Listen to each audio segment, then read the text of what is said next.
Drop the beat. I'm a never Trump guy. I'm a never Trump guy. I'm a never Trump guy. I never liked him.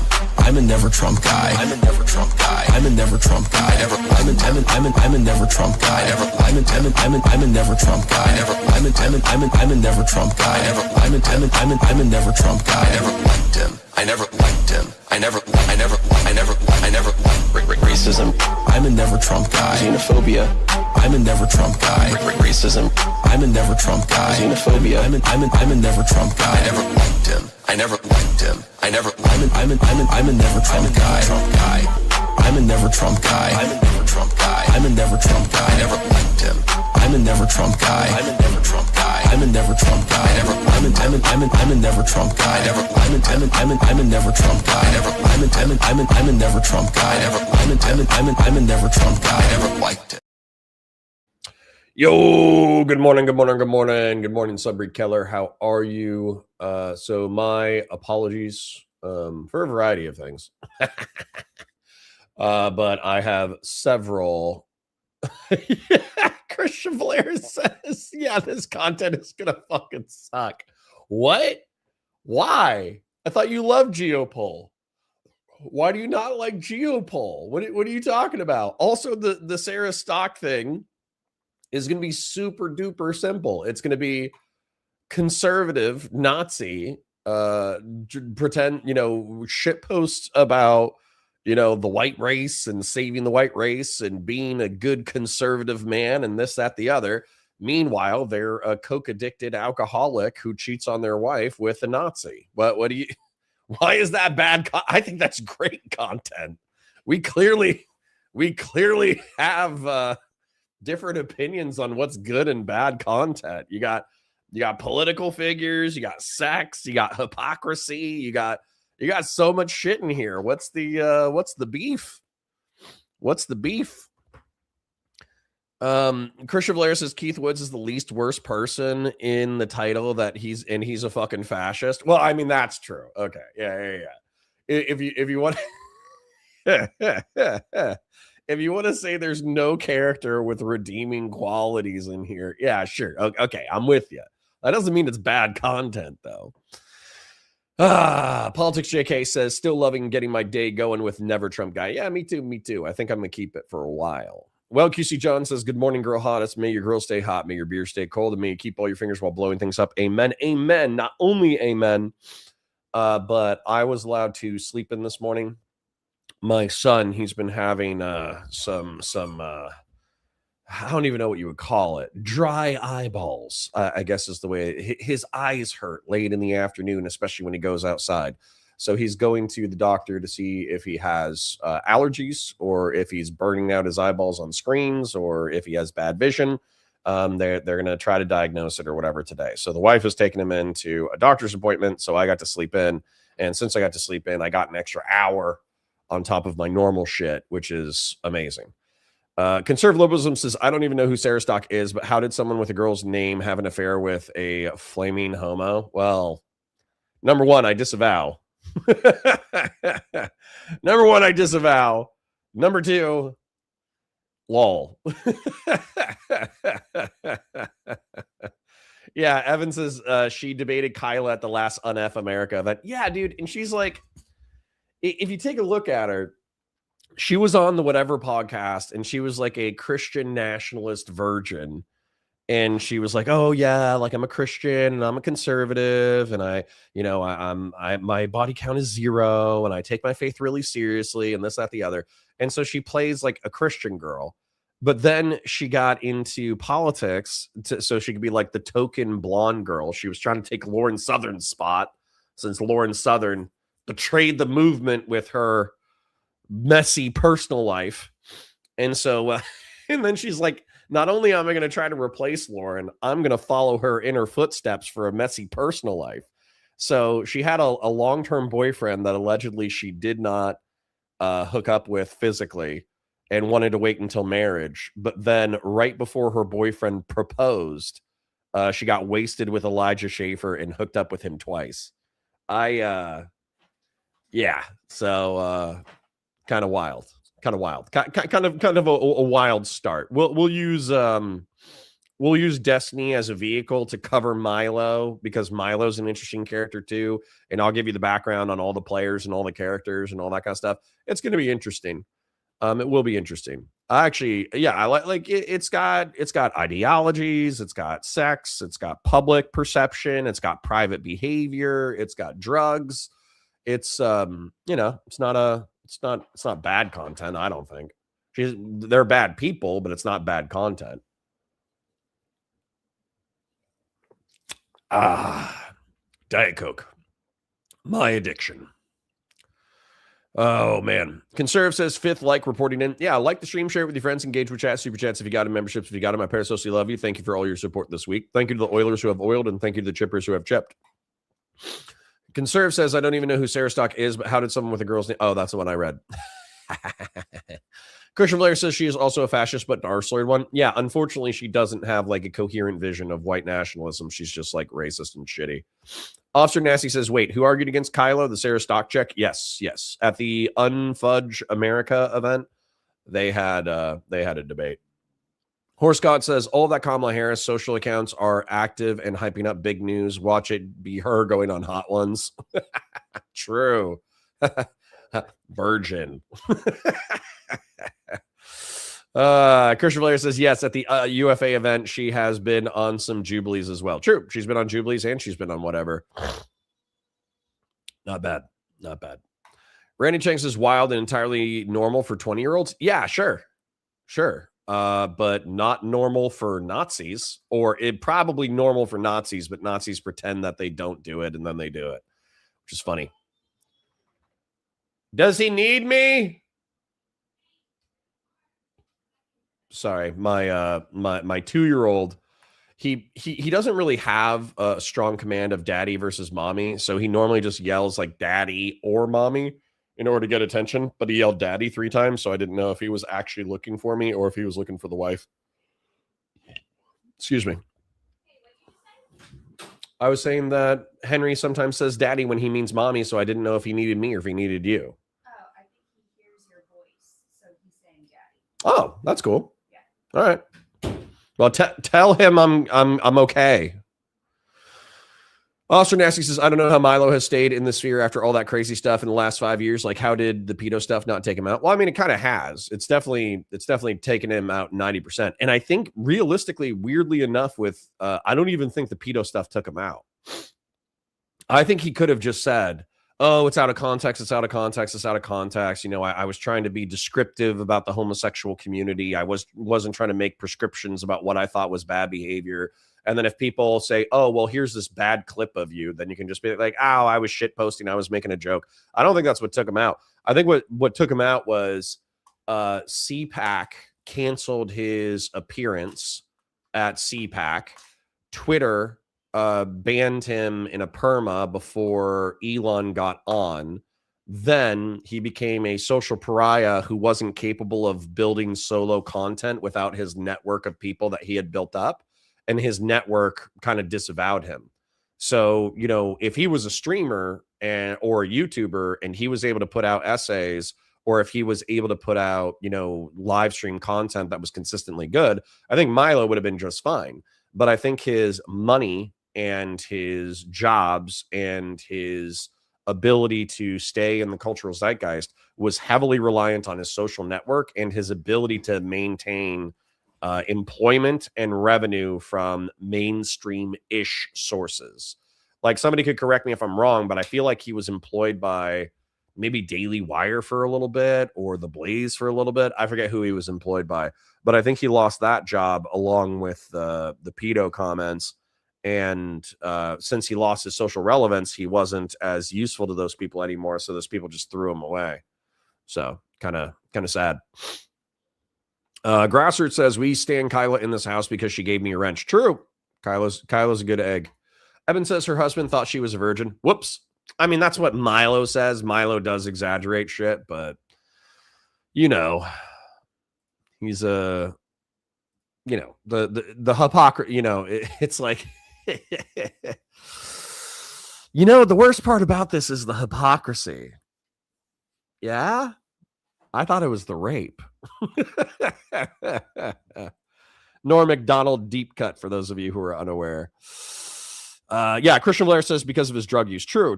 Who we talking about? Well, we were talking about Milo Yiannopoulos a second ago.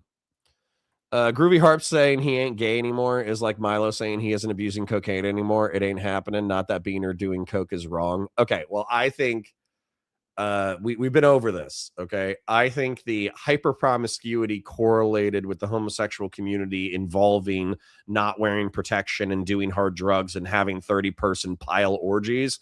I don't like that. I think that's extremely risky sexual behavior that correlates with a lot of bad stuff. So I'm going to criticize not being gay, but being hardcore promiscuous in a way that's dangerous. And then cocaine, cocaine's made some of the best music that's ever existed ever. I mean, I'll just cite Eric Clapton Cocaine as an example of good music inspired by cocaine.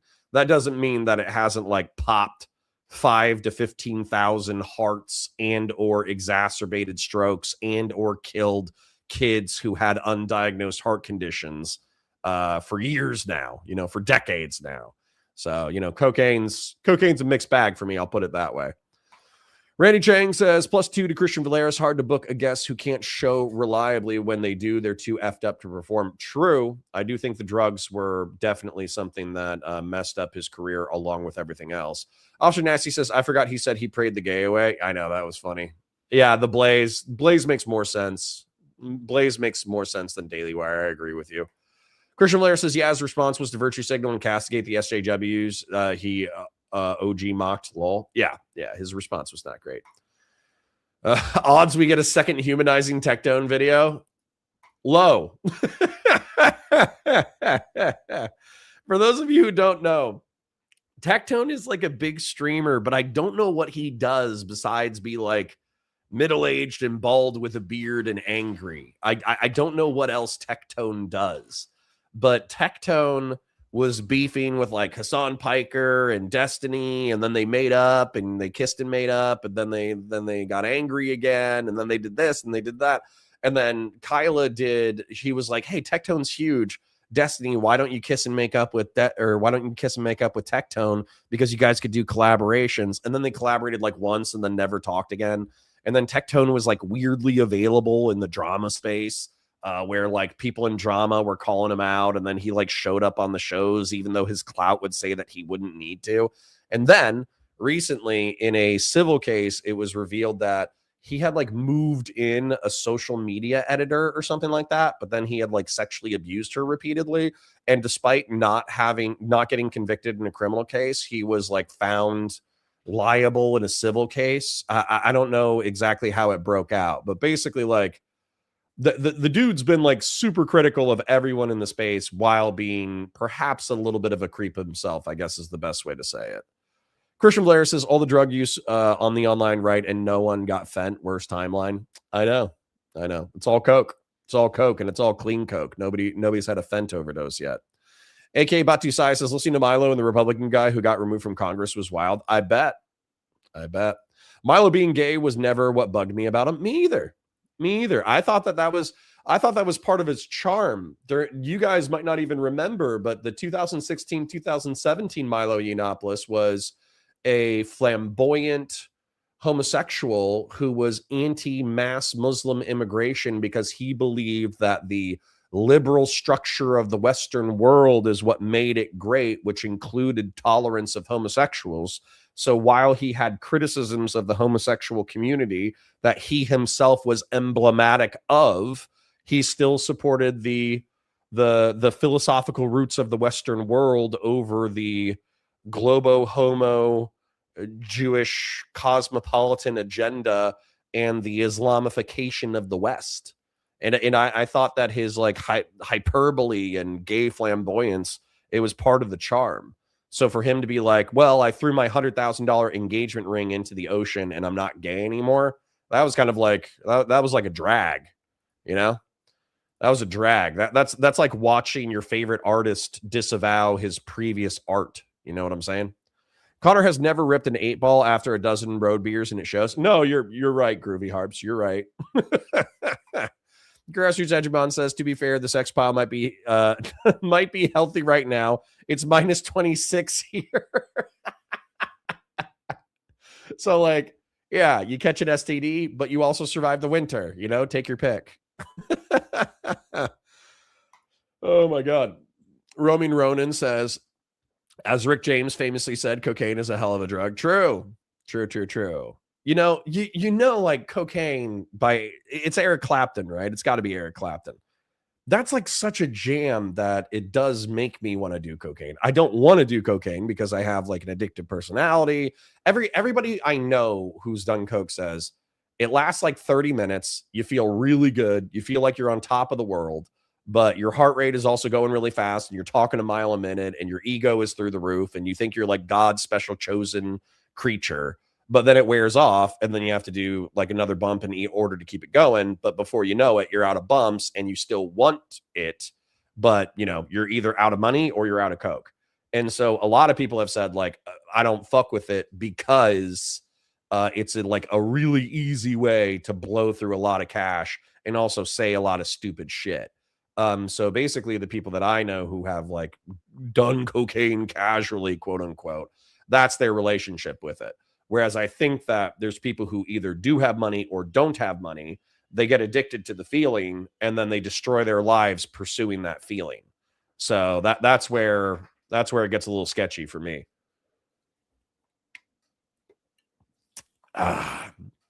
Phil Nyler says, F all deviant drug addicts, MAGA, doppers, sucks a lot of wiener, death to the pedophile protection program club members.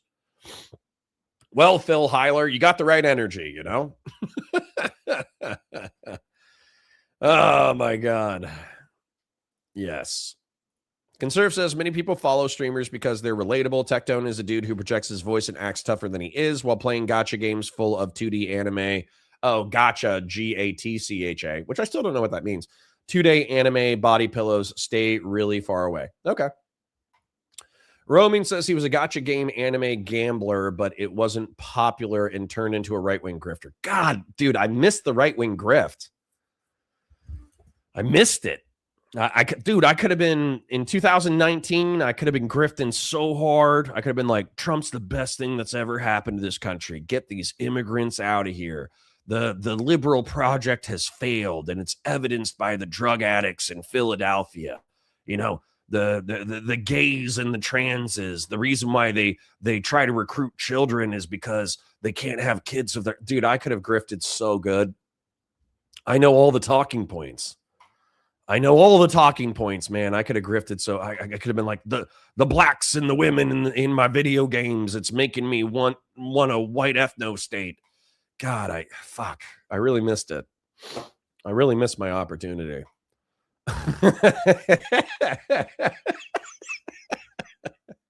To be clear, I'm not the kind of guy who would have been able to capitalize on that, but I think about it sometimes. Officer Nasty has this horrific quote that I will show you on my screen, but I will not read out loud. I disavow. That is repulsive. Well, QC John says, I can't get over all that right-wing guys that could have, but she chose. Oh, yeah. Sarah Stock is actually not an ugly woman. And so she could have found a more attractive man than Elijah Schaefer with which to destroy her life. But I feel the same thing about Lauren Southern. Lauren Southern obviously hooked up with Steven, but allegedly, hooked up with, or at least he claims this. Lauren says he's lying, but I don't know who's telling the truth. There's that pretty boy who works for Alex Jones, but then distanced himself from Alex Jones. It's the Imagine My Shock guy. The Imagine My Shock. He's either like Scottish or Irish. I forget that guy's name. He's a good looking guy. I'm not saying he's not a good looking guy, but like he also gives off like short man energy. So I don't know. I don't know that guy's name. But anyways, I always thought Lauren could do better than she did. Samson says they just became caricatures of themselves and it F's them over. True. Subry Keller says, imagine being a party boy and yet somehow trying to say you're conservative. Yep. Well, although like cocaine is actually the perfect marriage of being conservative and a party person. So like cocaine is a rich person's drug.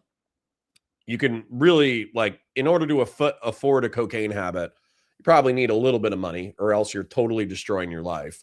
And then also it's the party drug of like Wall Street bros and tech bros and basically like yuppie douchebags, yuppie club douchebags. So it actually, like, crack cocaine is obviously like a street drug. Cocaine is oftentimes a douchebag, frat bro, conservative coded drug. So Christian Lair says it lasts a lot longer than 30 minutes. That's what you say. Officer Nasty says accurate description of Coke. Jen Winkler says, yes, that is very accurate. Okay, cool.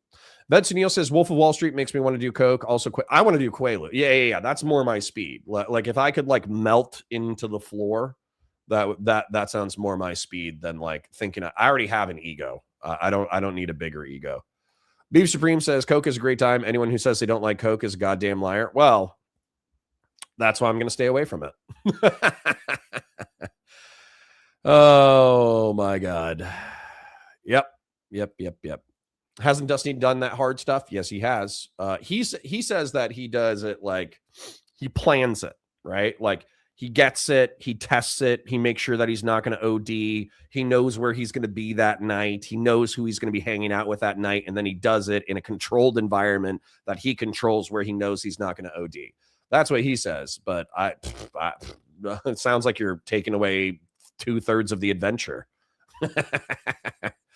Oh my God. All right. We'll start the content momentarily. I'm just having a good time warming up with chat. By the way, thank you, Grassroots, for the oil this week, but also thank you for kicking us off with the super chat.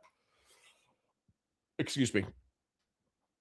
Beef Supreme says, we made it home safe. About 1 to 2 feet of snow on the ground. Thank God I have a snowblower. Good to hear, King. I am worried. I am worried about that. I was worried about that. Not because like I actually thought like you stood an above average chance of getting hurt, but I also didn't. It's like one of those things where like it's so innocuous, like getting into a car accident is so normal that I didn't want it to happen to you because, you know, it's bound to happen to somebody, right? And I just didn't want it to be you. Until you piss me off, then all right, I'm not going to finish that joke. That joke's dark. Gotcha says, gotcha gamers are basically anime slots with anime girls. What a waste of time. I might be too boomery for that, but like honestly, what a waste of time and energy and effort. Wowman says Las Vegas slot machines on Steam with anime girls with gooners as their main demographic. That's crazy. Imagine getting to your deathbed and then like looking back at your life as you're dying. And it's just you sitting at a computer chair. Hi. But it's you sitting at a computer chair staring at anime girl slot machines. What a waste of the gift of existence. Sad. Vedsunil says that grift would have made you filthy rich. Well, I think I could have embodied it too. I think I have the right aesthetics. I think I have the right physiognomy for the center right grift. I unfortunately, God gave me a conscience. I really wish he hadn't given me a conscience sometimes. Some things would have been easier. I also would have been going to hell, but, you know, some things would have been easier. Good stuff. Groovy Harp says, I know Elijah Schaefer and Owen Schroyer are different people, but for the life of me, I can't separate them as different people in my mind's eye. That's fine. I think that's fair. Randy Chang says, lol, that option is still there for you. Plenty of gamers won't let go of the wokeness has ruined my entire life. Go. You know, and by the way, I do get annoyed. Okay. I get tepidly annoyed. Okay. So can I share? I'm gonna share with y'all real briefly. 40K content is getting dripped out. Okay. They're basically, they promised that they were going to be releasing monthly animated content, which they can easily afford to do. Games Workshop could easily afford to do.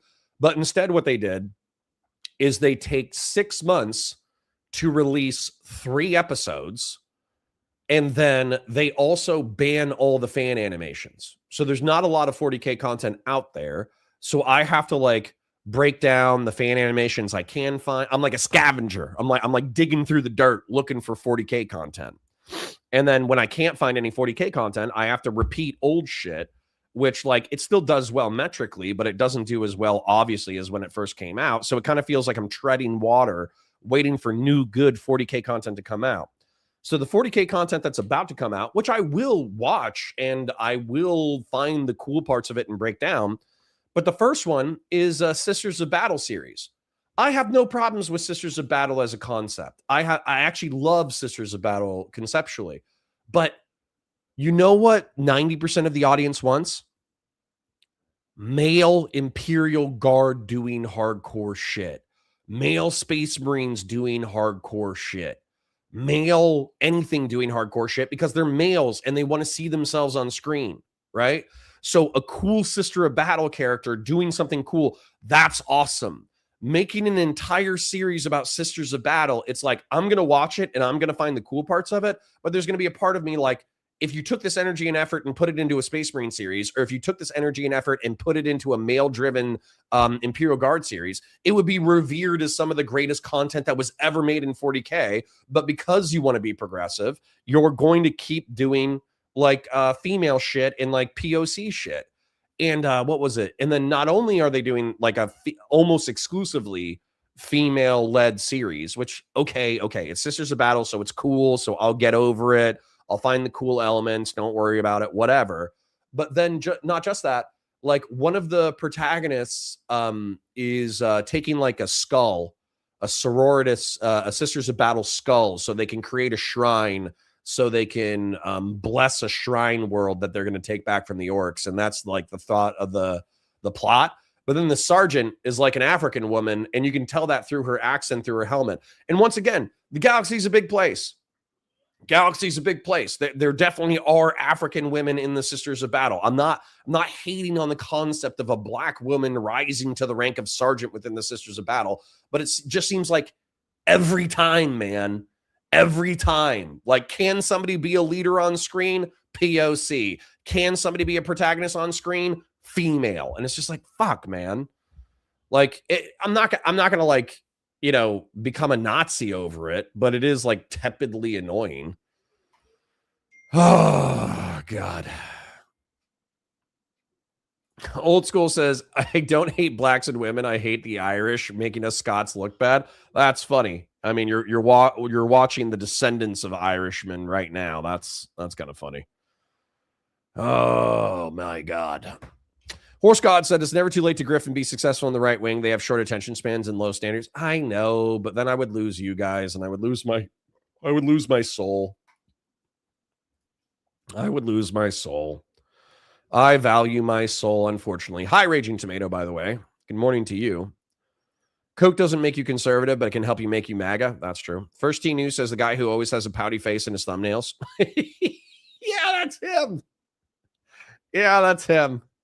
Oh my God, that's funny. Yeah, PJW, Paul Joseph Watson. True. The more racist Sargon. True.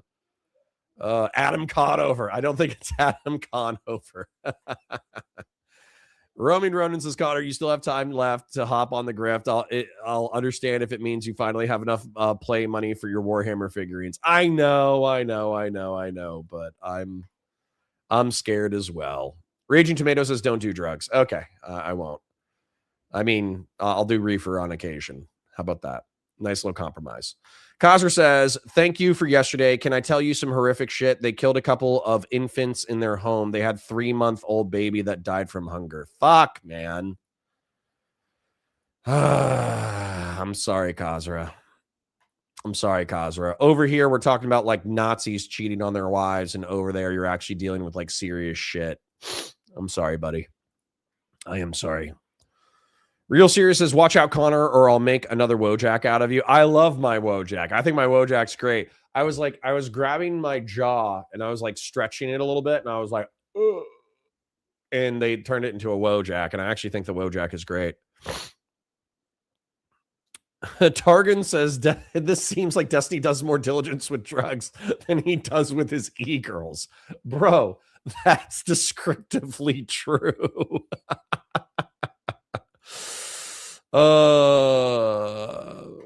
Vedsunil says, I heard Florida man uses iguanas as a blanket. Will you partake? I won't. I do think it's cool. Okay, hold on. Let's back up. iguanas are an invasive species and are therefore killing like a healthy chunk of like local wildlife, like insects and competitive lizards and all that kind of stuff. But iguanas are also cool creatures. So there's so many iguanas that like apparently people are like killing them and eating them right now. And it's like not a big deal in South Florida that you could just kill them and eat them. But I feel bad because it feels like iguanas are like animals that are biologically complex enough to have like the beginnings of a soul. And so I feel bad about just like condoning the mass slaughter of iguanas because they seem like, well, once again, that they're almost complex enough to have a personality. AK Batu Sai says, I don't worry about myself driving in bad weather conditions. I worry about the other terrible drivers out there. For sure, for sure. It's a great way to take a dirt nap. Also, as someone who accidentally took meth one time, I would hope they would test future drugs. Lol. Yeah, true. Grassroots with another 10. Thank you, King. You get a hold of Lauren Southern and hook her up with the biggest fan, Well QC John. Also dibs on Lauren Eastern. I can fix her. All right. If I can, I will. Okay.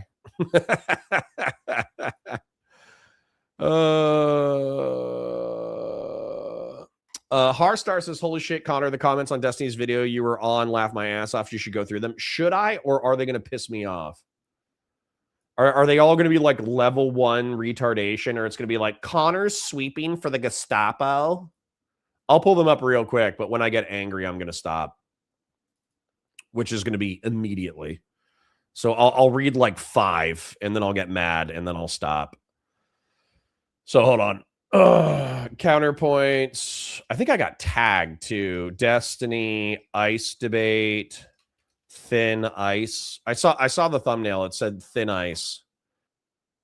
15K 10 hours ago. Let's take a look. Let me show you guys. The second I get like so mad that I feel the heartburn coming up, I'm gonna stop. Because I already know it's going to happen. Because if you guys are like soy and yelled at me about random shit, then these people are going to be soying the fuck out. Connor's brain damage. He said 90% of the situation was the officer having sand in his vagina. Then he scoffed when Destiny said the officer shoved the woman because he was mad. No, I didn't. You fucking idiot. Good job not listening. Counter chromosome. Lol. The road is lava. True. Dude has changed his moniker to counterproductive. Wrong. I was trying to focus on the prescriptions. Bro thinks disperse is a magic word. It is. I am having fun. Okay, bro, you were having fun while people are getting executed in the streets. Dude. God. You guys are retarded. Sufficiently caffeinated to actually write something out. It's painfully obvious that Connor is grasping at any technicality that he can post to justify the murder. A 5'2" woman standing 2 inches from the curb is not blocking a roadway, and even if she was clear. Even if she was clearly retreating the sidewalk. No, she wasn't. Also, why did the cop shove her if he didn't plan on following through with an arrest? The bias is just so blatant. Connor's too cowardly to admit what he actually believes. No, I've said exactly what I believe. Counterpoints is a moron. Jaywalking is a civil violation, not a criminal violation. Federal officers cannot enforce local or state law. It's almost like we talked about that.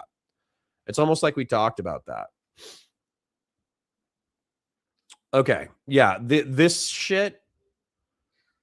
These people are actually fucking retarded.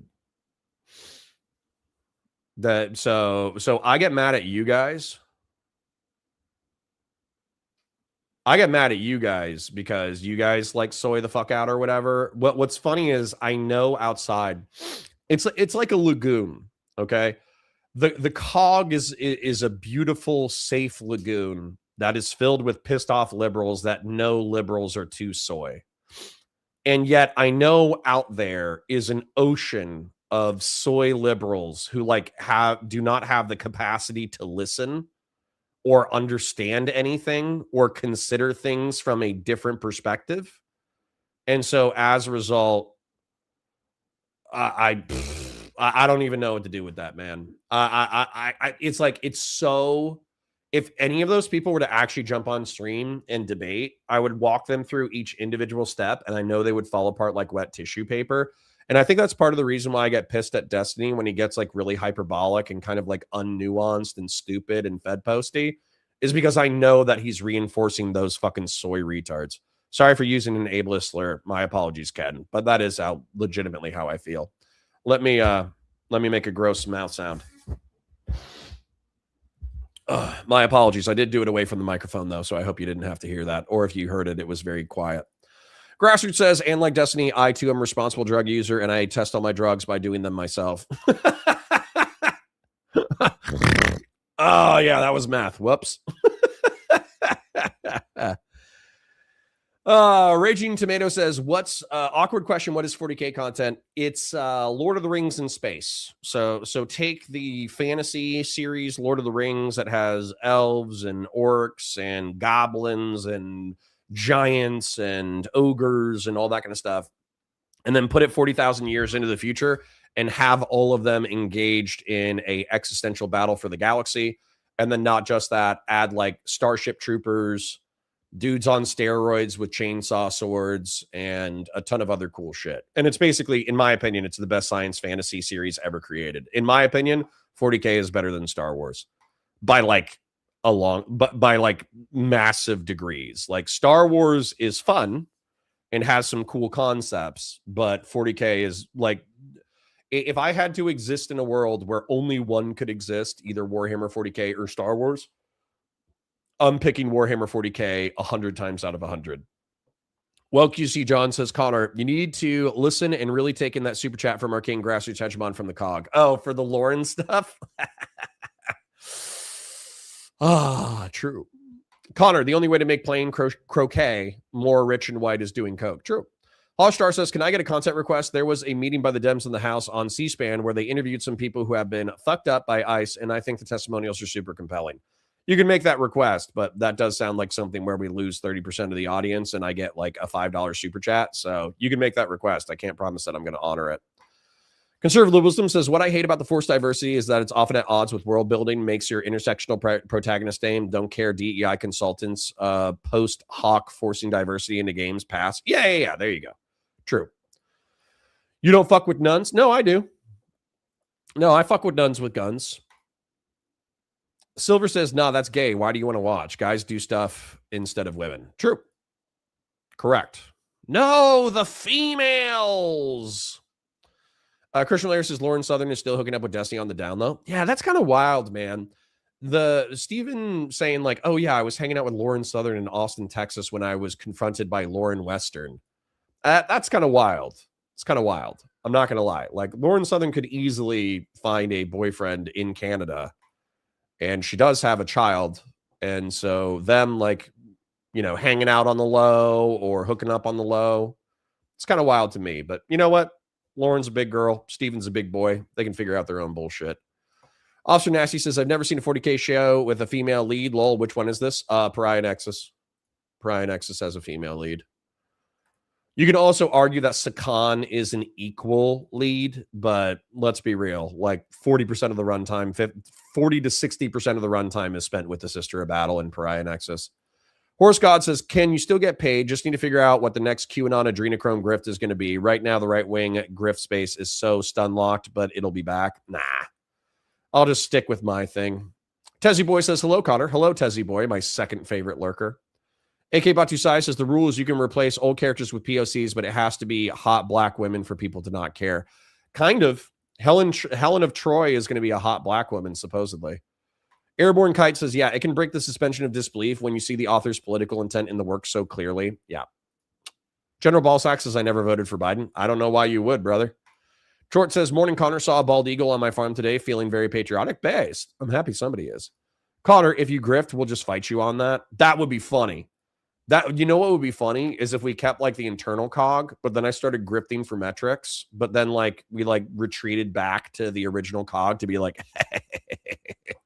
that'd be funny. Old School says, at least GW didn't do what BioWare did to Dragon Age after a decade of waiting. Sure. Did Dragon Age make a shitty movie? AK Batusai says, Connor is going to be an image on a cave wall somewhere, making aliens question what we were thinking. That's the goal. Is Khazra in Iran? Yes, Khazra's in Iran, dodging death. Christian Blair says, you are supposed to give them an animal control, and I think they euthanize them. Sad. Politics JK says, I owned iguanas. I can confirm no souls. What's more complex, iguana or squirrel? Well, I have a mammalian bias, so if I had to kill an iguana or kill a squirrel, I'm killing the iguana. So, okay. Well, QC John, good luck with your Lauren adventures. I'll see if I can facilitate them. No promises. They're calling you a mall cop in the comments. Yeah, but these fucking pussies can't do shit. Number one, if they got on a debate, they would fall apart like fucking wet tissue paper. Number two, they're not listening to what I'm saying. Number three, they're being soy. Number four, they're freaking the fuck out. Fuck them all. Fuck them all to death. If I had to cater to those kinds of people, I'd kill myself. Nightingale Wing says, on Desi subreddit, there was a post that said, was Connor ever a real cop? That will trigger you. No, not really. So you have to understand that I do get like mildly triggered when people are like, oh, you're a mall cop or you didn't do anything. It's like, no, I did some pretty serious shit. But then the serious shit, like as mad as I get when people are rude about my law enforcement service, the fact that I did do what I did do and saw what I saw and did what I did, it blunts like 90% of the anger because I'm like, well, you just don't know what the fuck you're talking about. So I still get mad, but like I'm like 90% less mad because I know they're wrong. Sun Patriarch says, if you fix both Laurens, then you create the Laurinator. I'm master of all four Lauren directions. Yeah, dude. Okay, so we have Lauren Western, which is Lauren De Laguna. She's from California. We have Lauren Northern, which ironically is Lauren Southern because she's from Canada. We have Lauren Eastern, who is Lauren Chen. So we're still waiting for like the real Lauren Southern. So we need to find a Hispanic Lauren who is in conservative commentary or political commentary in general. And then like we'll have all four Laurens. We can put them into a Thanos style gauntlet. And we can snap half of humanity out of existence. Oh, Horse God says, let's make up our own conspiracy grift. Like birds aren't real. We can make bank. Well, true. Spotinator says, soy. There goes your credibility in one word, clown shoes. Oh, Spadinator. Your first comment. And you're like, I don't belong here. It's like, yeah, you don't belong here. Good luck with that. Old School for the Two says weekly Cyberpunk 2770 reminder you're missing out. Yeah. We'll okay, guys. There's a personal thing that's going on that's dramatic. I'll tell you about it once it's resolved. There's a it's not like it's not going to kill me. It's not a drug habit. There's no infidelity. There's nothing that crazy. A matter of fact, when I tell you, you're probably not going to be surprised. But there's also going to be some shifts in employment in the future. So effectively, I'm still going to be doing this job. I'm doing my thing. The wife is going to be shifting her schedule around. And so when the wife shifts her schedule around, that's going to shift some things. And so basically, I might have, weirdly enough, I might have more flexibility. So when I have more flexibility, then, you know, we can, dude, I'm going to have, weirdly enough, I'm going to have more time than I have right now. So I should be able to do more community stuff, do more gaming stuff, do more random stuff. So it's actually going to give me a healthy chunk of flexibility, which is weird, but cool. So CJ Mosley says Destiny downplays Democrats because he's a partisan hack. He won't win with the insane takes, but I understand why he says them, for monetizing on clickbait and making money. Well, also like trying to like yank the Overton window his way. You know what I'm saying? Harstar says, I ended up calling one of them R-slurred and we disagree, but at least you're someone I'd have a convo with. Well, thank you, Harstar. I appreciate that. You don't have to agree with me on everything. Matter of fact, I would say over the past 2 weeks, like 70% of my chat has consistently said, hey, Connor, I disagree with you. And I think you're wrong on this for XYZ ABC reason. And that's been fine. It's been totally fine. Like, obviously, like, I feel like I probably lost a few chatters here or there who didn't even bother to say that they were leaving. But yeah, we've been tepidly fighting like the way that you fight family members that you love for the past 2 weeks. And it hasn't been that big of a deal. Patriarch says, Lagoon. True. DGG is all vibes. I mean, that would be my accusation. CJ Mosley says, continued. It's one of the reasons why I can't see myself doing YouTube except for video games. Well, there you go. Spade and Anders says, neckbeard douchebag. Hey, I got a neck. Fuck you. Look. Right here. I got a neck. I just have poor posture. And I wear black t-shirts. I have a neck. Oh, my God. You disregard and level up? No. Oh, my God. CJ Mosley says, that was a DSP snort if I've ever heard. I was trying to be polite. Oh my God. All right. Targan says, Connor, you have no idea how disgusting picture emerges from what you say about picture procedures to someone who was not raised in America. It really looks worse than in commie Palan police. Yeah, but don't you guys like not have guns and shit? So, and by the way, what have I said like 10 times? That here are half a dozen reforms that could reduce police homicides by like 40%. And then what do the liberals do? They go, you're a jackbooted thud who just loves brutalizing and murdering Americans. And then I point at my picture and I'm like, if we did these things, not only would we not destroy the institution of law enforcement, we would also reduce American police homicides by 40%. Why don't we do this? And they're like, no, you're a jackbooted thug and a Nazi and you should kill yourself. And it's like, okay, whatever. Sabri says, don't mean to be that weird person that shows the tism, but can we all agree that this 07 is what it went over my head and 07 is a salute? I know this is pointless, but we've all saluted. Oh yeah, 07 is better. So 07 is this. That's a terrible salute. 07 actually goes to the, almost the side of the head, which is more accurate. Okay. Not this one. Okay. Not this one, not this one, this one, and then maybe this one. Okay. But not this one. Okay. Anyways, Spotinator hates iguanas. True. Old School says for 2, a 40K is an adolescent male power fantasy. Well, what do you want? Anyways, let's start the content. I still have plenty more energy to hang out and bullshit with chat. And so I will continue to do chat engagement. Okay. Spotinator says, I don't give a fuck about your fanboy circle jerk piggy. Using terms like soy, R-word, etc. indicates a neckbeard micro penis. Well, no, it doesn't. But bye. Bye. Everybody say goodbye to Spotinator. Bye, Spotinator. Have fun. Have fun. Bye, King. You're not welcome in my community. Eat a bowl of wieners. Okay. Anyways, let us begin. Let us begin. Hi, guys. Welcome to Counterpoints. My name's Connor. I'm a science fiction, politics, and philosophy nerd, a Marine Corps and law enforcement veteran. And boy, do I have a tasty drama treat for you. There's a cat named Elijah Schaefer. There's a gal named Sarah Stock. There's a drama queen, conservative influencer named Milo Yiannopoulos. Milo Yiannopoulos has exposed Sarah Stock and Elijah Schaefer for having an extramarital affair, despite both of them being conservative, white nationalist, dissident right-wing freaks. Now, Stephen Bonnell II, the liberal streamer, has covered the drama, and I think that he actually has a decent amount of skepticism that's required from Milo Yiannopoulos, and he narrativizes it quite well. So we're going to use him as like a breakdown narrative through line. But just to kind of explain my perspective on this before we even begin, I laugh.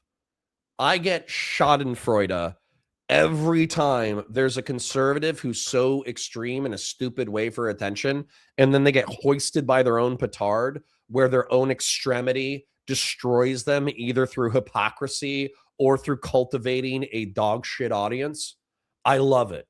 It's my favorite thing on the planet, because effectively what happens is when you're 100 viewer Andy, as I am, you get jealous. I'll admit it. I get jealous of the people who get, 500 or 1,000 live stream viewers, who have guaranteed 6-figure incomes, who have social media clout where the door gets thrown open for them whenever there's a public event. And not only do they have the public event doors thrown open for them, but they can afford to travel in order to go there and all that I get jealous, right? I get jealous.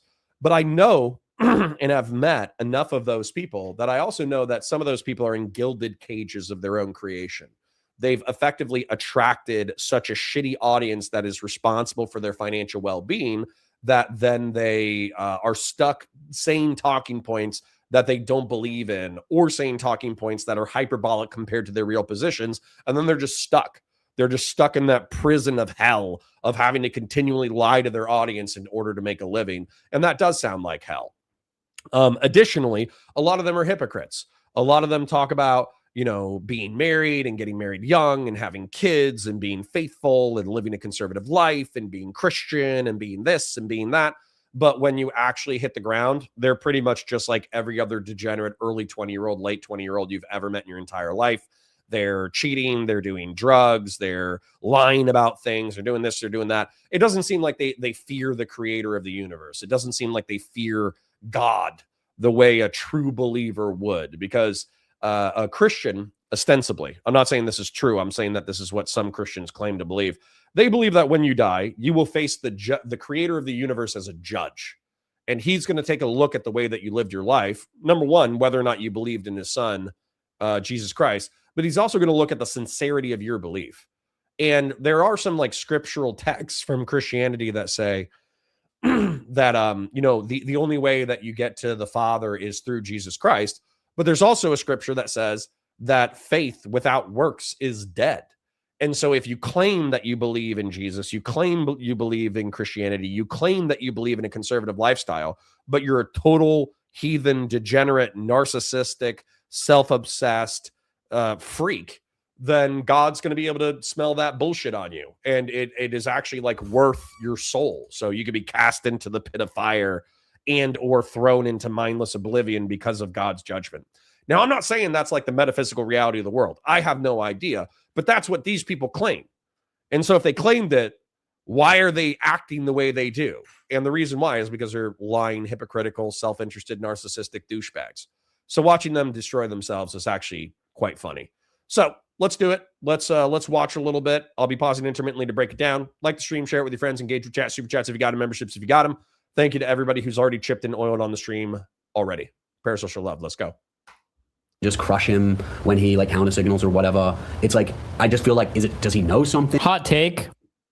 We'll take a quick meme break. Apparently, Elijah Schaefer is having memes. So earlier, somebody tweeted out that they were worried that he basically killed his family. He tweeted out about an hour ago, my wife divorced me and took my kids, and I have no idea where they are. I'm sober, I'm sad. I have good support. Thank you for everyone supporting me during this rough season. I'll get through it. I don't know how much. Jesus Christ. What a fucking dump. Big dumps. From Milo. So take everything with a grain of salt. Milo has a lot of info on people behind the scenes just because he's a super gossiper, but he also lies a lot, unfortunately. So he can either dump like really revealing stuff that's epic, or he can just like make a bunch of shit up. It's hard to tell with Milo. So this is true. And this is my experience with Milo Yiannopoulos. Weirdly enough, Milo is incredibly accessible through DMs. So I've actually DM'd him a couple of times saying like, hey man, love to interview you. Love to talk to you about this topic. And he's like, hey man, I'm not really participating in online politics anymore. Or when I do so like at my own discretion. I'm not really interested in being in the public spotlight right now. Therefore, thank you for the invitation. But no, he was incredibly gracious. But then throughout that conversation, I kind of mentioned like, oh yeah, like I actually, I was kind of fans of you and Lauren Southern and you back in the mid 2010s. And I used to watch your old content. And he's like, yeah, that content sucked. He's like, yeah, that content sucked. I was gay. And I was like, well, I liked you when you were gay. And he's like, no, that's bad. And then I was like, no, I actually like liberal institutions and freedom of conscience and speech. And he's like, no, you'll be red-pilled soon. You'll understand the calamity of our civilization soon, and then you'll come to the red pill side. And I was like, to be honest, I'm like 40, man. I don't think so. like to be honest, I'm an old dog. I'm not sure if I'm going to learn the red pill grift. But he was telling me a bunch of stuff about like Lauren Southern that I think is unsubstantiated and effectively just like slinging mud that he didn't have the ability to back up. And therefore I was like, okay, like I'm going to take everything Milo says with a grain of salt. So I actually think this is an astute criticism from Mr. Stephen Bennell. Oh, and sorry, this is an important question. AK Batusai says, are baby squirrels cuter than baby iguanas? I think so. I have a mammalian bias. I'm in touch with Elijah. I told him to get off the internet for a couple of weeks and to go to rehab. It's better for everyone to just rip the Band-Aid off, so I'll share with you over the next few hours the info doing the rounds in private, or at least what I've been able to confirm. I've seen a dossier someone put together. Everything is coming out. My advice is to check yourself into a facility sooner rather than later. There may be a life for you after this, but it's going to depend on being totally honest about all the details, and it's going to require sympathy. As far as I can see, drug addiction is the only card you have left to play.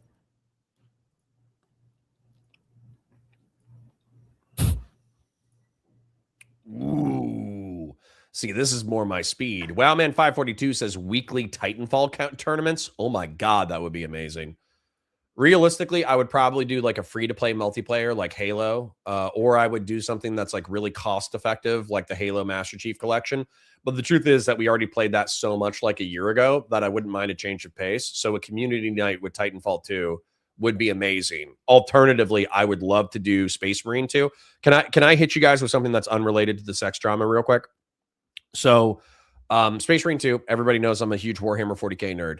I think that part of the problem with people who just stream video games is they just go live playing the video games, but they don't have a theme and they don't have interactions with chat that are like enough in order to keep viewership, which is why they stick at like 3 viewers, 5 viewers, 10 viewers, somebody who's kind of like just like people who are sympathetically watching the stream, but they're not actually engaging with the content. What I would do to try to make Space Marine 2 content engaging is, number one, I'd be playing with community members. So let's say that, I don't know, Grassroots wanted to play, or let's say that Christian Vlaris or Sen Patriarch or Vazraka or somebody wanted to play. But then I would want it to be like a themed night. And what I mean by that is we would pick a legion or a chapter. And I know there's only so many 40K nerds in the thing, but let's say that somebody was like a huge Space Wolves fan amongst the community members. Well, then we would all do a custom and thematic Space Marine, Space Wolf build where we would like, not only aesthetically would we all be Space Wolves, but also we would like pick the tactics that we think Space Wolves would be like, or Night Lords or Death Guard or whatever. And then we would like role play as those chapters in order to go do missions. And then we would be like role playing on audio. Everybody needs to have a mic, and on mic we would, you know, basically be like acting like those chapters. And I think that would be obnoxious. I think it would be funny. And I think if we did like YouTube text to speech donos or whatever, and we set the text to speech at like $2, then we could get some chat interaction while we're playing. So that's one of the ideas that I was playing with. But Vazraka gifted a Valor Media Network membership. Thank you, Vazraka, for being my favorite lurker. And Tezzy Boy, I saw him earlier. Tezzy Boy, thank you for coming, and thank you for being my second favorite lurker. Anyways, let's keep it flowing. You may wish to be offline for the next week or two. What do you mean? Cease and desisting people right now. But I got my car back, so that's good. Are you stupid? What do you mean? Wait, just seeing the top of this. Hey man, I'm going through some tough things. Can you help me here? What dossier? Shot you a call. Your tweets have been so erratic and insane that people are asking if you killed your family. There's a dossier being circulated that reveals all the details about Rift's collapse, your drinking and substance abuse, the affair with Sarah Stock, treatment of your wife, sexual habits and perversions, alleged prostitution, your wife filing for divorce, and then you filing back. I just linked the Discord link for people who need it. In a different state, so you can make out that you dumped her. Is that true? Or are there two different? That should be all public record, no?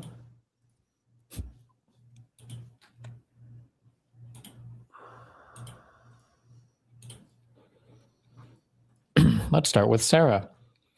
If your husband doesn't know, now is the time. I understand that you won't see it like this for a long time, but as you can see from the above, it is better for everyone that things come out in one burst today instead of metastasizing over weeks. Don't let him find out from somebody else. True, which is why Milo leaked everything.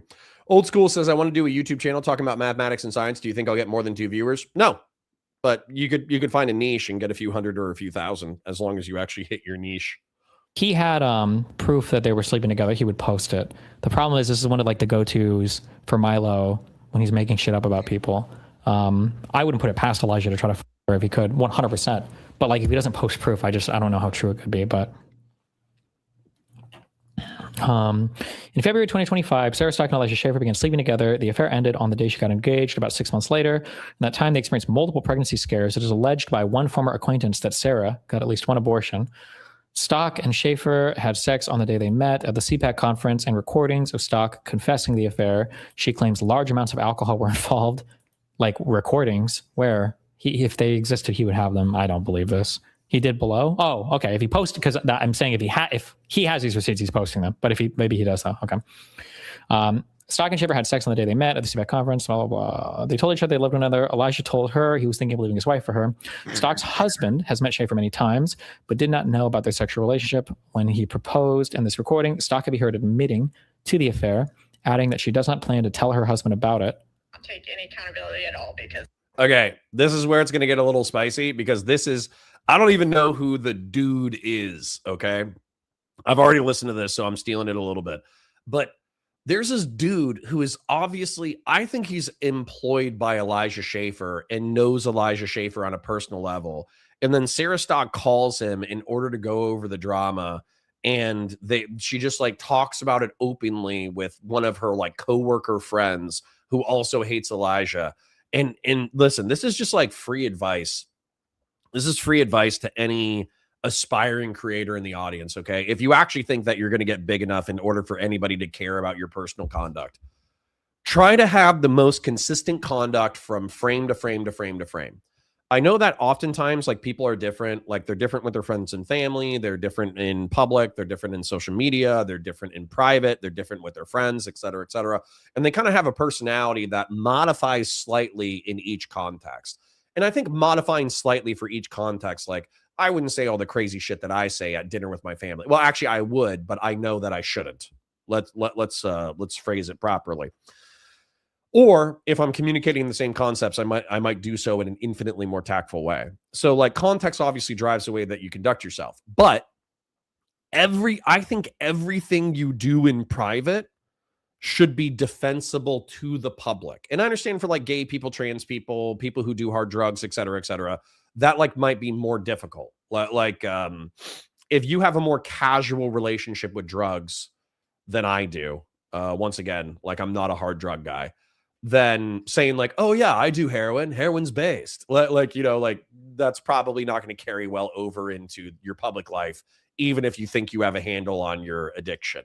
And then same thing with like being homosexual. I don't have a beef with being homosexual. I don't have a beef with being trans, but obviously other people do. So if you're if in private you feel like, no, I am gay, I am trans, I am this, I am that, then, you know, that's probably hard to translate into the public sphere without some fear of retaliation. Therefore, you might mute your personality in different contexts. And I understand safety obviously drives it.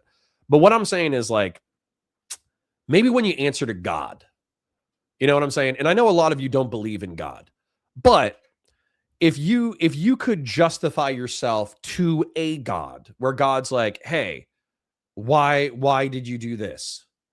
And you're like, well, because you made me this way. And I felt like that's who I was. Then at that point, I don't think anything matters. But with Sarah Stock and with Elijah Schaefer, I think they're hypocrites and pieces of shit. Because in public, they're like, no. Christianity's the way to go. I believe in Jesus Christ. That's why I'm going to heaven. I take my faith super seriously. Meanwhile, ignoring like vast swaths of scripture that are saying, don't be a fucking asshole.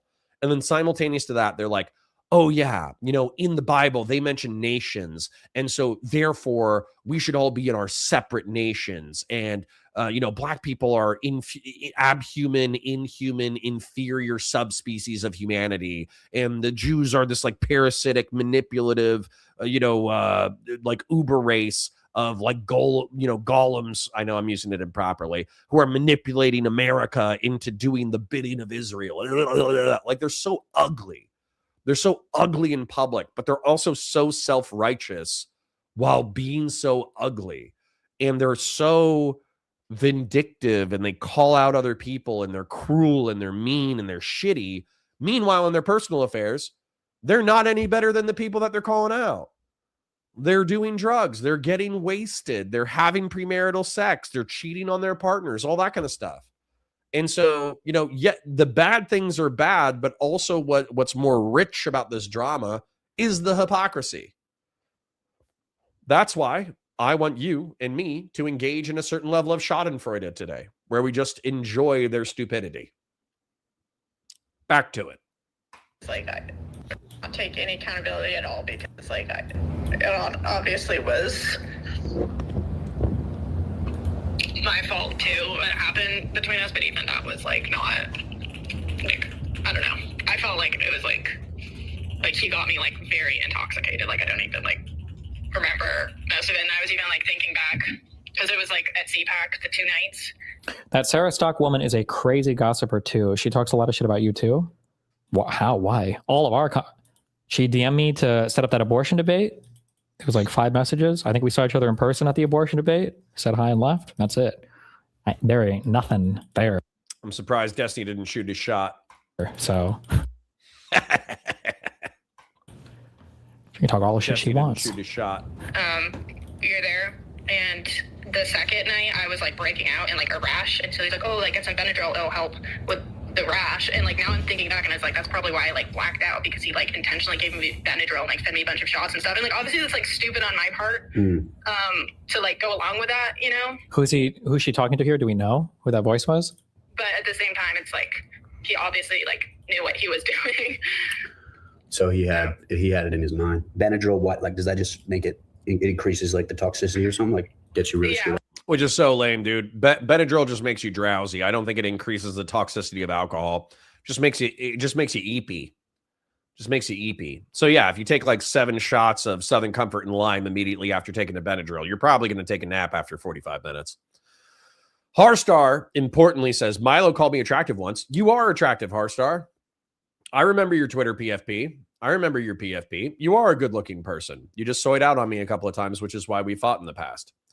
Grassroots for 10 says, I feel bad for all the DGGers being culled because they don't know I'm the jackbooted thug rightoid in his chat. Have you seen me in some Doc Martens? Bitch, I look fabulous. Based. Like, yeah. Like mixing like a drug like that with alcohol. When was what was it? CPAC? That was when I very first met him in February. Sorry, this is important. CJ Mosley, by the way, have you heard of Mech Warrior Battletech? Absolutely. Where was CPAC? I don't even remember this. DC. Oh, that was in DC. Oh, I got you. Yeah. Benadryl for a breakout. Yeah. Yeah. Okay. That's crazy. Yeah, he. I know Once how. again, like I'm saying, like I'm not saying I don't like have any fault in that. Like it definitely like ate me up for like a long time. Yeah. I feel very bad about it still. Yeah. But yeah. Damn. Yeah, that's it's tough. And I mean, I don't know how you feel about the guy now, but it's like it's probably worse that you like the more that you learn about him and know who he really is, it probably makes the whole thing worse a little bit. Oh yeah, for sure. Yeah. What is? I mean, I just don't want anything to do with him. Like I get you. I totally get you. What did he say about his family? Like, because obviously he has like a family and kids. What was his excuse with that though? Jesus. Like, how would he justify that? he's like, This guy's mining for that info. Wait, do we know who she's talking to on this? he was like, oh, my wife doesn't care. She lets me run free whatever. She doesn't care as long as I like take such good care of her, and she just lets me be a man and like do what I want and blah blah blah. Like really? he was like saying that stuff. Yeah. He says like the wife doesn't care. Wow. Yeah. So he has an open relationship, huh? That's crazy. Which I mean. Okay, so isn't that ironic? And I think that this is where the Venn diagram of red pill and Christian nationalism kind of converge.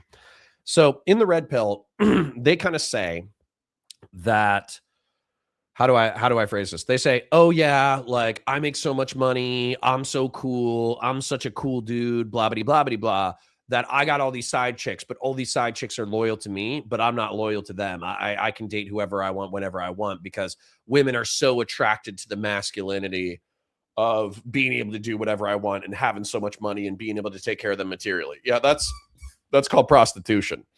Okay, that's called being an e-whore. If you buy a woman a purse and then she puts out later, you're effectively engaging in prostitution. I know that she's probably fancy enough to not actually take like cash, but that's probably because her parents are paying her bills. You know what I'm saying? So anyway, so there's this entire class of women in Miami and LA who they have trust funds and their parents pay for them to have a certain standard of lifestyle, but not the lifestyle they want. Like they'll buy them Coachella tickets annually, but they won't buy them like Electric Daisy Carnival tickets on top of the Coachella tickets. You know what I'm saying? So what happens is these women have social media careers or OnlyFans careers, depending on how desperate they are and how aggressive their parents are. And so they could be attractive enough in order to create a digital media career just off of being attractive, but then they trade their looks and sexual access for favors from rich men. And so it's effectively like the sugar baby, sugar daddy dynamic, where they're trying to maintain a certain like rich lifestyle while probably not wanting kids, to be honest, because that's too much responsibility. And so what's happening is they'll either become a trophy wife. Sorry. Instagram e-whores make trophy wives look noble, because at least trophy wives commit to a single man with a ton of money with whom they'll have children and then maintain a household, relatively speaking. Whereas e-whores, like Instagram e-whores, are like it's the difference between an escort and a prostitute. Okay. So an escort is a fancy lady of the night that you can take out on a date and bring to a soiree and bring to a party, and she'll shake people's hands and laugh, and she'll be graceful and kind and this, that, the other. And then, you go back to your place and you do your thing, right? Versus a street prostitute is like, hey, give me $50 and I'll do whatever you want in the car, that kind of thing. And so to me, the same dynamic of class, of sexual access, I think applies to trophy wives versus Instagram e-whores. And so Instagram e-whores, they basically hang out with the red pill guys, and then the Christian nationalist guys and the red pill guys, there's a Venn diagram. But the way that the Christian nationalists justify their infidelity, even though it's biblically prohibited, is they say, well, in the Old Testament, men were polygamous, right? So not only did they have their wives and their children, but they were able to get second wives and third wives. So clearly, if God cared that much about, men having sexual access to multiple women, then polygamy wouldn't have been, common in the Old Testament.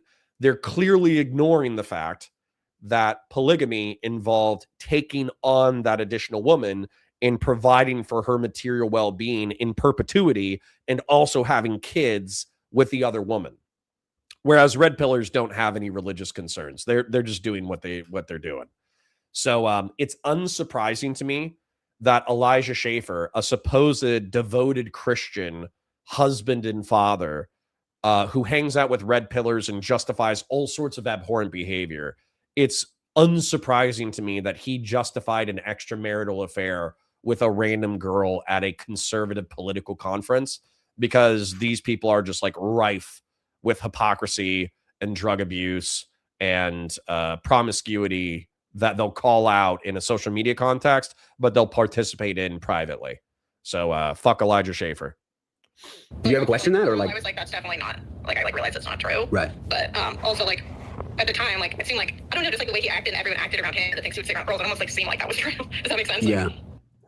And like, obviously, like, I deeply regret that, but also, like, I'm not a slut. Like, I mean, that's like a horrible thing, but it's not like I really am like sleeping around or half done. So. Yeah, I mean, you don't have to defend yourself. Yeah, I know. I'm just saying, like. Sorry, this is important too. Grassroots with the 5. I will fix Lauren Eastern and Milo Yiannopoulos, and our gayness will even put an average. Our throuple will be a medium gay at the most. Perfect. Kind of just like not even true for like anyone who knows me. So. Yeah, I mean, you just had a fling with Elijah, and that's, I don't know. I guess he got upset about it. He's just exaggerating. Yeah. I mean, I guess you're not going to tell anyone, huh? Or, I guess I was going to ask, like, would you tell your husband? I guess this is before your husband, right? Yeah, no, we weren't engaged. Oh, okay. They weren't I'm not engaged. telling anyone. Yeah. Why'd she tell him? Like, Oh no. like I said, like very intoxicated. Well, So, he said like it was a couple times, like you were traveling around and like maybe in DC and New York and stuff like that. I'm not trying to. no. Rip. Rip. Stock alleges that Schaefer got me like very intoxicated. Schaefer constant question Stock's faith at the time.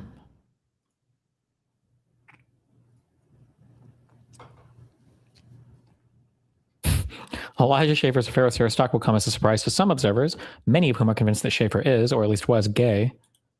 Hold on real quick. Another important chat. Randy Chang said, well, hold on. Real Serious says, I had no problems with Space Marine 1, but Space Marine 2 is tough, at least one level. Bro, so Real Serious, you should go back to it. I thought that parrying was only available when there was a blue circle around an enemy where they're lining up a heavy attack. However, you can parry at all times. So if a random tiny Hormigant or Termagant or whatever is trying to do a melee attack on you, you can parry said attack. And that makes the game 90% more easy. Like, I really wish during the tutorial they had made you parry like a normal attack and then had made you parry a blue attack so you could understand that you could do both. But I actually played like the first 3 levels getting my shit kicked in on medium difficulty because I didn't understand that you could parry anything. You know what I'm saying? Others regard him as a cookie cutter, drunken womanizer. Both groups are correct. Schaefer says he had a twink phase before he got married. A twink is a slender, young homosexual male who enjoys being aggressively anally penetrated by an older, active, usually more muscular partner. This period seems to coincide with Schaefer's time as a youth pastor. He grew up around Benny Johnson, at whose house Schaefer attended sleepovers while they both attended Calvary Chapel. Like, I feel like he's constantly like... I do like the insinuation that Benny Johnson diddled Elijah Schaefer, but, you know, I don't think there's any evidence backing that up. Nick for clout while bringing on one of his enemies or whatever. Yeah. And then Beardson did a little bit of a stream and talked a lot of shit about Elijah for saying like, oh, like I feel like he's constantly like subtweeting the grippers and like trying to talk shit about grippers without saying anything directly. And but it's like kind of weird because even Beardson's like, yeah, like I like Elijah though. Like I don't have a reason to like dislike him, but like this needs to stop. Like it's cringe. I don't know. He was kind of like in the middle like that. So I was, but Beardson didn't even have like any of the examples where Elijah said like so much worse. Yeah. You know what I mean? Like he wasn't even aware of this. Oh, okay. So that's what I'm saying. Like even Beardson did a whole stream on this, but he didn't even like he barely knew anything about it. So I just kind of feel like Damn, bro, why'd you put her on 1.5? Good God, Destiny. This motherfucker's got such ADD, he can't even do a 20-minute segment on drama. Come on, man. Grassroots with 10 says, Eric Dom just made me realize in a gay relationship with Milo Yiannopoulos, I would be the Milo Yiannopoulos. I can fix him. Good luck. Anyways, the point is that, like, the way that I view it is that there are characters around whom you can build a digital media empire and be wildly successful. I think Destiny is such a character. Hassan Piker is clearly a character. Vosh is clearly a character. Lauren Southern is clearly a character. Lauren Chen is certainly a character. And so what they do is, I'm a character, but I'm trying to build up the digital media infrastructure and I'm doing a piss poor job at it. But I'm working on it. I'm working on it in my head. Eventually, I'll work on it in the real world. 1 second. But I think Elijah doesn't have the clout or personality around whom you can build a sustainable digital media kingdom or empire. Oh, Nick Fuentes is clearly another example around whom you can build a digital media empire. And I think it's because Elijah is mousy and small. And not only is he small physically, he's like small spiritually. So for instance, have you ever met a small guy with a huge soul who you wouldn't want to fist fight because he's kind of like, he's got the personality of a chihuahua, but he has like the bite of a pit bull? You know, like I have short king friends like that, and I love them, and I would fuck with them to fuck with them, but I wouldn't fuck with them to actually get them pissed off. You know what I'm saying? Whereas if you're also on top of being physically small, yeah, honey badger, spiritually honey badgers, absolutely. So if somebody's a spiritual honey badger, then they're great. Whereas I think Elijah Schaefer is also spiritually small. So as a result, he gets really insecure about being the most popular guy in the room. But the truth is, his personality was never going to be, he was never going to be the main character. He was always going to be a supporting character. This guy should be Tim Pool's backup. He should be Lauren Southern's cameraman. He should be a commentator on the side. Oh, is this him though? Oh, nice. He's making efforts to be a main character. Look at this. I actually have to pay him a compliment now. I got to say, this is a sleeper build for somebody who's so spiritually small. Ha! This is a spiritual problem, not a physical problem. Okay. That's pretty based. Okay. All right. I see you, Elijah. Yeah. Okay. Listen, I'll amend it. This guy's got a spiritual problem. That's a sleeper build. Okay, I see you. Okay, good. Okay. Well, so this motherfucker needs to let me amend my prescription along with this sleeper build, okay? Yeah, he's 6'2". Yeah, it's not the height or the build that's the problem, okay? It's the fact that he doesn't have a solid foundation, a spiritual or metaphysical or philosophical foundation. If he truly believes that the creator of the universe sent his son, a manifestation of his will, to communicate his divine will for the human species to humanity, and that your belief and conduct is going to determine how you spend your afterlife, then running around being a fucking racist piece of shit who treats other people like shit, who cheats on your wife, who lies about shit, who's addicted to drugs and addicted to alcohol, you are not living as though you are truly fearful of the judgment of the creator of the universe. You're living like a nihilist, hedonist pagan. Okay? So why are you living like a nihilist? And the spiritual problem comes from that contradiction, because you're publicly portraying yourself as a faithful, dutiful Christian, and yet your hypocrisy emanates from the fact that you're living as though you're a nihilist, hedonist pagan. So you either need to become a nihilist, hedonist pagan, or you need to repent and start living as though you live in fear of judgment of the creator of the universe. So, you know what? I'm really happy that I Googled Elijah Schaefer for you. Because if he's 6'2", and if he has this build, once again, it's not a physical problem. It's a spiritual problem. I'm very serious about that.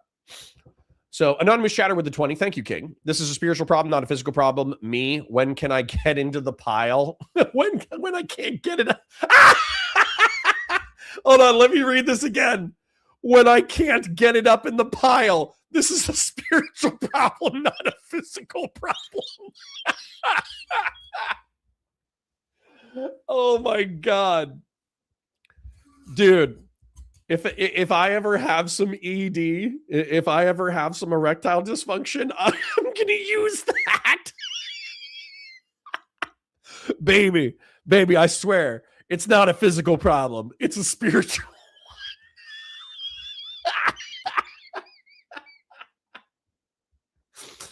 Oh my God. Maybe that's just for me. I don't know. This is a spiritual pile problem. I don't know if that's like as funny to y'all as it is to me. That's actually like mad funny. I'm just like imagining having performance issues and then saying that exact quote. So chat is not enjoying that quote as much as I am. Anonymous Chatter, this is one of my favorite things that you've ever said to me. You've said a lot of funny things over the months. To me, that's actually like mad funny. Oh my God. Asai Garcia says, not that I disagree with your point as of 8:01 a.m. PST. However, I've noticed you tend to amalgamate the theory of different denominations into one fused form of Christianity. Well, that's because I think that there's things of Christianity that are almost universal. I think the belief in Christ is universal. I think the belief that he is the manifest will of the creator of the universe, and not only that, he actually is a manifestation of the creator of the universe, is true. I think that's biblically and scripturally supported. And I also think that taking God's name in vain, this is something that I got from Dennis Prager, a Jew. But Dennis Prager said that, yeah, saying God damn it, sorry for saying it, but saying God damn it is a form of taking the Lord's name in vain, because you're mixing the divine with the vulgar, right? Whereas the true taking the Lord's name in vain is when you bless yourselves, you cover yourselves in the righteousness of God and the righteousness of religion, but then you use the righteousness of religion for your own glory, for mundane achievement and all that kind of stuff. And so what I would say is that Elijah Schaefer, intentionally or not, absolutely has taken the Lord's name in vain through his actions. Sacred Snow says Connor going through his ED arc like Zuko after conquering his anger. Oh, we're having a good time. I don't know about y'all. I'm having a good time. I'm having a great time. Holy shit. I don't know. I guess I'm it's just thinking, like, if Nick knew, like, how much shit Elijah talked about him. Like, well, Elijah will go around, like, telling people Nick's gay. Oh, really? Yeah, he's, like, said that before in, like, a room. Be like, yeah, I mean, like, I think it's definitely true that he is, you know, gay or whatever, but he has his own things. Just, like, he's, like, totally said that before. Huh. Because I'm saying, like, those things make me, I don't want to believe Nick's gay. Like, you know what I mean? Like, you know how I feel, but those things, like those clues that Elijah's leaving and always these comments, and then the fact that, like, Nick doesn't just crush him when he, like, counter signals or whatever. It's like, I just feel like, does he know something? Hot take. I don't know if it's a hot take. I think I've said this before. I think Nick Fuentes' mannerisms are a little bit effeminate, and I think he's asexual. That's my feeling from seeing him in real life and everything and seeing him. Ryan Nowicki says, Connor, do you think SCOTUS is going to allow Trump to try and nationalize the election as well as the surrounding action he's taking to push the midterms? No, I don't. Online. I feel like the whole gay speculation stuff is kind of cringe. Although I guess if you're super homophobic, it's maybe warranted. I don't know, but I don't know. I feel like if Nick was actually gay, I feel like that would have come out by now. I feel like somebody would have some evidence or something of it. Think, like, what does Elijah have that he's allowed to exist this long? Because, and maybe you're right, nobody's just paying attention, but No, some of the like, tweets, personally, like, I just think that, like, no one's paid attention to Elijah and they don't care what he says about it. So then why? It's like, Why does he want to go around saying he's gay? Like, why would he say that? because he talks shit, because he's jealous of Nick. He's extremely jealous of him. Yeah. Like, obvious. Like, he's, like, talks so much shit about Nick for no reason. Why? Why do you think he's jealous? Because Nick's way more popular. Yeah. And he's on his generational run. Wow. And then, like, Elijah will say things like, well, you know, Nick is, like, he's better doing a show than me, but I'm the one who's, like, way better at running a business. And he doesn't know how to run a business. Bruh. Like, he says all these, like, copes, basically. He sees himself as in competition with him. And then he would get, like, so jealous when, like, I obviously, like, would say, like, no, like, Nick's, like, the leader of the movement. Like, he, like, literally crashed. So somebody else was saying this because I watched like two covers of this. I think I watched Queeman cover it. I think I watched Destiny cover it. So Nick Fuentes, leader of the movement. Okay, leader of the movement. I think that Nick Fuentes is the leader of tens of thousands, maybe hundreds of thousands of online race realist Christian nationalists, and therefore has had a rising star in political commentary and has fought through a lot of controversy and a lot of, how would I phrase this? Not just a lot of controversy, but a lot of adversity that would have crushed a different person. And so I do think that Nick deserves his bona fides in those regards, despite being a person with a dog shit evil ideology. My beef, though, or my criticism that I heard Queeman say is that, like, do you think that this movement is going to take over the entire right wing? Because it's probably not. Any talking points, any race realist talking points are going to be like co-opted by the techno-feudalist national conservative bros. And then when they're like, oh, do you think that like blacks are abhuman or subhuman? Or do you think that Indians all eat poop? Or do you think that Hispanics are like Aztecian, marauding barbarians who love child sacrifice? Then, of course, like the national conservative tech feudal bros are going to be like, no.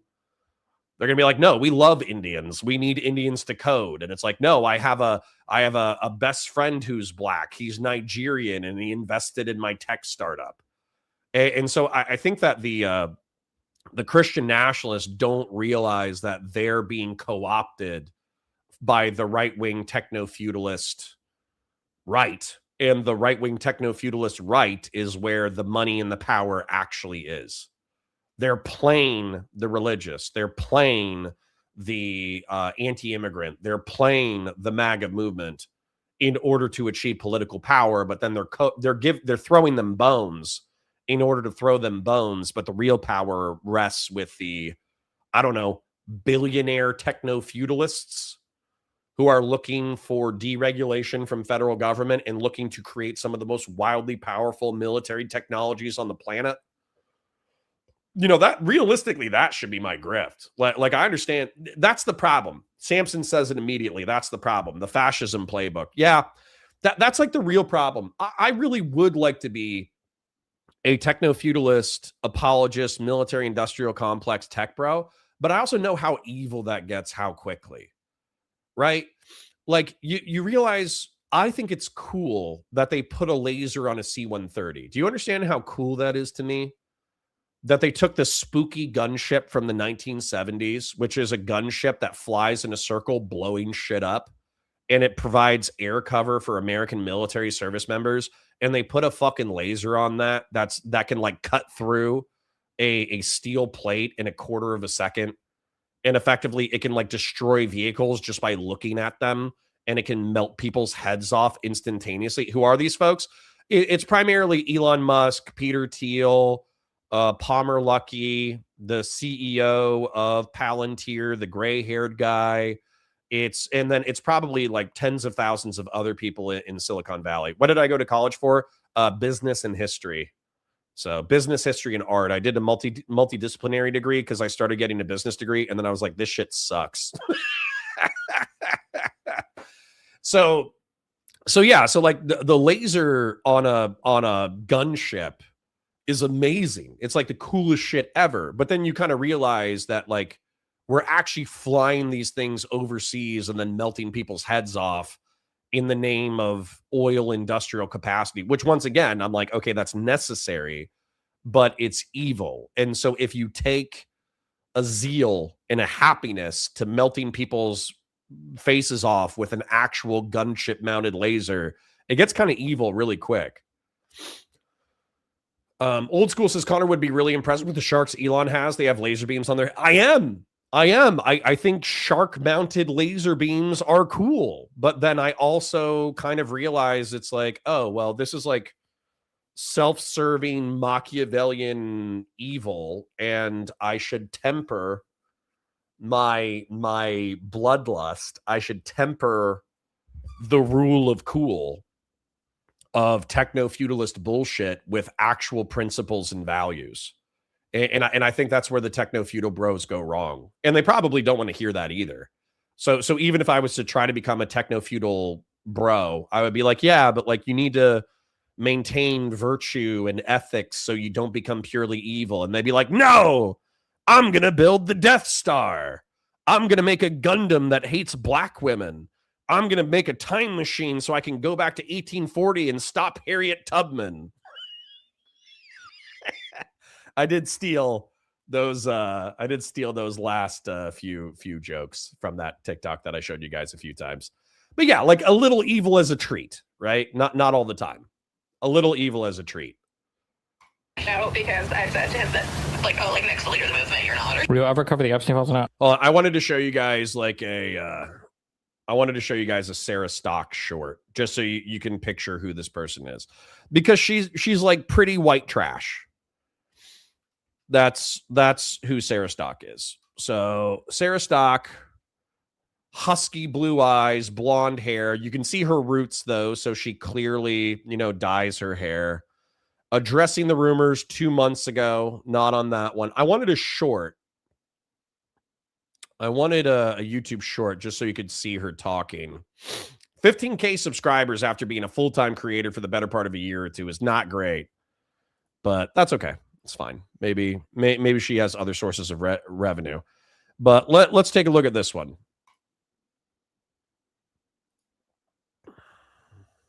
Those inner worlds that we have, and sometimes we misinterpret with one another, to try and create an understanding and basically encourage empathy. Now, we're just worshiping a random fat black person. Why are we doing this? It's clearly just to demoralize us, an egregious assault on our eyeballs, and I just think it needs to be destroyed. And so a pretty R-slurred white trash girl. That's who she is. All right. Anyways, back to it. Maybe watch a YouTube video on it. All of it is super boring to me, though. I have no desire. I think it's the biggest red herring, like mindfuck waste of time in the universe. But maybe I'll listen to something later on. I don't know. I have zero interest until something like more solid comes out. I have zero interest in unverified, unauthenticated emails that are just showing.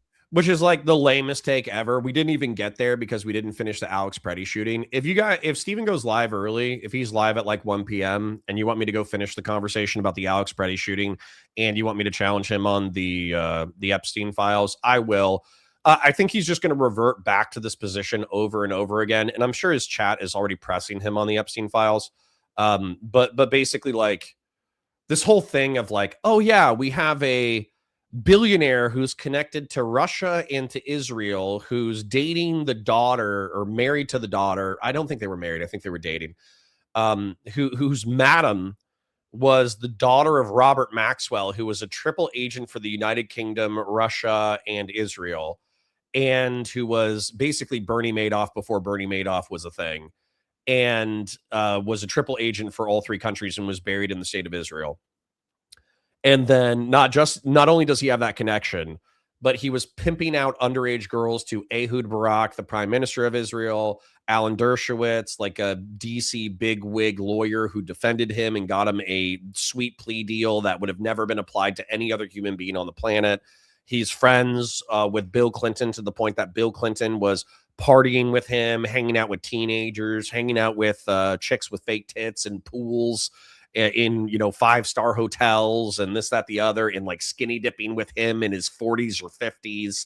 He was partying with Donald Trump in the 80s, 90s, and thousands and bringing teenagers to his estate. But there's nothing to see here. It's not a pedo ring. It's just a billionaire who sexually recruited a ton of teenagers to have sex with rich and powerful people. But it's not a pedo ring until we get more substantive evidence. It's like, what the fuck, man? Like, I understand what he's saying is, he's not trying to play into the deep state blackmail honeypot conspiracies, the lizard people adrenochrome conspiracies. He's not trying to play into that. But this is close enough that you could just be like, okay, they're not actually biologically lizard people, but they're playing out the metaphor of what we're talking about, of sociopathic, monstrous freaks in charge of our society who cover for each other and they view the rest of society as prey. You know what I'm saying? Like it's the lizard people thing is just another analogy of the vampire. It's like the dead and powerful feeding upon the flesh of the youthful and beautiful. That's what we're talking. It's a metaphor. And Steven's like, nah, nothing to see here. Nothing to see here until we get something more substantive. And it's like, dude, this is probably about as substantive as it's going to get. And it's close enough that nobody should give a fuck. Showing crazy shit out. It's just the most boring thing in the world to me. And there's like a billion other people that are going over it. So now that's starting to make a little more sense, because I couldn't understand like where there was this switch where he was like condemning anybody in the company that was like Nick or watched his clips or was like even just like mildly supportive. He's like, you're either on my side or Nick's side, and they were crashing about you and Mike and.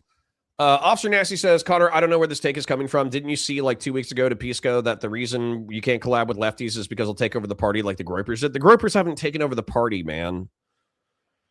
Not every dissident right-wing person has a perfect representation in government. MAGA took over the party, and MAGA is like a buffet ideology.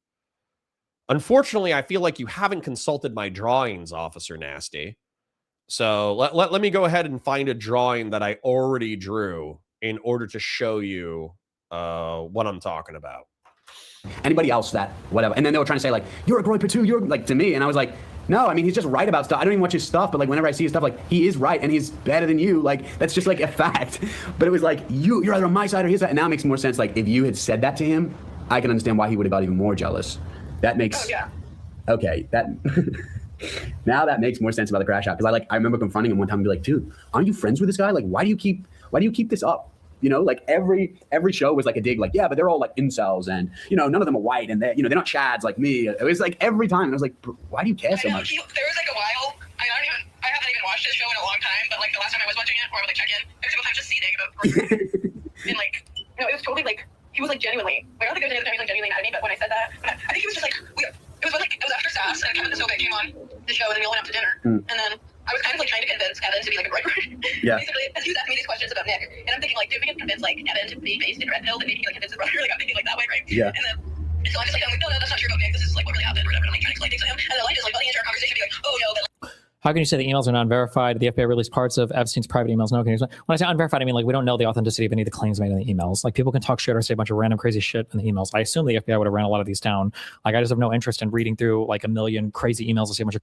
And I'm okay with this because, so for instance, there was this email in reference to Epstein that was like, oh yeah, he forced me to have an abortion and the abortion was buried at a golf course. And then he murdered my friend and threw her body into a lake. And it's like, you know, possible? Sure. Probable? No. And so if there isn't additional corroborating information, I would assume that was a schizophrenic just calling in a tip. Whereas the way that a lot of Democrats, a lot of pundits have treated all of the tips about Donald Trump is that they're all true. Whereas I think that that one's untrue. But the one where a 15-year-old girl was like, oh, yeah, I was recruited by this modeling agency and we went to go party we were recruited to go party with Jeffrey Epstein, which lines up with Jeffrey Epstein's own emails. And then we were taken to Mar-a-Lago and we were pimped out to a bunch of people at Mar-a-Lago. That makes total sense to me. That makes 100% sense to me. So yeah, we have to be discerning enough in order to differentiate between the schizophrenic who's just calling a conspiracy theory into the FBI type FBI tip line, and we have to be discerning enough in order to identify the stories that are probably true that need verification. But by the way, this should be the FBI's job. Okay? The FBI's job should be, okay, who called this tip in? What's their contact information? Okay, we're flying out to Arizona to talk to this person. Okay, this person has address of records that they actually lived in Palm Beach, Florida at the time, and they attended this high school. Okay, this person actually has photos of them hanging out with this person, which is an associate of Jeffrey Epstein. Okay, this person was actually 14 in the year 1997 during the time that they alleged that they were raped by the sex trafficking ring. Okay, here's a sworn written affidavit, which basically says that if they're lying about what they said, then they're going to jail. So therefore, if they're signing a sworn written affidavit, this increases the likelihood that this actually happened. Oh, this actually correlates with the sweetheart plea deal that happened in 2008, where 40 women all accused Jeffrey Epstein of sex trafficking, but Alex Acosta, the lawyer, signed a sweetheart deal where Jeffrey Epstein was only convicted of a single count of soliciting sex from a 17-year-old and got like a year and a half of work release prison shit. You know what I'm saying? Like we would need dutiful, unafraid, aggressive law enforcement to follow up on these tips. And we have every indication right now that those officers were not assigned to the case and did not follow up on these tips the way a normal law enforcement operation would have been conducted. So right now, that's enough for me to say, until they actually investigate this shit and actually put up all of the evidence that could result in a conviction, these motherfuckers are sweeping. Okay? That's how I feel. So for Destiny to just be like, nah, it's bullshit until we get something hard. It's bullshit until the institutionalists tell us that there's something here. Like, nah, that's cope. You're not using your brain. That's me. That's me. That's my opinion. Still looking for a picture for Officer Nasty in order to explain something to him. So I'll be doing that while we're running this picture. Crazy things. I was like, I don't know how to validate or verify if any of these accusations are true. If anything comes of it that's actually true, I imagine, or I hope that some investigative journalist figures it out, or maybe there's a fucking, there's never going to be a DOJ thing, not under this administration.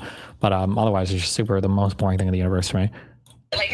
Which in turn is like wild to me, but that's fine. Okay. So, Officer Nasty, this is for you. You said, why are you afraid of the Groypers and you're afraid of the far left playing into the politics of the left wing, and yet you're saying that the Groypers are they're the tail that's being wagged by the dog. They're not the tail that is wagging the dog. Okay? So let's take a look at this. What I would say is that the neocon libhawks might have begrudgingly voted for Trump and therefore been a part of the MAGA coalition. However, they did so begrudgingly, and the people who jumped ship in order to vote Democrat or to abstain from voting, the vast majority of them came from the neoconservative liberal hawk segment. So these people still are rich and powerful. Think about Donald Rumsfeld, Dick Cheney, the Bush family, Romney, Dan Crenshaw, Nikki Haley. All of these people are still relevant in Republican politics, but they're not favored. The base don't like them. They're still rich. They're still powerful. They're still a part of the Republican Party, but nobody really likes them because of military adventurism over the past 20 or 30 years. So if you're counting the Republican Party, neocons are maybe 10 to 20% of the Republican Party, and they're largely silent because they know that they're not popular right now. Now, the contrarian right and the fiscal conservatives, I would actually say is huge. I think it's like 20 to 30% of the party. And the fiscal conservatives, think about your engineers who don't care about PEPFAR and USAID being slashed, because realistically, that's one less dollar in taxes, and black people should be looking after themselves anyways. So fuck international aid. As long as you reduce my taxes, I don't give a shit. That's like a huge swath of Americans. Those are working class folks. Those are middle class folks. Those are rich folks. And I would say the Republican Party is probably straight up like 20 to 30%, maybe even as high as 40% fiscal conservatives who don't care about the rest of the policies as long as government services are being cut and also their taxes are being cut. I would say straight up, that's probably a third to 40% of the Republican Party. So when you go, oh, you know, Donald Trump's a dictator and he's a Christian nationalist and he's a useful idiot for the techno-feudal bros, they're like, yeah, I don't give a fuck. My taxes were cut, and we also cut programs to black and brown people that I don't think we should be paying anyway, so fuck it, right? That's straight up. Like, I swear to God, that's a third of the Republican Party. So then, social conservatives, I would also say, are a third of the Republican Party, and these are like Christians who turn themselves into knots in order to support Trump. As an example, I don't know if you guys saw that, but there were Christian evangelicals who were saying that, yeah, Trump's a pagan. He might be a pedophile. He might be an ephebophile, but he's like Darius from the Bible. And for those of you who don't know, I don't even fucking know who Darius is, but I think Darius is a Babylonian or Persian king. And so the lore behind that is that the Jews themselves were like fucked. Okay, if he's Persian, he's Persian. If he's Babylonian, he's Babylonian. That's not necessary for the point. The point is that Darius was a fucking barbarian. He was polygamist. He killed people. He put their heads on pikes. He didn't believe in Jehovah. He wasn't a Jew, but he protected the Jews. And so that's the way that a lot of Christians turn themselves into knots in order to support Trump, because they say, oh, well, he's like a hedonist, nihilist, degenerate who takes God's name in vain and does a bunch of evil shit, but he's advancing Christian nationalism and Christian conservatism in America. Therefore, between them and the Democrats who fucking love child sacrifice via abortion, we're going to pick Trump. Okay. Then the techno-feudalist bros are a very small part of the population. Very small. Like, techno-feudal bros are probably less than 1% of the population, and yet they're a huge part of MAGA. And what I mean by that is Peter Thiel got J.D. Vance to be the vice president of the United States as a Trojan horse to deliver MAGA talking points, but realistically advance the agenda of deregulation at the federal level of Silicon Valley so Peter Thiel can usher in the next generation of technology. And then same thing with Elon Musk. Elon Musk spent $44 billion in order to buy Twitter to explode open the Overton window so the contrarian right and the dissident right could express themselves in such a way that puts their finger on the scales in order to get Trump elected. $44 billion. Like, the largest purchase in history was done to enable the MAGA movement. Okay? So their population small, their politics is wildly effective. And then finally, the dissident right, which is where this entire, tangent kicked off. Okay. The dissident right is the far right. They're the Yarvinites. So Yarvin is like a neo-monarchist. He wants a new dictator. Peter Thiel likes him. Peter Thiel supports him financially. Peter Thiel has backed Curtis Yarvin's digital media career, because he himself is, or Yarvin is like a philosophical backbone to back the plays of the techno-feudalists. So the more that Curtis Yarvin has social cachet in the public zeitgeist, the better the techno-feudalists are going to be able to do. And then same thing with like the Christian nationalist right and the race realist right. They're more extreme than the core of the MAGA movement, but they create weird, interesting ideas that allow the right wing to maneuver. And so you could say, oh, well, this is a direct analog to the left wing because, the left wing is never truly going to be in power. They're only going to come up with like weird technocratic and philosophical ideas that are going to infect the left, but they'll never truly wield power, which could be true. But there's enough evil, cancerous shit that comes out of the dissident right that then infects the rest of the right wing, that shit is evil to me. It's fucking evil. It's the philosophical backbone of why we're wiping out 3 million to 14 million people worldwide, and we technically, from a right-wing perspective, shouldn't give a shit, right? So if the dissident right wing has a bunch of like fucked up evil philosophy that logically and morally justifies abhorrent behavior that gets hundreds of thousands or millions of people killed, why wouldn't I apply the same level of passion to the far left that's doing the same thing? So you were kind of asking, like, isn't this hypocritical to say that the dissident right wing is small? No, the dissident right wing is small. Not all of their ideas become popular. I actually think that race realism is not very popular outside of the online dissident right. Being racist is like saying like, oh yeah, black people have disproportionate criminality. Maybe there's a biological element. That might be popular in the right wing, but just straight up being like, I hate my black neighbor. That's not popular outside of online spaces.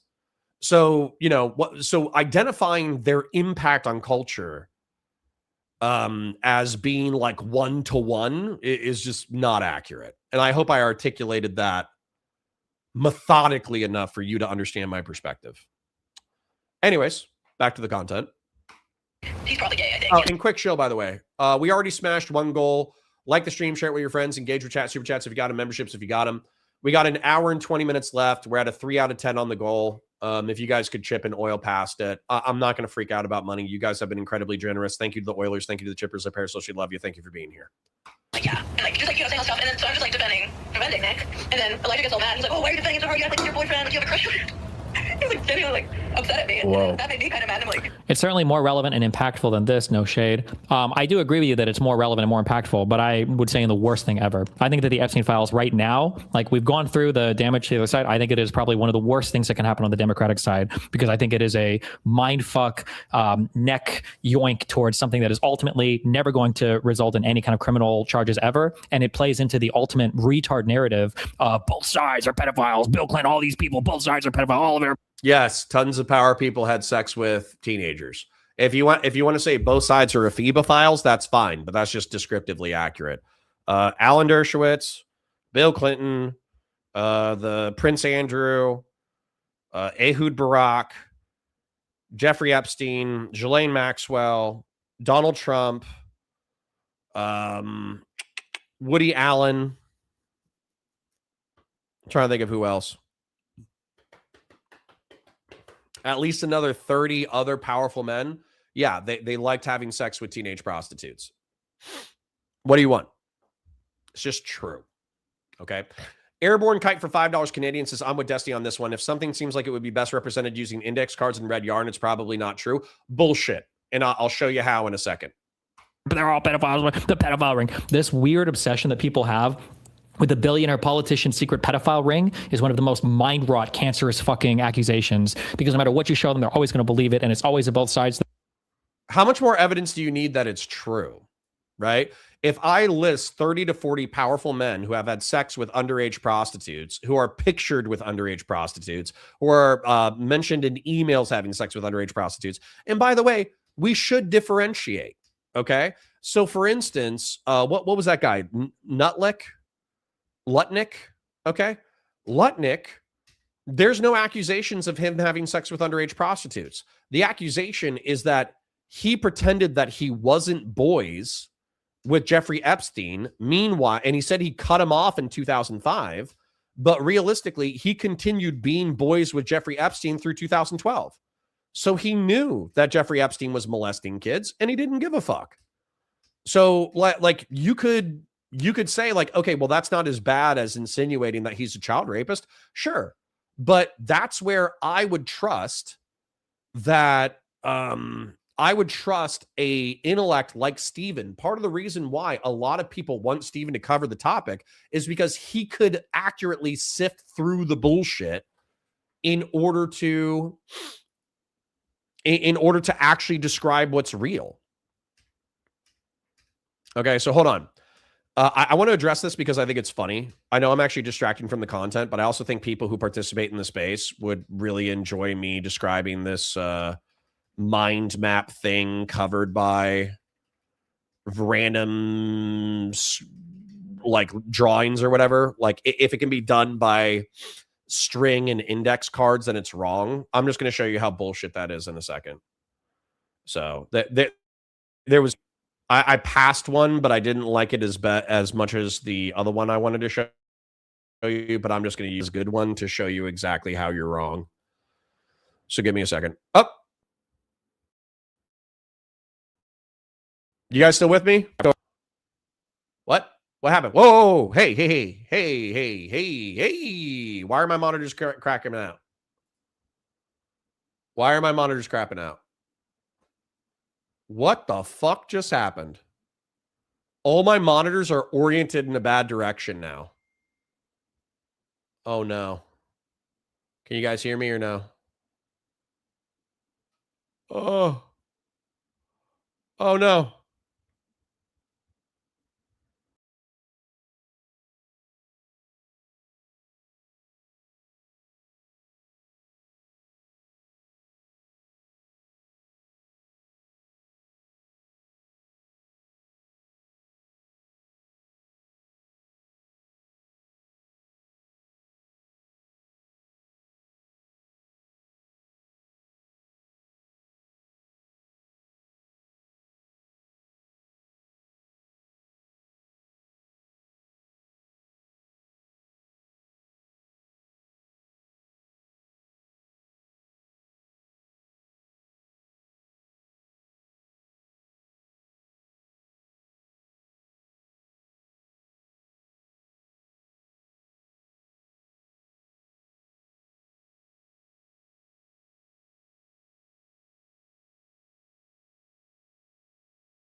Ye of little faith. Ye of little faith. I tell you, when I come into my kingdom, I'm going to find the 10 motherfuckers that dipped out. And I'm going to cast them into the lake of fire, all right? Fucking douchebags. All right, give me a second. Starting up my camera. I'm setting up my orientations. Why isn't my camera working now? Motherfucker. This is infuriating. All right, give me a second. Give me a second, chat.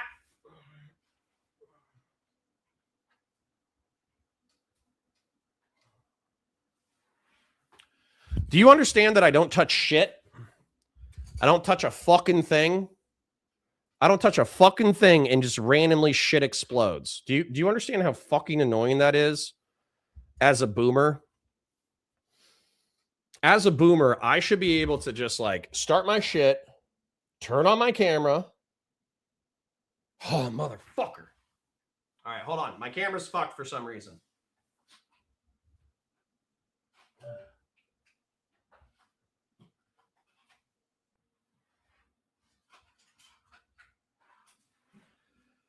I don't know why my camera's fucked. Give me a second. Oh, don't be a cunt. Stop. Yeah! Let's go. Let's go. Have I turned it on and off again? Nope. All right. Ye who have returned, thou shalt be forgiven. Give me a second. Samantha Banana.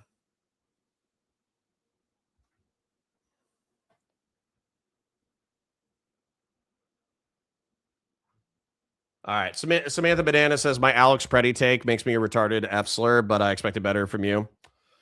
Same. Love you. Kill yourself. But don't kill yourself for real. Okay.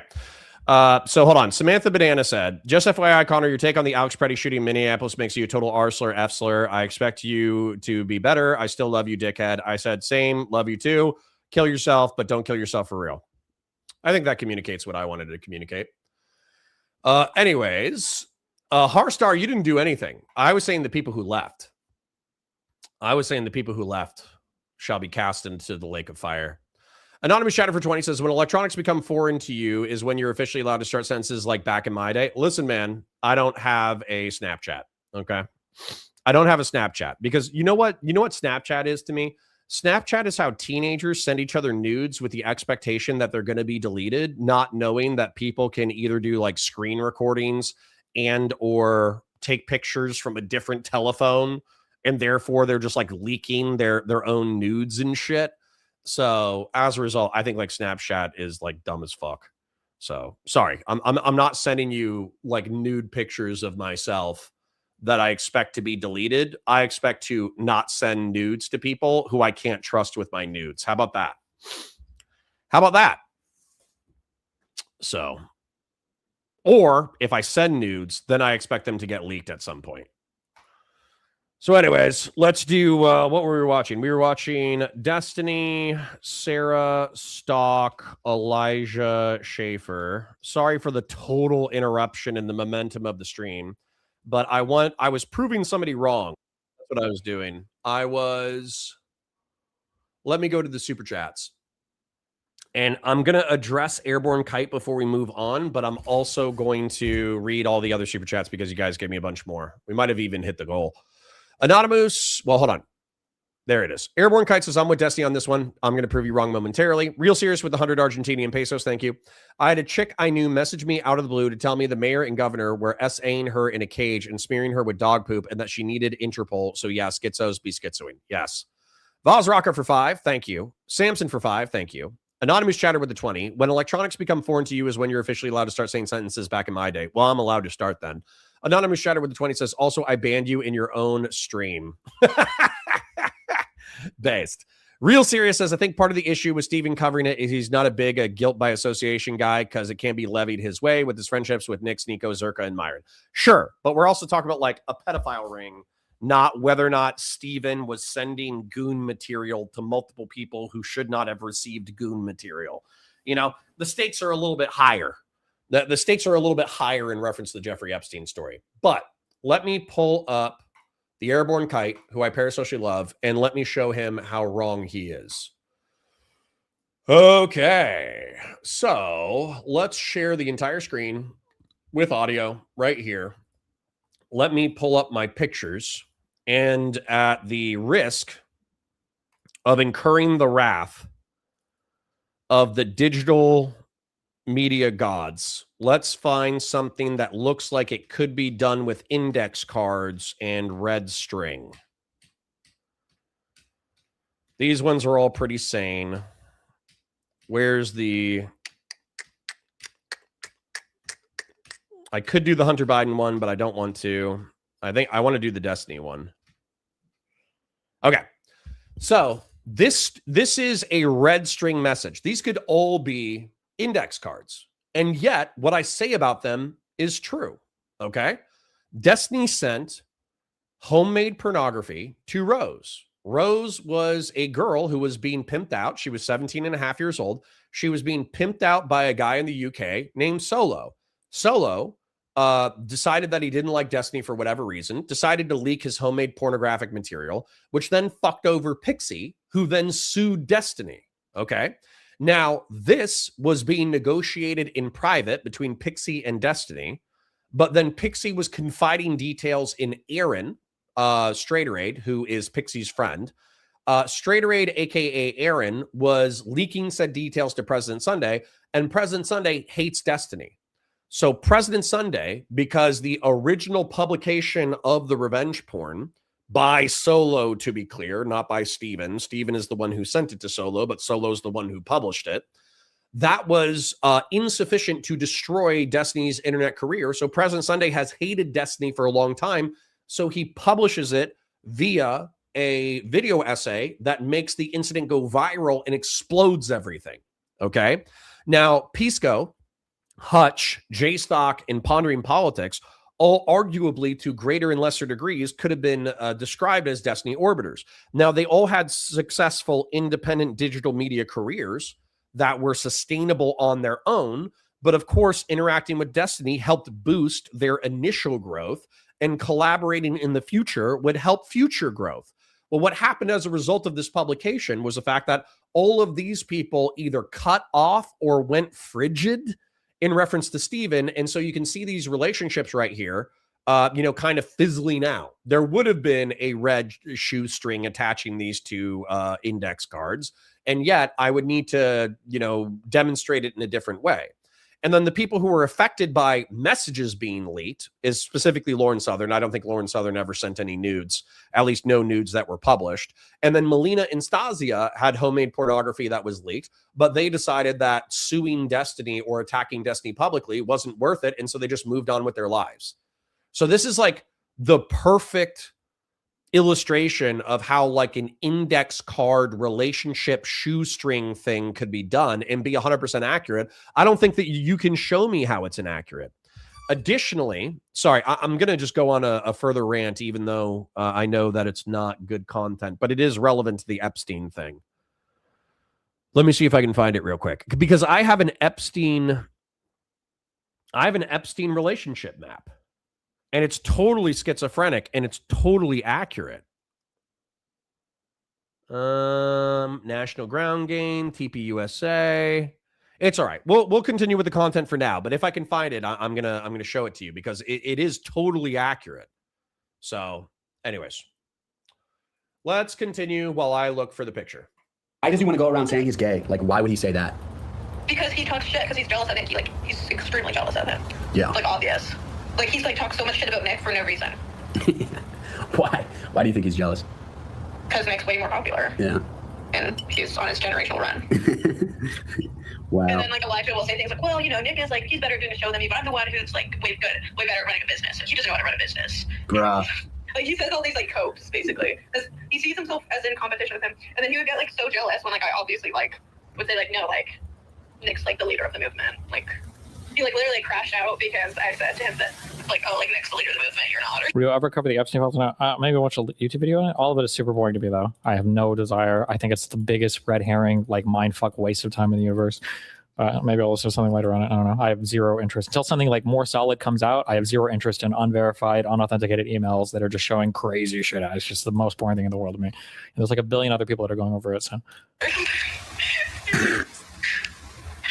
Now that's starting to make a little more sense, because I couldn't understand like where there was this switch where he was like condemning anybody in the company that was like Nick or watched his clips or was like even just like mildly supportive. He's like, you're either on my side or Nick's side, and they were crashing about you and Mike and anybody else that whatever. And then they were trying to say like, you're a groyper too, you're like to me, and I was like, no, I mean, he's just right about stuff. I don't even watch his stuff, but like whenever I see his stuff, like he is right and he's better than you. Like that's just like a fact. But it was like you're either on my side or his side, and now it makes more sense. Like if you had said that to him, I can understand why he would have got even more jealous. That makes. Oh, yeah. Okay, so let's do the Epstein mind map that looks schizophrenic real quick. Okay. So Harstar said something like, well, you're not drawing conclusions from the index. That wasn't the point. The point was that somebody said, if you can draw it out with index cards and a red string, then it's probably not true. That's just not true. Okay. So Jeffrey Epstein and Ghislaine Maxwell recruited and pimped out teenage girls. Okay. This is just factually true. Now, what happened was they hired Alan Dershowitz, who is a powerful DC lawyer who has been well respected for 30 years, despite him writing an op-ed in 1997 saying that the age of consent should be reduced to 15, which to me is like, yeah, you definitely had sex with Virginia Giuffre, you fucking freak. Anyways, so Alan Dershowitz negotiated a sweetheart deal for Jeffrey Epstein when he was caught pimping out underage girls and having sex with underage girls with Alex Acosta, taking what could have been decades in prison and turning it into like a 3-year good behavior sweetheart deal where he was on work release 80% of the time. Like Jeffrey Epstein had to sleep in a jail or prison, but what he was doing is he was going to work every single day, and he was hanging out with his office, and he was allowed to like hang out with other professional associates and this, that, the other. So as a result, Alex Acosta totally helped sweep the Jeffrey Epstein files. Now, there are allegedly up to 40 victims who have signed written affidavits about the way that they were pimped out by Jeffrey Epstein. And then effectively, some of those women claimed that they had been sexually assaulted and or raped by Donald Trump. So there were 26 public sexual assault claims against Donald Trump where he was accused of like fingering them or grabbing their tits at parties or making inappropriate comments or whatever the fuck. So, you know, that happened during the Trump won, the 2016 run. And then Katie Collins actually has a specific narrative that she was a model in the 90s, I think, maybe the 80s, where she was 13 or 14 at the time. She was recruited by Jeffrey Epstein, flew out to a party at Jeffrey Epstein's penthouse, and was specifically encouraged to have sex with Donald Trump underage. Steve Bannon not only helped run Donald Trump's first campaign, he also was working with Jeffrey Epstein in 2017 to 2019 to try to rehabilitate his public image. Okay. Virginia Giuffre is one of the girls who was pimped out. She claimed that there's photos of her hanging out with Prince Andrew. She almost guaranteed had sex with Prince Andrew. She also said that she had sex with Ehud Barak, almost guaranteed she had sex with Ehud Barak. And she said that there were 30 other powerful people who are household names who had sex with underage prostitutes with Jeffrey Epstein, of whom she was specifically aware. Right? Now, Israeli intel, Mossad, used Jeffrey Epstein's properties. Russian intel, Jeffrey Epstein was communicating with Russian intelligence services in order to tell them how to deal with Donald Trump during the Russian-Ukrainian negotiations. Jeffrey Epstein was hanging out with Peter Thiel. No sexual impropriety accusations there yet. Bill Gates allegedly was banging underage Russian prostitutes and a 20-year-old bridge player, and somebody gave him an STD that he then infected Melinda Gates with, and then asked Jeffrey Epstein for medication with which to covertly treat Melinda Gates. That way she wouldn't realize that he had cheated on her and given her an STD. Bill Clinton is photographed hanging out with a teenager sitting on his lap, hanging out with a teenager who was massaging his back, and also like skinny dipping. I don't think he was naked, but he might have been skinny dipping in a pool in a jacuzzi with a woman with fake tits. And then Hillary Clinton allegedly had an affair with Vince Foster that Jeffrey Epstein was aware of. So once again, I understand that I'm being autistic about this. I understand that Harstar is saying you're being too autistic. I understand the airborne kite is saying you're being too autistic or whatever. But this is just true. Okay? Everything that I've said just now is corroborated by additional evidence. And so if I had all of these index cards up on a board and I used red line to draw these relationships, these relationships are corroborated by facts.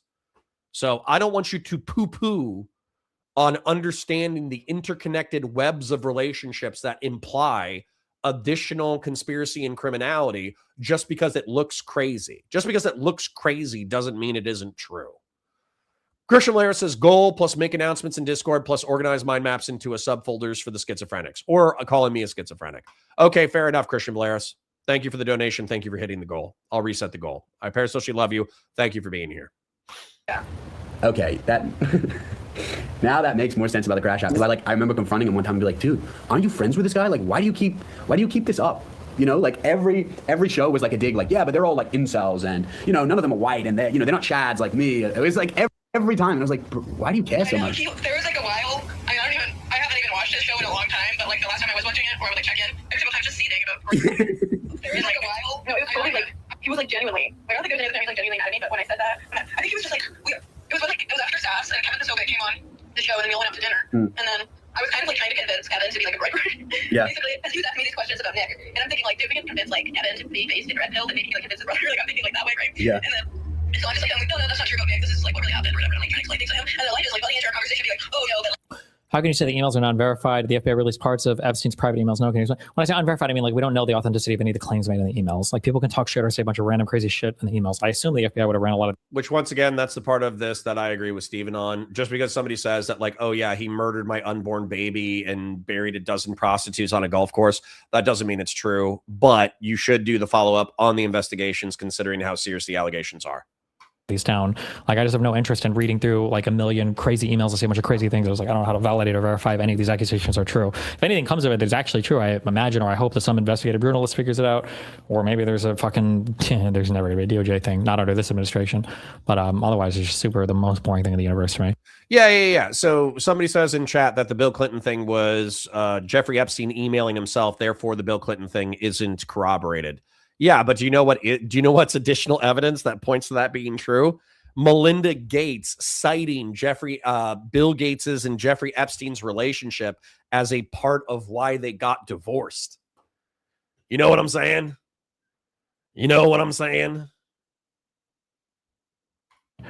like Nick is like, he's probably gay, I think, and like yeah, and like just like saying all stuff, and then so I'm just like defending Nick, and then Elijah gets all mad. He's like, oh, why are you defending him so hard? You act like your boyfriend, like you have a crush on him. He's like genuinely like upset at me, and that made me kind of mad. I'm like, it's certainly more relevant and impactful than this. No shade.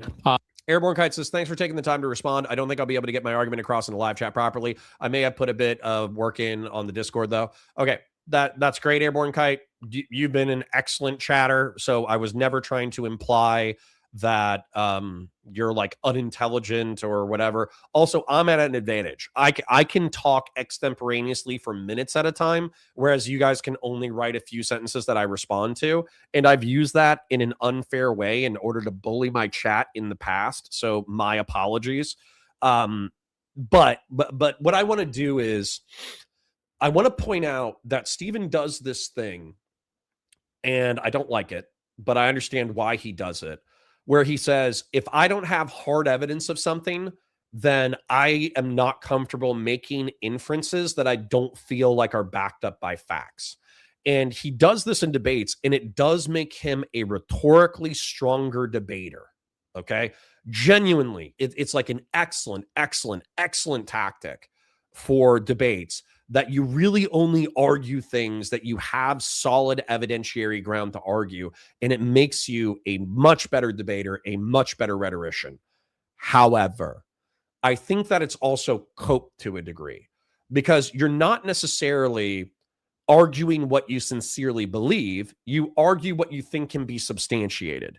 And I think that you can make reasonable inferences based off of available facts, and like retreating to, well, there aren't hard facts that back up this perspective, therefore I'm right and you're wrong, I don't think is correct.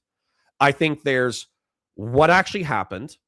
I think there's the evidence that supports what happened. I think there's inferences and implications that people are able to take off of said evidence.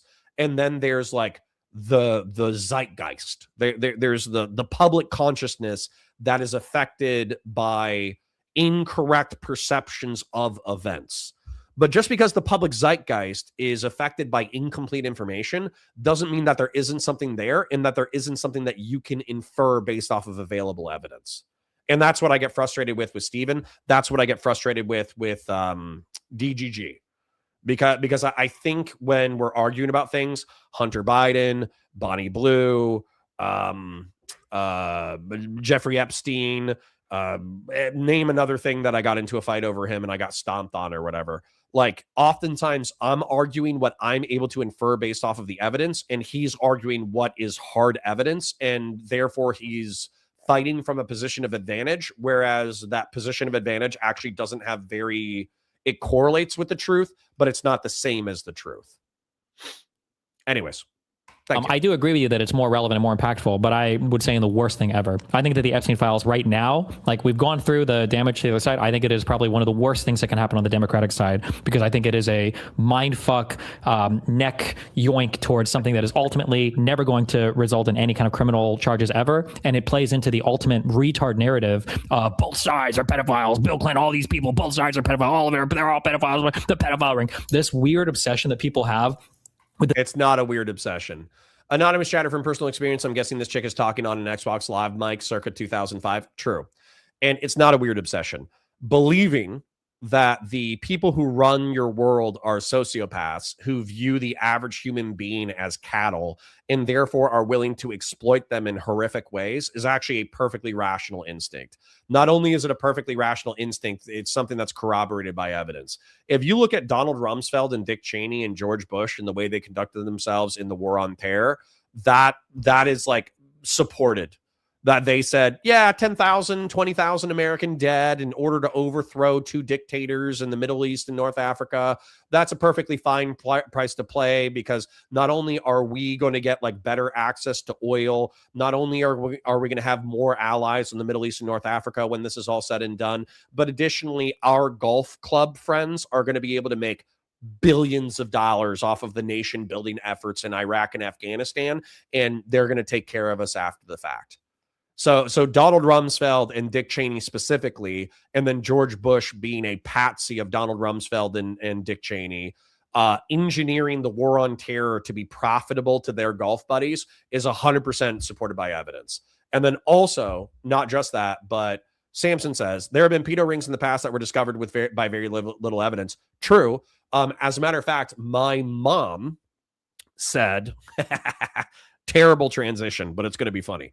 My mom was saying that in Belgium, there was a sex trafficking ring. I don't know if it was a blackmail ring, but there was a sex trafficking ring involving politicians, involving either like a horse stable or caves in Belgium. I'm going to take a look at it, because that happened during the late 1990s. I'm going to see if it's available in a news story real quick. Belgium, sex trafficking, politicians, 1990s. In the 1990s, Belgium was deeply affected by the Marc Dutroux case, which involved child sex trafficking and kidnapping, causing massive public outrage over failures in the judicial and police systems. While rumors suggested high-level political protection, no prominent politicians were definitively convicted of direct involvement in the trafficking ring itself. So the Marc Dutroux affair was convicted for kidnapping, sex abuse, and murder, a scandal that shook Belgian society and expressed deep-seated mistrust of its own authorities. So yeah, like this is, how does your mom know about this?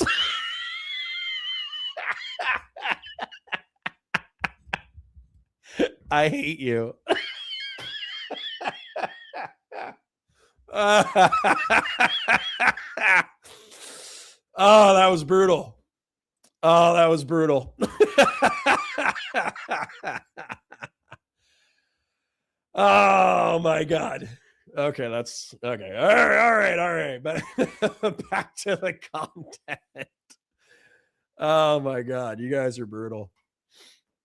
The billionaire politician's secret pedophile ring is one of the most mind-wrought, cancerous fucking accusations. And yet, there was a version of this that happened in the 80s and 90s, exposed in the late 90s.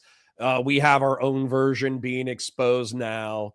So, yeah. Sorry, Destiny. I will continue to accuse the most sociopathic higher levels of our governments and corporations of being freaks who are effectively spiritually vampires who profit off of the suffering of the average person until proven otherwise. More importantly, why did Connor end up in Belgium? My dad worked for, I know you're asking as a joke, but EDS, Electronic Data Systems, they're a company that runs the email systems for the military, and they had a base in Belgium, and they offered my dad a job after he sold his business, or actually, more importantly, lost his business. And then he took that job because it was good paying. So, yeah, that's why I was in Belgium. Because no matter what you show, Not because I was being sex trafficked. and they're always going to believe it, and it's always a both sides thing, and it's always the billionaires and the deep state, and it's so boring. If something solid with evidence comes out, then fine, but until then, my position is the same as it was a year or two ago. I think it's a bunch of shit that could look bad, and some of it maybe sounds bad in context, or people are hanging out with him, and it's like, ooh, like, damn, you guys should have known, or something like that, but there's not going to be like a smoking gun or a crazy, like, oh shit, this guy actually did something fucked up or wrong. That's my guess. If I'm wrong, then something will change in the future, but until then, I'm not going through every single retarded fucking, look in this email, they say torture video, and it's like, okay, I don't know what the fuck, I have no idea.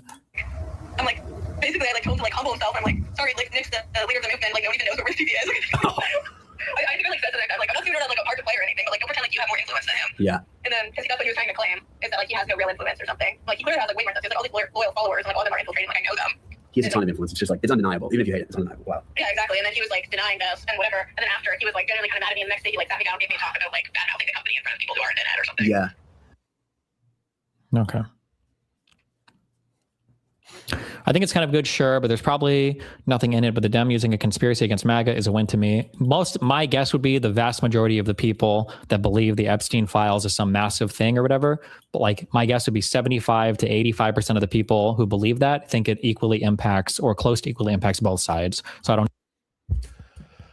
Once again, what is the evidence that it doesn't?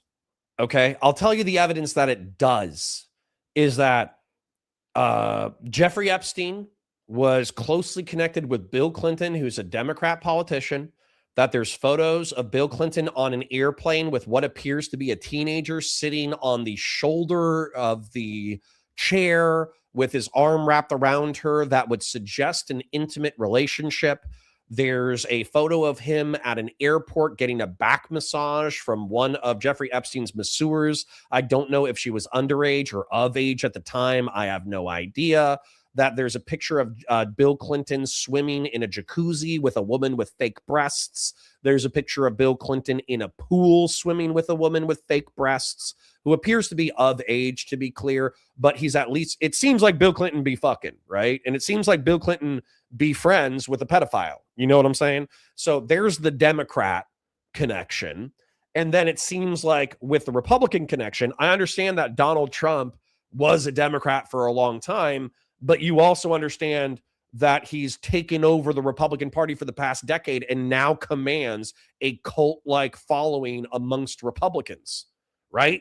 So Donald Trump being the core of the current Republican Party and partying with Jeffrey Epstein through the 80s and 90s, being credibly accused of rape of underage girls during the 80s and 90s, dozens of women being sex trafficked by Jeffrey Epstein, and then a whole host of Trump administration being former friends of Jeffrey Epstein does point to a pretty deep institutional rot in reference to this. Not just that, but the law enforcement agencies, like I said, there would be a way to either prove the credibility or disprove the credibility of each one of these claims. And it seems like law enforcement didn't follow up, right? Who's the guy who said, hey, I got a sexy 9-year-old Brazilian girl that I hung out with last night that you're going to love? Who the fuck said that?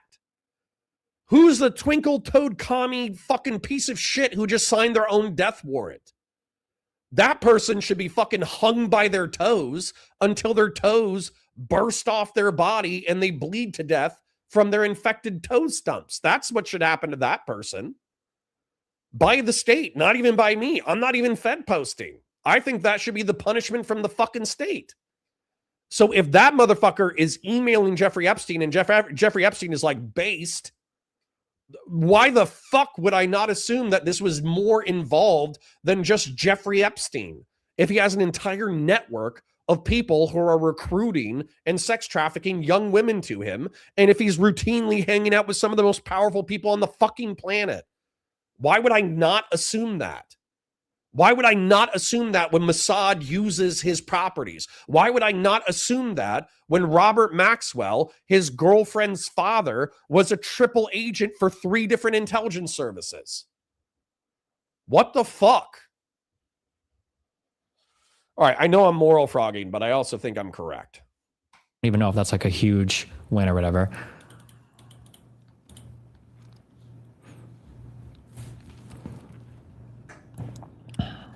But maybe not. I don't know. Nah, I'm right. Destiny's wrong. Maybe I'm wrong on it. Maybe, I don't know if there's like polling on that. I kind of agree, but it seems like you are turning your brain off because conspiracy theorists are retarded. Correct. I agree with this chatter. Both can be true. No, I'm not. I'm open to if somebody like finds something that seems credible and fine, but I'm not going to go through all the emails or watch like amateur random reporting because it's not interesting to me. Why? If something comes out, I'm fully open to like, oh shit, that's some crazy shit. But reading like emails that say a thing and it's like, is there any? Once again, I agree with Destiny on this point. You can't treat the uncorroborated emails as hard evidence. That's true. Way to verify that this actually happened or whatever is just super not. It's just not interesting to me. But I've never been interested in anything like this ever. Like I don't do breaking news stuff generally, or like for this reason exactly. It's just super boring to me. Like there's the same take I've had on these for like a year or 2 years or whatever.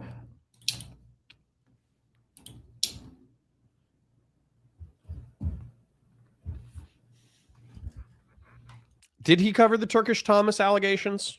I don't know if he did. I didn't see a VOD about it. Did he watch any of the Turkey Tom drama stuff?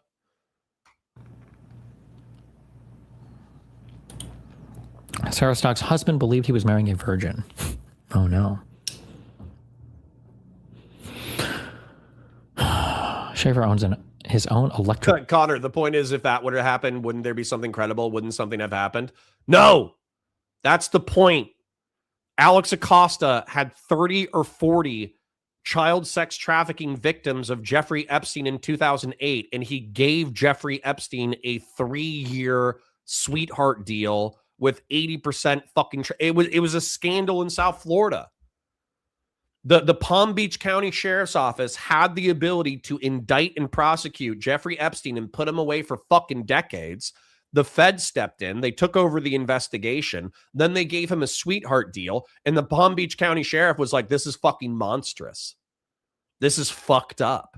And all the victims were said, hey, don't worry about it. We're taking care of it. And then they didn't realize they're like, oh yeah, he's going to be convicted. We're working on a negotiated plea. Don't worry, he's going to get punished. And then they only found out in newspapers later that despite sex trafficking dozens of teenagers from Palm Beach County, Florida, that he only caught 3 years for a single charge of having sex with an underage like a 17-year-old. If you don't understand why Epstein got his sweetheart deal, you either need to do a little surface level digging or are just extremely uncurious person. I'm not uncurious, conservative liberalism. I want the 2008 sweetheart deal to be unsealed. I am fundamentally curious.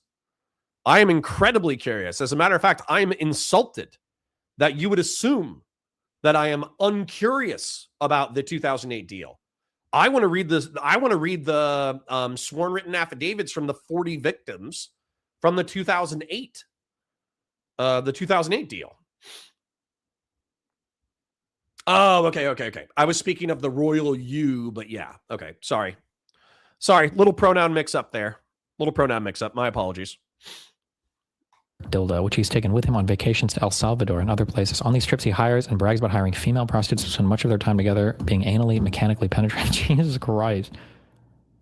What is this? Say this, I can't make you admit anything, say anything, but I will admit that I am playing a role in this, and that I am Who is this? immature, and that it should be dealt with differently. And I will also admit, outside of work, that my personal life, I'm having a hard time. Oh, is this Eliza Schaefer talking?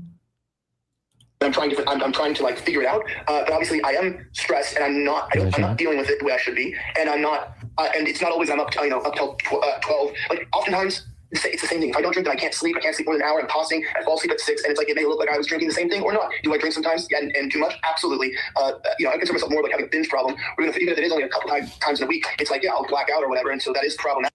And I'll just. If Dems messaged them getting in power, they would prosecute and fully release the files, then that would be a big win politically.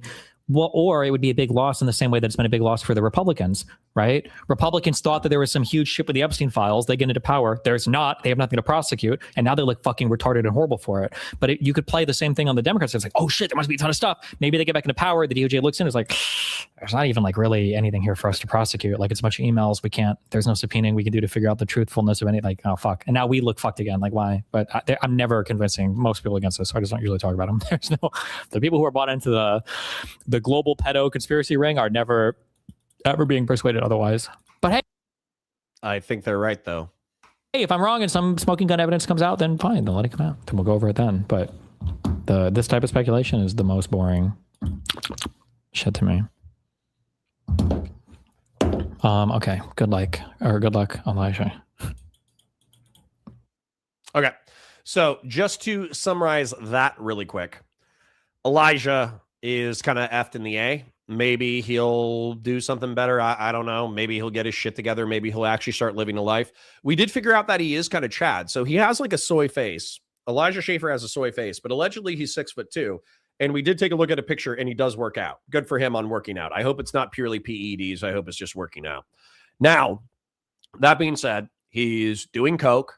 He's drinking booze. He's cheating on his wife. He cheated on his wife with a Nazi. The girl Nazi that he cheated on his wife with is basically white trash. And she told her husband that she was waiting until marriage. She didn't wait until marriage. She hooked up with Elijah Schaefer drunk at least twice. And then, excuse me, not only that, she admitted to the affair. And she's probably ruined her digital media career and his digital media career. And they're going to take a huge hit on it. And they're hypocrites and they're pieces of shit. Because while they're running around being like racist dickheads who are saying that in order to get into heaven, you need to be racist and a hardcore Christian, they're actually running around, once again, being degenerate, drug addicted fucking freaks. So fuck Elijah Schaefer. Fuck Sarah Stock. I hope their digital media careers explode. And I hope they don't recover unless they become substantially better people. If they become better people, all is forgiven. If they remain shitbirds, then fuck them. Now, it looks like Beef Supreme is saying that he's willing to fight the Pisco crowd on my behalf. And he did a Doomslayer art fighting Pisco's audience with a wrench. That's fucking based. I'm a huge fan of this. This is great. I'm a huge fan. So, anyways, let's not dox my Discord too aggressively. And then what I'm going to do, which I understand not everybody is going to be into, but I need to mix it up, man. Like, I get it. I get it. Liberal infighting, destiny, all that bullshit is a surefire way to get around 100 to 150 viewers, depending on how spicy the political content is. It brings in the super chats. It brings in the community. People love fighting about liberalism and leftism and the future of the Democratic Party and the future of the Republican Party and who's a hypocrite and who's a slut and, all that kind of stuff. I love fighting about that stuff. But I do need a palate cleanser every now and then, which is just a change of pace. And the truth is, we've been talking about ICE shootings for 2 weeks. I've pissed off my audience. My audience has pissed me off. We've fought about it. We've been talking about it for a long time. We haven't resolved anything. So honestly, I want to do some Geopol. I do want to do some Geopol. So what I'm going to do is I'm going to pull up Nick the Knife Fuentes talking to Mr. Sneako about Venezuela. Then if we still have time, I'm going to check out Nick the Knife Fuentes talking to Keith Woods about Greenland. And I need a dissident right-wing palate cleanser. I've been on the I've been hanging out with libs for too long. Nicholas J. Fuentes. Yeah.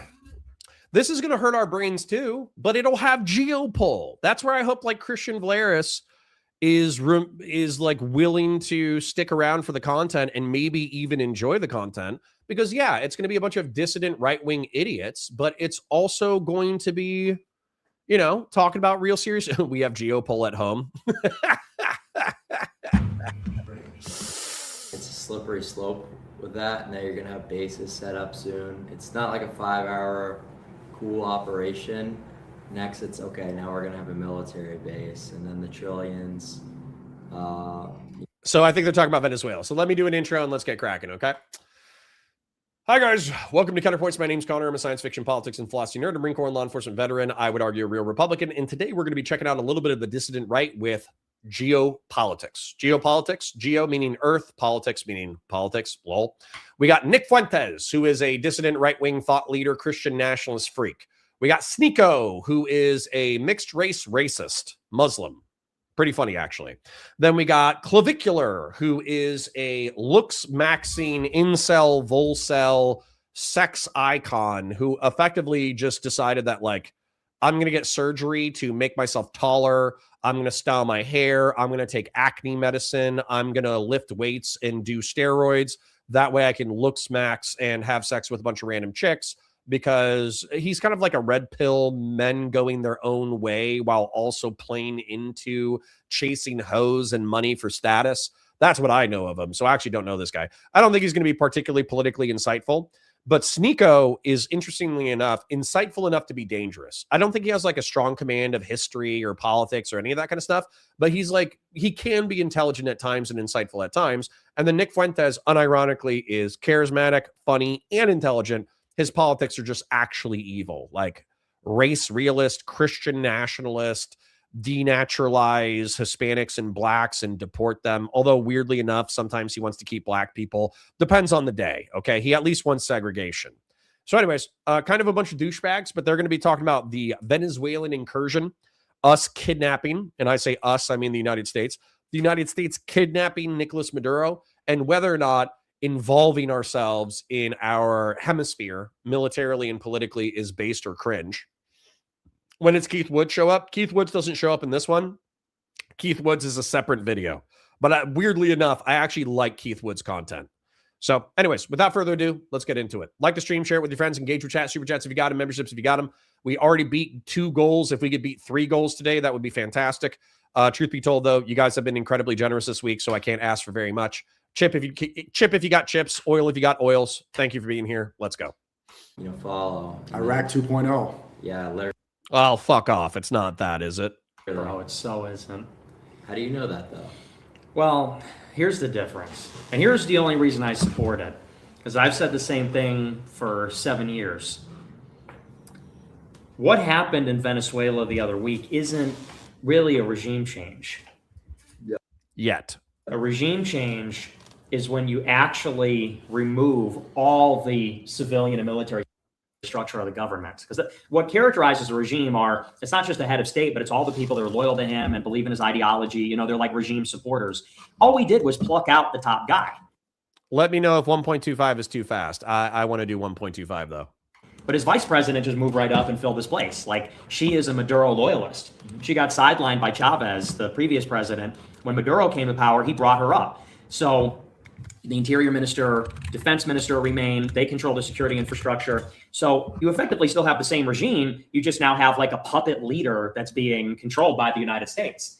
And she came to America the other week. I think she came, or maybe I think we sent John Ratcliffe from the CIA down there. They were talking about her coming.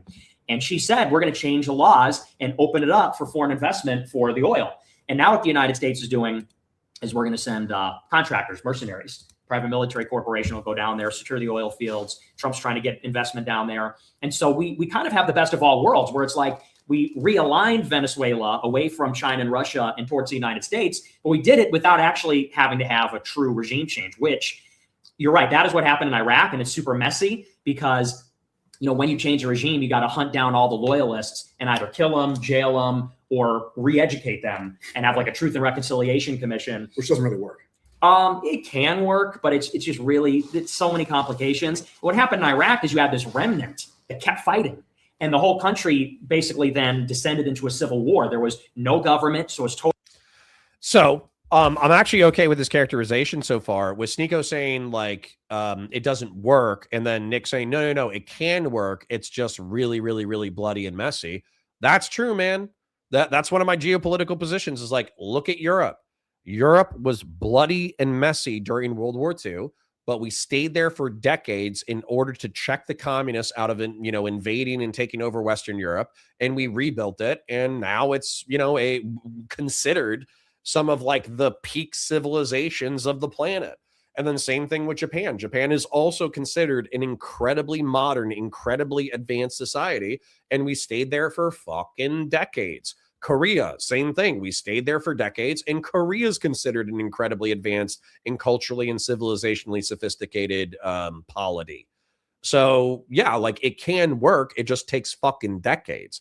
And Americans didn't have the patience for that shit. Not only did they not have the patience for that shit, but they also like they saw the grift at the top. They saw the Donald Rumsfelds and Dick Cheneys and George Bushes profiting off of the war while costing the American taxpayer not tens, but trillions of dollars and tens of thousands of American lives. And so the working class conservatives felt betrayed by their elite because the elite were profiting off of the deaths of their children, and they were profiting off of their patriotism.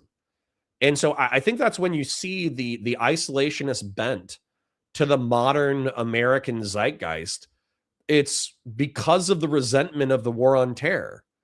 The rich people, like, I don't know Donald Rumsfeld or Dick Cheney's kids or George Bush's kids, but my presumption is that they didn't serve during the war on terror. That's my presumption. I could be proven wrong. I'll Google it. So, it's not your kids who are dying overseas. It's the working class conservatives who died overseas. So they died so your friends could make money off of our suffering. So fuck you. We're not going to be rubes for your future military adventurism. But that sentiment doesn't actually back up what's like geopolitically real. And so that's where I understand the sentiment. I just think it's stupid. Total anarchy. The remnant of the regime was fighting. You had other people try to contest it and claim power. It turned into a civil war between Shiites and Sunnis. That's what we don't want to happen. So that's why Trump left the regime intact. I fucking totally support it. And it's not that there's no risks, but I think they could be mitigated. I think it's worth it. So I'm totally in favor of it. And it's our right. It's our right to take what we doctrine. want. Yeah. Don't you think that the U.S. now loses some of the moral backing? But this is truth. Ever since World War II, the U.S., all the foreign interventions has been justified based off of communism is evil. We need to spread democracy. We need to liberate. This is the first time that I've seen in my lifetime where it wasn't weapons of mass destruction or anything. Essentially, they're just like, yeah, we just want the oil. Yes. It's not about the cocaine. It's not about communism. It's like, just give me the oil. I love so it. now America sacrifices that sort of world police, this moral compass, which I think is a dangerous, and I agree with Claude, I think that's a slippery slope. I think that's all bullshit and always has been. Well, I mean, What the moral justification? Fuck you, Nick. Yes. Well, it is. That's Weapons of mass destruction was bullshit, but the fact. Okay, let me show you why it's not bullshit real quick. So let's take a look at East Germany versus West Germany satellite map.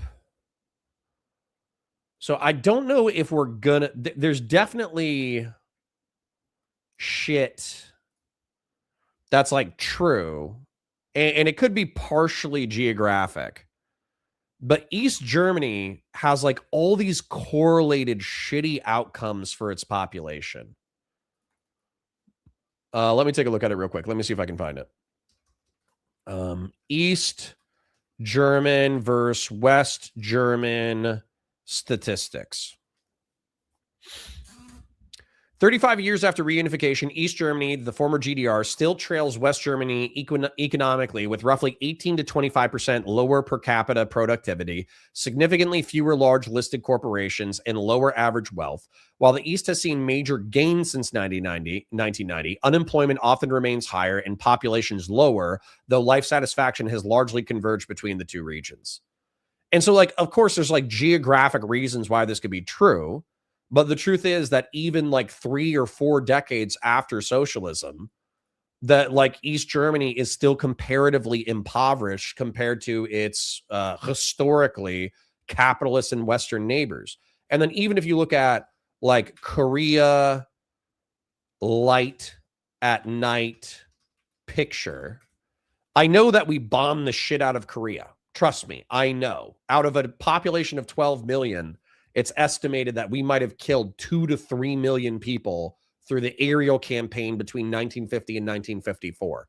However, Korea and South Korea have been allowed to develop along parallel tracks economically and socially, and it's pretty fucking clear that the South Koreans have left behind Korea as a state.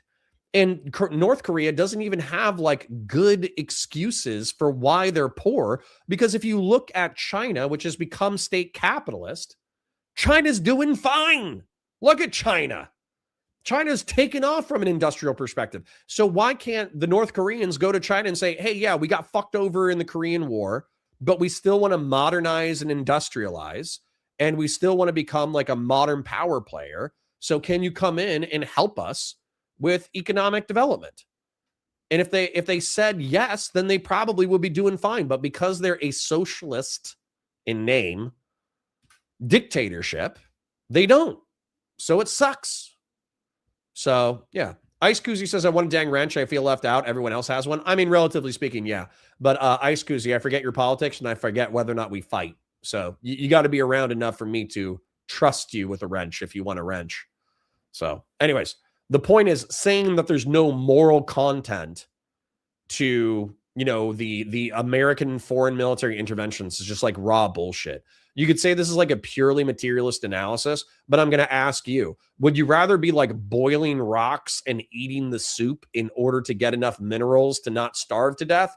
Or would you rather have so much fucking food that you're dying of fatness? Okay. Now, you might say, once again, like, that's not moral in the way that moral is used. I would say it's fucking moral. I would say it's the evaluation of good or bad. Okay. Harstar says, damn, I'm destined to never get a wrench. You know what? You've been nice. You've been nice, Harstar. You've been nice for a while. I'll give you a wrench. You're my clavicular, Harstar. You're my clavicular. You're my mogger. You use your mogging powers for good. Okay. All right, let's go. The fact that now they don't even seem to care about convincing themselves of that. That's the problem, where now anything goes. And then when you submit to might is right, I think we should operate on some sort, even if it is a lie and most people understand it's bullshit and it gets revealed, you should live in a country where there's some sort of moral consistency. I disagree. True. I think that when it comes to international affairs in particular, weirdly enough, this makes Sneako less of a fascist, and it makes Nick more of a fascist. That Sneako's saying, hey, we should at least pretend to have morals. there is one imperative, one commandment, and that is to ensure the survival of your state. So if you're President Trump, your job is not to promote democracy. Your job is not to protect the rules-based order, enforce the rules. Your job is to ensure the survival of the U.S. state. And under that, anything is justified. We are in a strategic competition with China. Venezuela represents a foothold. There are 37 ports that they have some financial interest in the Caribbean and Latin America. That is a threat. Greenland being controlled by Denmark, they can't defend it. That is a threat. And so as long as the United States is protecting our interest, which is fundamentally our survival, that's the only moral commandment. And I'll say one other thing about the Monroe Doctrine. It's interesting. When the Monroe Doctrine, it's written by John Quincy Adams, promulgated by President Monroe in 1823, he says in the actual statement, well, we don't want any of these colonial empires in the Western Hemisphere because we want them to be free republics. And there's like a much more moral and ideological tenor there. They're saying like, we, as a newly formed republic, we want to have free independent republics in Latin America. What's interesting is at the time, we have no navy. We have no navy. We have no military. We can't enforce that. We can't keep Spain, France, England out of the Western Hemisphere. In other words, when we're powerless, we say, hey, hands off the new world. Everyone should be free. 70 years later, when the Secretary of State only under Grover Cleveland interprets the Monroe Doctrine, he says, our word is the law. He says, we are the sovereign on this side of the world. Our fiat is law. Why does it change? because in 1895, we have power. We have we have a navy. We have the big guns. And that's the variable. When you have no power, you say, okay, but this like realpolitik bullshit also doesn't hit for me either, because I agree with you that the difference between being like savage and not caring about consequence and having slave morality that says like, no, everybody should get along. The difference is power, 100%. I'm with Nick in that regard.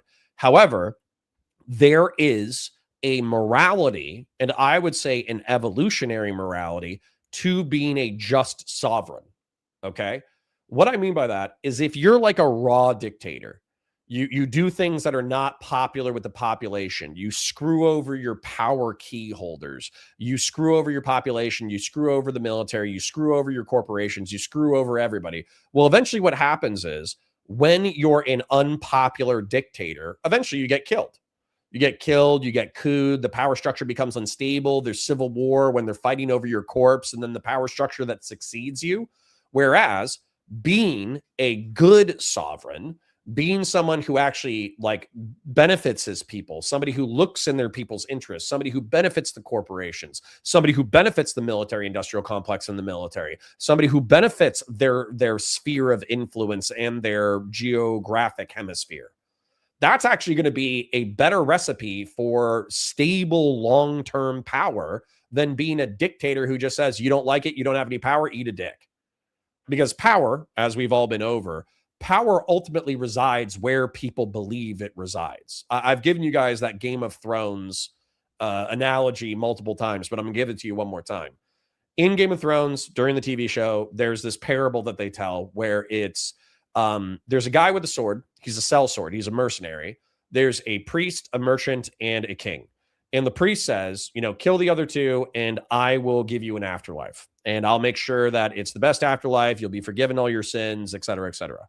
Then the merchant says, kill the other two and I'll give you more wealth than you could possibly spend in your lifetime. You'll be able to buy whatever you want. You'll be able to live wherever you want. You'll be able to do whatever you want. I'll give you unlimited money if you kill the other two.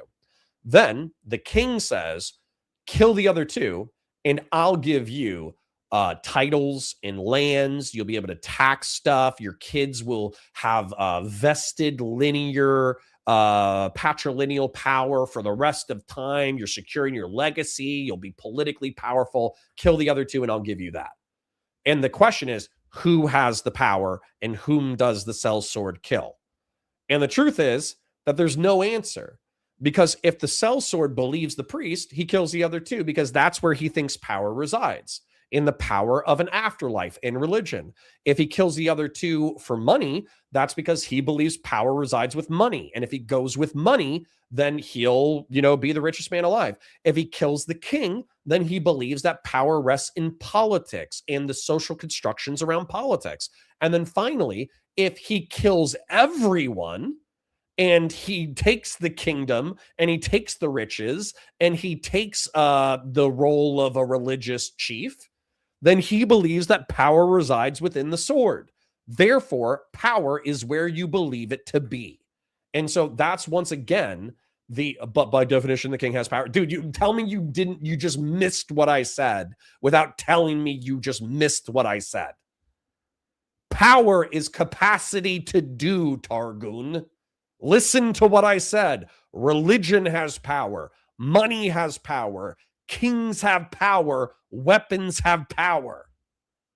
How you interact with power is a question of belief. Then he's not, if he kills the king and seizes the kingdom, he's the fucking king, Targoon. Tell me you also don't understand medieval history. Jesus Christ.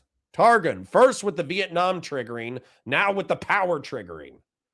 All right, so somebody gave me a link. I'll see if it's clickable. Nightingale Wing says, here's a clip from Sarah Palin explaining U.S. foreign policy. Let's take a look. Old white lady with glasses and a power suit. She's probably going to have something base to say. Let's take a look. That U.S. foreign policy was not consistent during the Cold War. You're not looking at it at the strategic level. True. Goals were free trade, democracy, containment of communism. Those are staples of U.S. foreign policy, both parties for its duration. Each president opened up opportunities for the others who then leveraged them. So Nixon plays the China card, which others play with increasing dexterity. Ford comes in and begins dabbling in human rights. Carter then comes in and really goes for human rights and starts doing a military buildup, which then Ronald Reagan really does.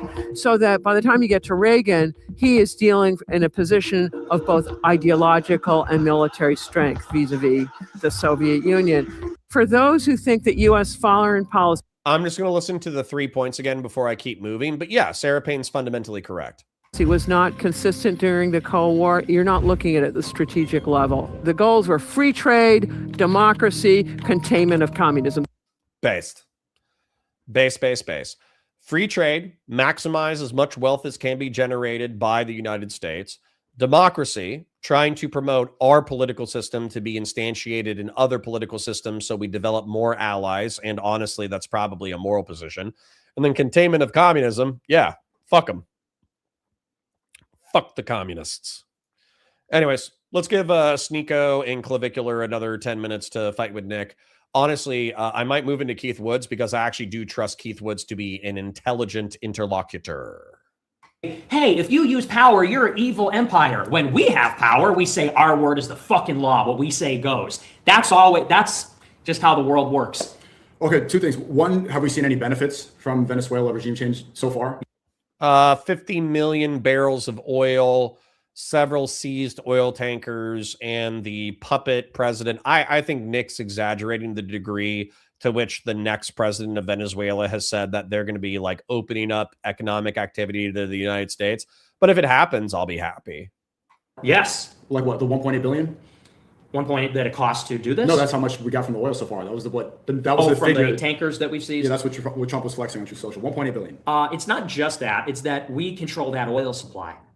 So Venezuela has the world's largest reserves, trillion in reserves.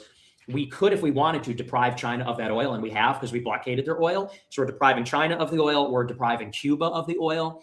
We have taken it. It's, what is it? Southern Spear, I think, is the operation. We're taking all these oil tankers. And Delcy Rodriguez said we're going to open up the country to investment for the oil. And so if we could get that up to 1.5 million we haven't seen the benefits yet. I mean, it's going to take, it's a process. It's going to take years. It's going to take years, and it's also going to be expensive to make sure to sell all this. It's going to take troops. You know, it's going to take private contractors. You don't think we're going to have to station troops in there to guard the oil to make sure that there's not going to be a rogue military group that fights back? No, because we have the cooperation of the government. So we'll have private contractors. Yeah, you're right. It's a delicate situation. And that's the question is, how do you keep this up for a long time? But for now, so far, so good. She's compliant with the United States. And I understand you saying that this is in a battle between China. Don't you think it's also in a battle with Iran? Less so, significantly less so. Okay. So what do you think that Netanyahu meeting with Hegseth and Rubio was about a week before? You don't think that he was trying to get them to pull the trigger? He was very excited. Netanyahu tweeted about how excited he was about this oil. Well, he came to Mar-a-Lago in the last week of December to push for three things in particular. It's really one thing. He wants to escalate on every front in the Middle East. He wants a green light to call off the peace and go to war in Gaza again because they're not implementing the agreement. He wants to escalate in Lebanon because the Lebanese government in Beirut won't disarm them. He wants to go to war with Hezbollah. And he wants the United States to support or give the green light to bomb Iran's missiles. And Trump basically gave him that. Trump came out in a statement and said, if Iran rebuilds the nukes, bomb them. And if they try to rebuild the missiles, we'll seriously consider bombing them. Now, Venezuela doesn't really threaten Israel. They do partner with Iran to build like drones, and Iran gives them drones, and they build drones there. But Venezuela doesn't really threaten Israel. Venezuela threatens the United States. They have connections. Netanyahu's been public that they have connections to Hezbollah. They do, yeah. So doesn't that pose a threat? No, because, Israel's principally concerned with when they have these 8 fronts or 7 fronts tangibly that they're fighting on, it's all in the Middle East. They got to worry about really first and foremost Iran. Russia supports Iran. China supports Iran. Venezuela is not like a major global player at all. So that's overstated by like Elliot Abrams said that in the New York Times with Ross Douthat. He goes, oh yeah, like they're working with Hezbollah. That's vastly overstated. Netanyahu's happy about it because Venezuela is sympathetic to Palestine, but they're not like a big threat for Israel. They're really a concern for us in our struggle with China in the Caribbean, Central and South America. This is why I like Nick content sometimes. I know you guys don't like the man and you think he's evil or whatever, but this geopolitical geopolitical analysis is actually, I would say, like probably what, 80% correct. I could probably needle it and say, no. Venezuela is actually a bigger player because they're sitting on 300 gigabillion barrels of oil, but that, like, it doesn't change the calculus, right? So it doesn't really change the calculus. Fell Runner with the 5 says, Valor and Fashion 40 need a raise for defending your honor on X, you fascist. Well, thank you. Thank you to whoever, Valor Fax? I don't even try to really be shitposting on Twitter as much as I used to, for sure. And then since when is Nick Fuentes React content? Now, dude, I used to react to Nick all the time. Go ahead and check the VODs and Counterpoints Politics. I react to Nick not all the time, but every now and then when I need a dissident right wing palate cleanser, Nick is typically my go-to. There was a guy who said, I'm surprised you know who Keith Woods is.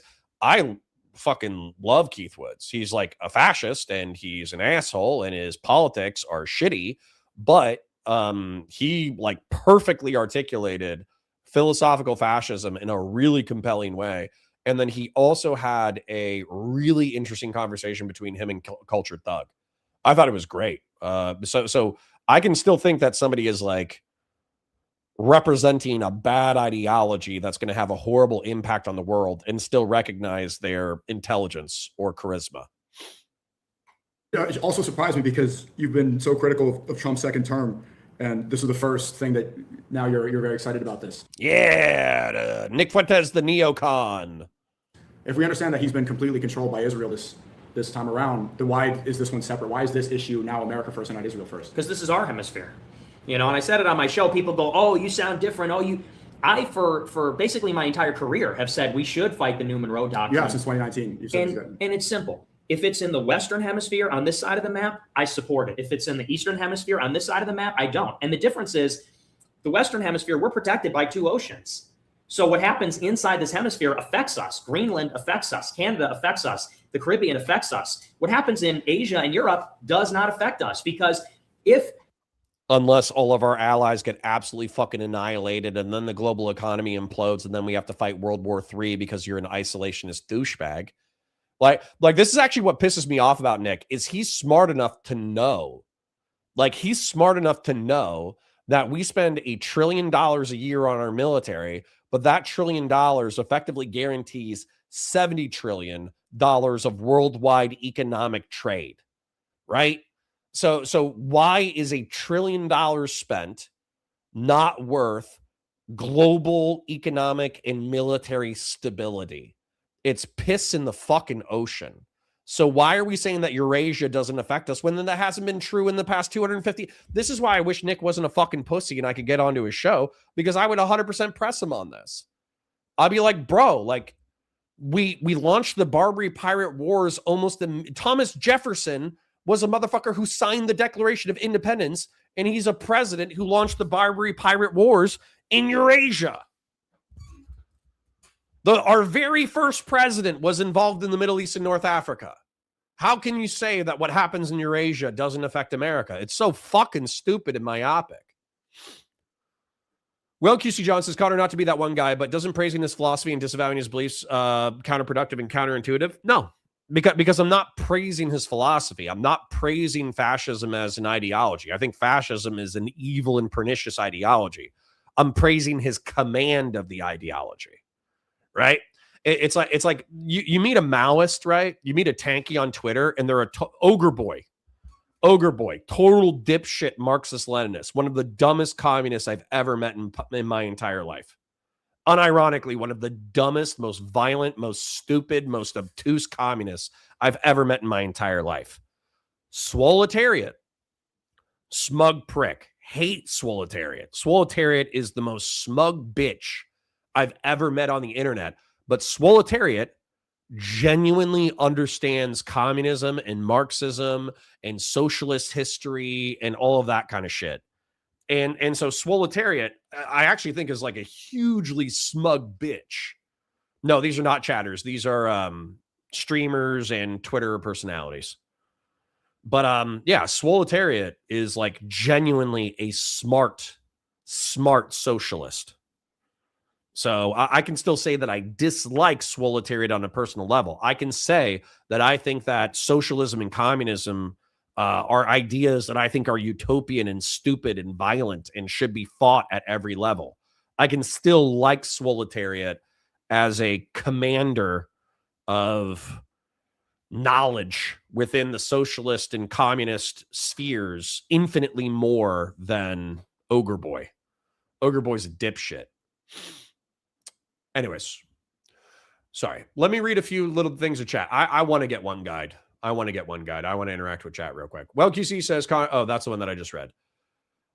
Conserve says, I think he's praising Nick's understanding and lay of the land, not his philosophy or prescriptions. Correct, conserve liberalism. Andy B says, Nick has garbage answers for the problems, but he's objectively intelligent in identifying problems. Correct.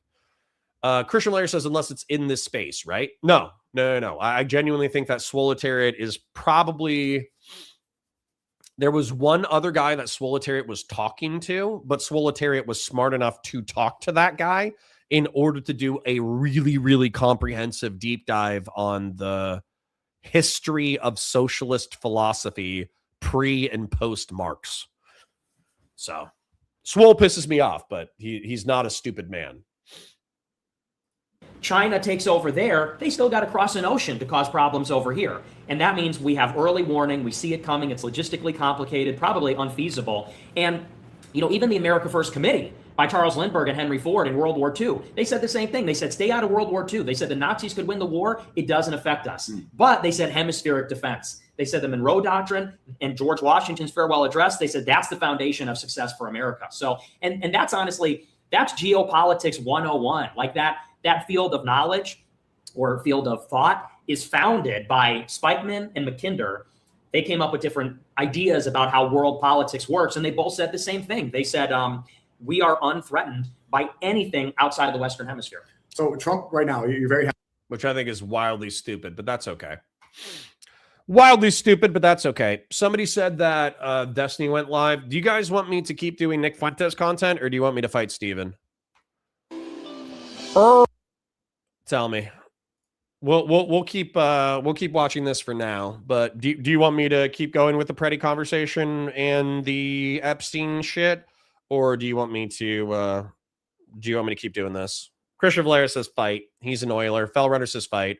JT89 says fight. Patriarch says anything but Fuentes. God, I hate you guys.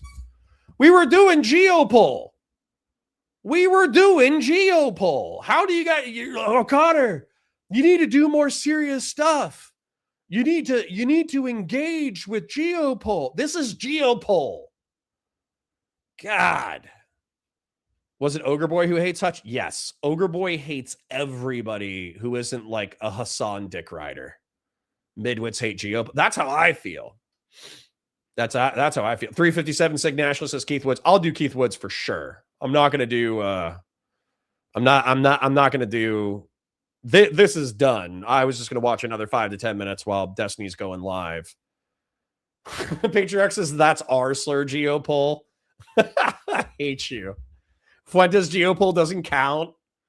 Oh my God. All right. Oh my God. You guys are saying Nazi Geopol calling it serious is a stretch. Dude, what? There's nothing wrong. There's nothing wrong with his analysis. His prescriptions are terrible. His descriptions are accurate. His descriptions are a launch point to have a serious conversation about prescriptions. Ah, God. Anyways. All right. Let's see if Steven's on screen. Wait, what? What? Did he quit? Did he stop stream? All right. Well, we're gonna refresh the screen while we're watching this. Happy about this. How much do you think he's prioritizing our country versus Israel? It's not great. How do you serve? Because you can't serve two masters. Right. So why is this specifically beneficial? Well, I mean, why is this beneficial? We talked about it. Yeah, but in the short term, yes. But do you think long term that is this something to be happy about if we understand that long term it's all going to benefit them? No, this is not going to benefit them long term. Okay. And I'll tell you why. Because Trump put out a new national defense strategy. I believe it's every 4 years they put one out. So Trump put one out in 17, Biden put one out in 21, we put one out in 25, I think back in December. This one was written by Elbridge Colby. who I believe is one of the strategic advisors. And the new national defense strategy, it actually surprised a lot of people. Everyone was expecting pivot to Asia, get out of Europe, get out of the Middle East, and prioritize our future fight with China and Taiwan. But it didn't say that. The new NDS said this is a Latin American focus. We're all in on the Caribbean, Central and South America, talking about hemispheric defense, legitimate sphere of influence. And people were surprised because they said, everyone thought we're going to put all our guns over in the Pacific. They said, no, we're going to fight in this hemisphere. And which, by the way, is based, okay? I hate to say it, as a neocon who views stability, have you guys ever played Destiny, the video game? I don't know how many people have played Destiny, the video game, but there's something I'm just gonna pull it up real quick, just so you guys can know what I'm talking about. But Destiny, the video game, makes no fucking sense. Okay, video game trailer. Okay, so no, it was good when it started, but anyways, so Destiny, the video game, I'm gonna let this play. You're in a fire team of some heavy hitters. You go to Earth, you go to the moon, you go to Mars, you go to Venus, you go to all these different places, right? And you fight bad guys and you kill them, and you do all these like specialized missions, either as a warlock or a Titan. Yes, I see he restarted stream. I'll go to Destiny momentarily. Jesus God. But anyways, the point is that it's a good game, but what makes no fucking sense, okay? What makes no sense at all right, is that these motherfuckers, they have you going to missions on Earth. They have you going on missions to the moon. They have you going on missions to Venus. They have you going on missions to Phobos and like all this shit. But at no point is there an attempt to secure Earth. They don't try to purge the Vex from Earth. They don't try to purge the fallen from Earth. They don't try to purge all the fucking aliens from Earth. And so as a result, they never secure their planet. It's so fucking stupid. And so there's this like entire thing, and it happens off screen. It's not even in a cinematic. Do you guys understand that from Destiny 1 to Destiny 2, you have killed all of the leaders of the Fallen? And so as a result, they all gave up their different houses and now go under a single banner? Do you understand that? Like there's like a few pirates that are like independent of the unified banner of the Fallen, but you've killed all the leaders of the House of Wolves. You've killed all the leaders of the House of Kings. You've killed all the leaders of the various houses. And so as a result, the Fallen surrender and go under one banner. It's so cringe. It's so fun. Like, how is that not explained? How is like the geopolitical developments of one of the primary rival factions not something that's explained in a cinematic? It's explained in a fucking grimoire entry, which is effectively a Pokemon card with lore on it. Dude, Bungie totally butt-fucked the story of this thing. Bungie, in my opinion, have a great ability to create advanced movement shooter mechanics. So having a grav motorcycle that allows you to travel the place, amazing. Fighting varied elements, varied enemies, amazing. Being somebody who has Jedi Force powers that are of varied elemental stuff with guns, amazing. There's so much cool shit in here, and yet they totally fucked up the plot to the point that it's an incoherent, incomprehensible, lazy fucking mess.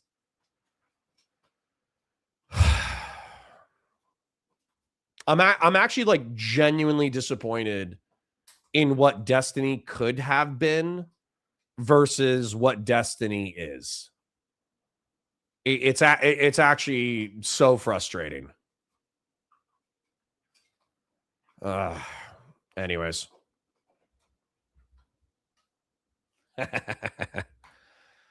Sorry.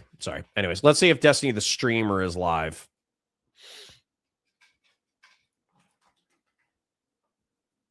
God damn it. I'm so disappointed. But I don't actually know if anything turned off. I'm getting paranoid. Could it be my power supply? All right. Let me see if I can ambush him. Who knows? Amazon said they delivered this package yesterday, but I didn't get a thing for it. Okay. We got Track like an hour. package. Hour and a half. Seen his It says it room. was delivered. No picture. All right. I'm going to jump in and ambush Moody. Moody! Oh, shit. He's deafened. All right. I'm going to mute myself here. And then I guess we'll keep going with the Fuentes content until Stevie shows up. God, that's frustrating. All right, back to it. You know, at the end of the day, that is an America First foreign policy. Why could we not bomb Iran last week and support the protesters? Because we had a dozen ships in the Caribbean in our neck of the woods, and we only had 6 in the Middle East. So they said if we bomb Iran and they retaliate, we won't have Aegis missile defense systems to detect all of the missiles. We won't have a floating aircraft carrier to bomb Iran with waves of airstrikes. So we have to postpone it so we can. Right. It's better to prioritize this hemisphere. Totally. Okay. I see your point. But then going up, last one, because I know you don't politics adjuster. So if America is a Christian country and now, okay, hemispheric defense, non-reduction, we can steal, we can kill as long as it benefits us. How do those two things coexist? How can you want to prioritize Christianity, but also steal and kill and kidnap as long as it benefits us? Well, I mean, look, I think that when it comes to the affairs of states, and it's true that Catholics are very against this way of thinking, I don't think they're correct about this. I think they're wrong about this because I think that when it comes to governments, it is a different set of rules. And here's the difference. There is no overriding force in the world. So if you break international law, who do you go and tell?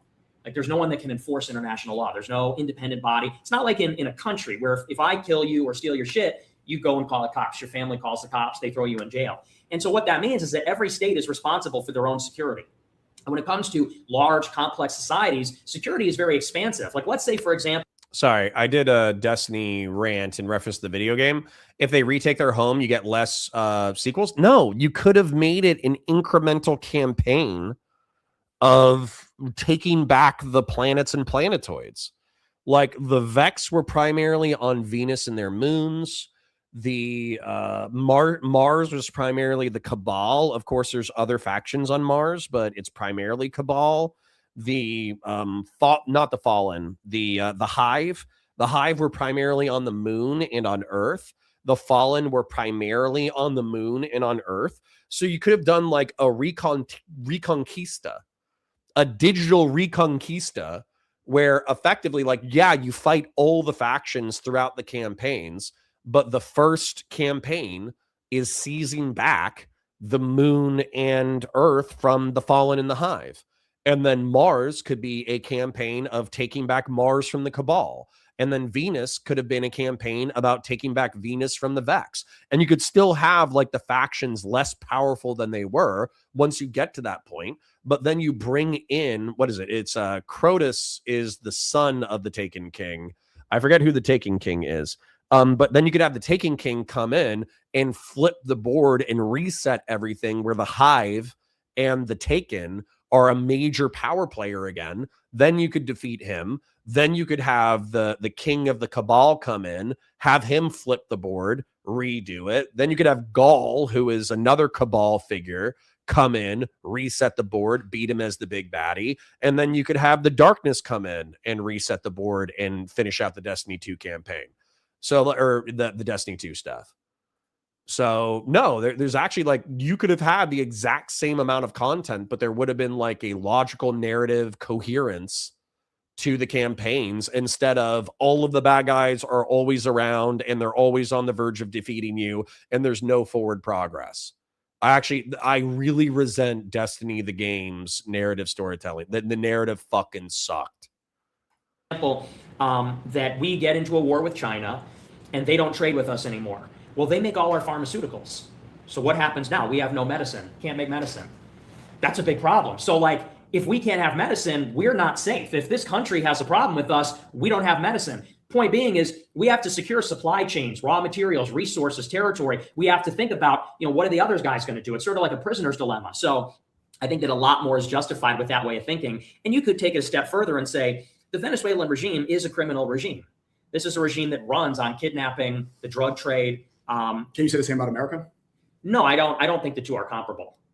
What makes Venezuelan more criminal than?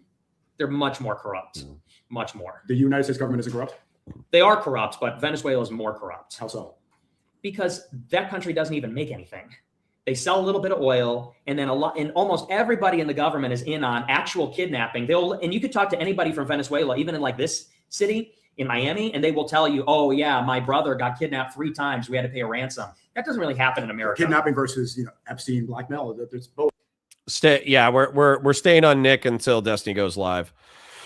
Or goes live and jumps into his own voice call thing. But yeah, like this is where like Sneako, I think, is revealing himself to be a midwit. He's somebody who can be insightful, and I've seen him have cool insights, but saying, oh yeah, like a pedophile ring is at the upper echelons of government and they're blackmailing people is the same as the government routinely being involved of the kidnapping of its own citizens in order to pay ransoms. Can we like compare not only like severity, because I think both of these things could be extremely severe, but can we compare like frequency? You know what I'm saying? Like if there's a pedophile cabal, but it's happening at the upper echelons of government, yeah, sure, that fucking sucks for the people who are getting sex trafficked and kidnapped and murdered at the upper echelons of government, but I could live and die without ever knowing about it. Whereas if the government is complicit in the kidnapping of random citizens involved in society, then yeah, of course that's going to affect you way more often if your cousin gets kidnapped and you as a family have to pool your resources to pay the kidnappers to make sure that he isn't killed, obviously. So Sneako not being able to put those 2 and 2 together makes me I do think he's relatively speaking a midwit. Fashion 40 says Connor Destiny is reading some court documents. His court documents or other court documents? What are we talking about? Because, I mean, if it's his court documents, maybe we would stream snipe, but I also like Geopol. So I would kind of take like I would take a community vibe check on whether or not we keep going with Geopol versus watching stream snipe Destiny for his court stuff until we start talking. Both criminal. There's both corruption. Yeah, but again, it comes down to third world level corruption where. So petty crime versus grand crime. Yeah, basically. Yeah, because I mean, you could talk about a lot of the things that happen in America. You could say that's greasing palms. You could say it's untoward, or maybe it looks improper. In Venezuela, you get kidnapped by gangsters that the government allows to operate, and you got to pay them to like let you go. And then we kidnapped the president. So we're doing. Yeah, because he runs this criminal fighting enterprise. crime with crime. Well, I mean, strictly speaking, you could call it an extradition. And say, true. We charged him for. We're not kidnapping and saying, "Hey, pay to let him go," because we're gangsters. We're kidnapping him. Really, for the sake of we also admitted that it was like the kidnapping, the whole indictment was bullshit, like the cocaine and machine guns. That was just written so that we could justify the regime change. Yeah, that being said, I mean, it is technically true. Like their government is involved in the cocaine trade. It is a criminal enterprise. You guys like Sneako? I like Sneako. I don't. Once again, it's bad message, good messenger kind of shit. So no. You guys say no one likes Sneako. No, I like Sneako just fine. So Sneako, I think, is a lost soul. I think he's grifting like a motherfucker. So he did the Muslim grift. He did the red pill grift. He's a performative person, but he's actually like a decent orator. And he seems to have like an earnest element of his personality where he does try to engage. And what I mean by that is if you look at Sneako's Fake It Till You Make It video, excellent video essay when he's like a teenager. He's either like 17, 18, 19, somewhere in there. It's just a good essay about having, what would you call it? Something syndrome. It's where you think that you're a faker. Imitator syndrome, something syndrome. And so it's basically like you don't think that you deserve the success that you're getting because you feel, imposter syndrome. It's basically like a thoughtful video essay on imposter syndrome. Thank you. Imposter syndrome, where you basically like you just keep going until you no longer feel like an imposter. In Munchausen. No, not Munchausen. But if with imposter syndrome, if you talk to wildly successful people, they oftentimes have imposter syndrome until they learn the ropes of their industry or of their performance. They all have horrible esteem issues because the thing that they're trying to go after is so outside of anybody's wheelhouse that they have to have the self-confidence to fake it until they arrive at their destination. And so that was a fantastic video essay. Then not just that, but he did a street interview with a Orthodox Jew. I think it was in New York. And he did a street interview with an Orthodox Jew who was actually sharing kind of like the deeper meanings and the deeper tenets of faith of Orthodox Judaism.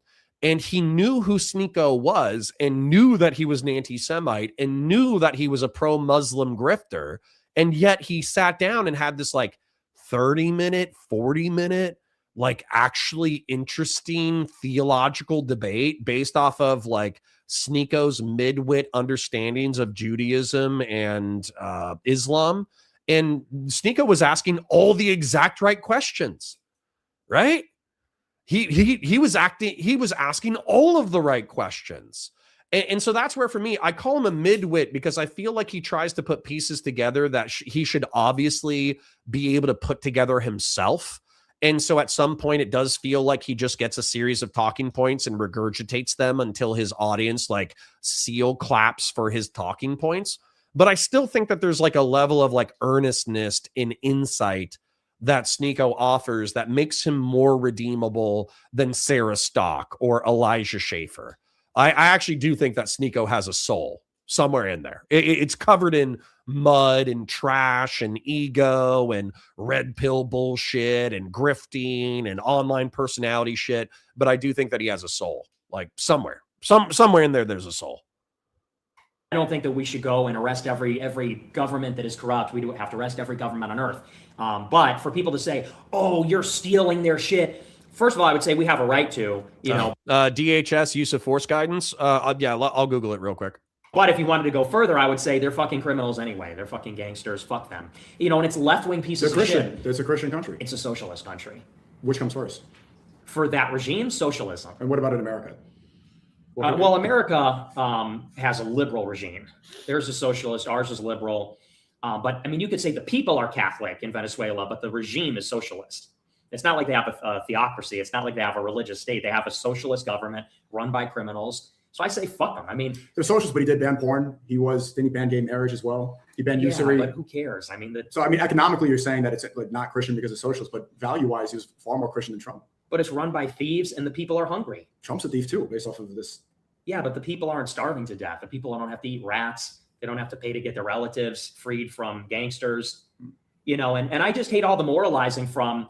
It feels like deja vu. You get socialists, atheists, left-wing pieces of fucking shit, and they're like, oh, well, you're Christian. How can you support this? It's like, you're not Christian. You're not Christian. You're some socialist. You're some peoples of the world unite, workers of the world unite. This is a government where the people have to eat fucking rats because everybody is in on the grift. They can't even make their oil because they're stealing all the money, and people are being kidnapped off the streets. Since when do you care about morality? So I say fuck them.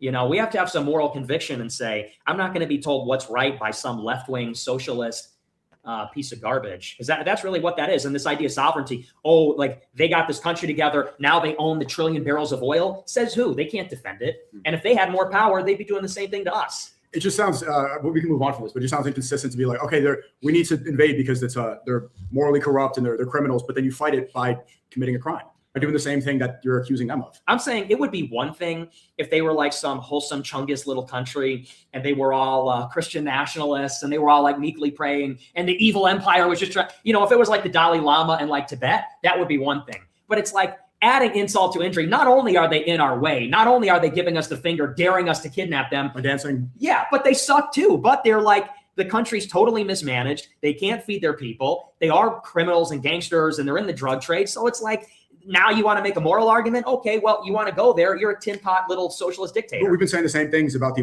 current American government right now, that these people have been blackmailed by Epstein, that they're all they're all involved with Israel. We've been criticizing everybody in the government right now for not being morally consistent. So then what gives us the moral high ground to say we're better than Venezuelans? Again, I'm saying that you're kind of missing my point. I'm saying that when it comes to the morality of a state, there's only one law, which is secure your interests. Might is right. And that's no, it's not that might is right. It's that America first. If you have power, you have to use it for your own people. It doesn't make it right because we have guns. We have to use the guns that we have to secure our own interests.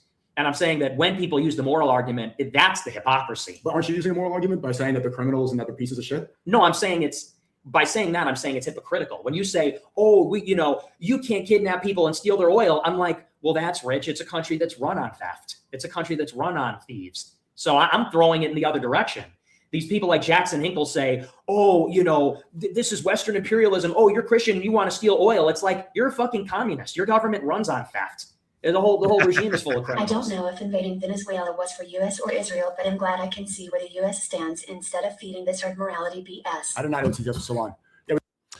Dude, I'm okay with Nick's analysis. So for instance, I don't think that might makes right. I think that Nick worships the authoritarian, drinks the authoritarian Kool-Aid a little bit too much. I think he doesn't understand that like just governance is preferable, not just from a moral standpoint or getting right with God. It's not just about like godly behavior. It's also about the fact that if you are a just governor, then you are more likely to maintain power. And so as a result, like it's self-serving to be just. It's self-serving to serve your people. It's self-serving to be beneficial to the corporations of your society. It's self-serving to be beneficial to the security apparatus of your country. Because ultimately, if you are a just loser, if you're a just ruler, then the chances of people killing you or deposing you are infinitely less. And so that's where I think Nick Fuentes worships the god of power. He worships the god of blood and skulls, corn a little bit too much. That being said, him generally describing that he ignores the moral complaints of people who impose worse ideologies, I do the same thing. If an Islamist jihadist complains about American influence in the Middle East and North Africa, I say, fuck you. You don't care about us imposing our moral world through force. You care that you're not the one who gets to do it. Same thing with a communist. If a communist says, oh, yeah, the United States intervened on this random, peaceful, anarchic republic in 1912, which is proof that communism can work. Therefore, that's why I back the Soviet Union and Maoist China. Then once again, I'm like, yeah, fuck you. Like you're not mad that a ideological, political, economic system is being imposed by force. You're mad that my system is beating your system. So fuck you. I was kind of looking at the use of force policies. We did find this thing I have found twice now, which is like a DOJ overview of use of force policy. However, it says things like, we're going to establish a reasonable policy and there should be an internal policy that dictates what's at what level, but it doesn't say the levels itself. It defines the terms. So for instance, it defines other shit, but it doesn't do like the use of force continuum. And so this is where, like, so for instance, like all these terms are defined: less lethal force, less lethal device, law enforcement officer, exigent circumstances, disabling fire, de-escalation. These are all defined, but I'm not seeing like the continuum of force. So federal policy on continuum of force. Maybe I could do the use of force continuum. That might have it. And then I could probably check out this one. This one might have it. I think this is the one that Steven found the other day. And then this is the one that we were arguing about, because I'm saying that at the passive resistance level, you can, at least the way that I was trained in Florida, you can do empty-handed techniques in order to gain compliance. Now, it's not advisable that you punch somebody in the face, but like you could do a all right, anyways, let's read this after some more Geopol. The point is, I'll be reading it while we're continuing to do Geopol and waiting for Steven. Yeah, we can move on. Clav is like, okay, this is Justin. It's a little Justin. Thanks for the 100. Sneako just sent 250. Hope you get dinner for Clav. Okay, thanks. Sneako, here's another 50K. There you go. Appreciate you guys.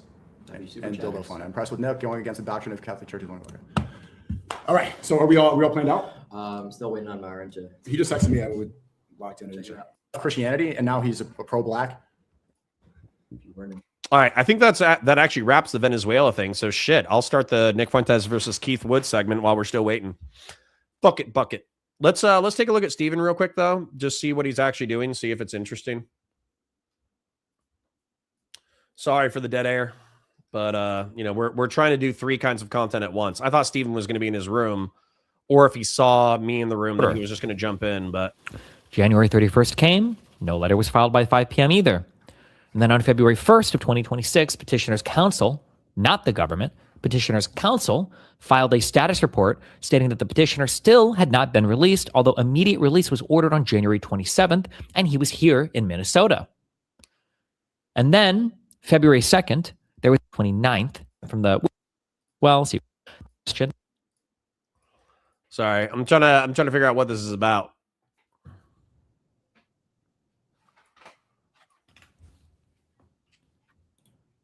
Case number 2, Oscar, OT, VPAM Bondi, blah, blah, blah. Okay, all of these are different. Okay, so some like DHS shit. To be honest, I don't really give a fuck. I'll watch Keith Woods while waiting for Steven / reading use of force documents that are publicly available. Hey, welcome everyone. I'm here with Nick Fuentes. Hi, Keith Woods. Never mind. I had something mean to say. Probably don't go with a black background because you look like a floating head in a black background, Keith Woods. Also, lift some weights and wash your face. But besides that, I'm happy to see you, Keith Woods. How are you doing, Nick? I'm good. How you doing? Good, pretty good. It's good to speak to you again. Actually, I think this is the first one-on-one live stream we've had. Is it? I think so. I think I had you on my live stream one-on-one. Oh, that's true. Yeah, the Christmas fundraiser thing. Yes. Yeah, but there was like 10 people in that. Right. Yeah, it was a big lineup.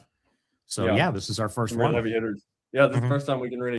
Christian Blair says, will Connor one day have the same level of good faith for the far left that he does the far right? Nope. No, I don't. Because Swoletariat, just as an example, Swoletariat understand. Okay, hold on real quick. This is actually a really good question. I like this question. Socialism is trying to emancipate human beings, meaning making human beings free from the oppressions of capitalism. And don't we all love freedom? Don't we all love being free? But I think socialism makes a fundamental mistake that it assigns the oppressions of nature to the oppressions of capitalism. It thinks that having to work for food, having to work for water, having to work for shelter are oppressions of capitalism when realistically it's the oppression of nature. If you were in a tribe and you were in like a pre-technological tribe, wouldn't you have to walk down to the river in order to obtain water? Wouldn't you have to make sure there were no predators that were going to kill you while obtaining said water? Wouldn't you have to go pick berries, nuts, fruits, and vegetables in order to sustain yourself? Wouldn't you have to go forage for food and maybe even hunt in order to obtain food? That is not capitalism that is oppressing you through the needs, the biological needs of being a human being. It's nature.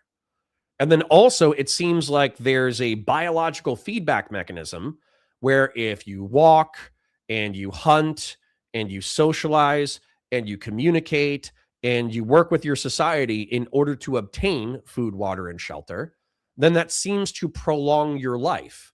Whereas if you bypass the natural processes of having to work for food, water, and shelter, then you seem to degenerate. And we know this is true because we have people who have been able to completely ignore the rules of nature, and we get to see their biological degeneration. If you look at people who are on welfare, who are bed blobs, who do not have to work for their food, work for their water, or work for their shelter, they're not healthy, happy individuals pursuing their individual goals. They're physical degenerates.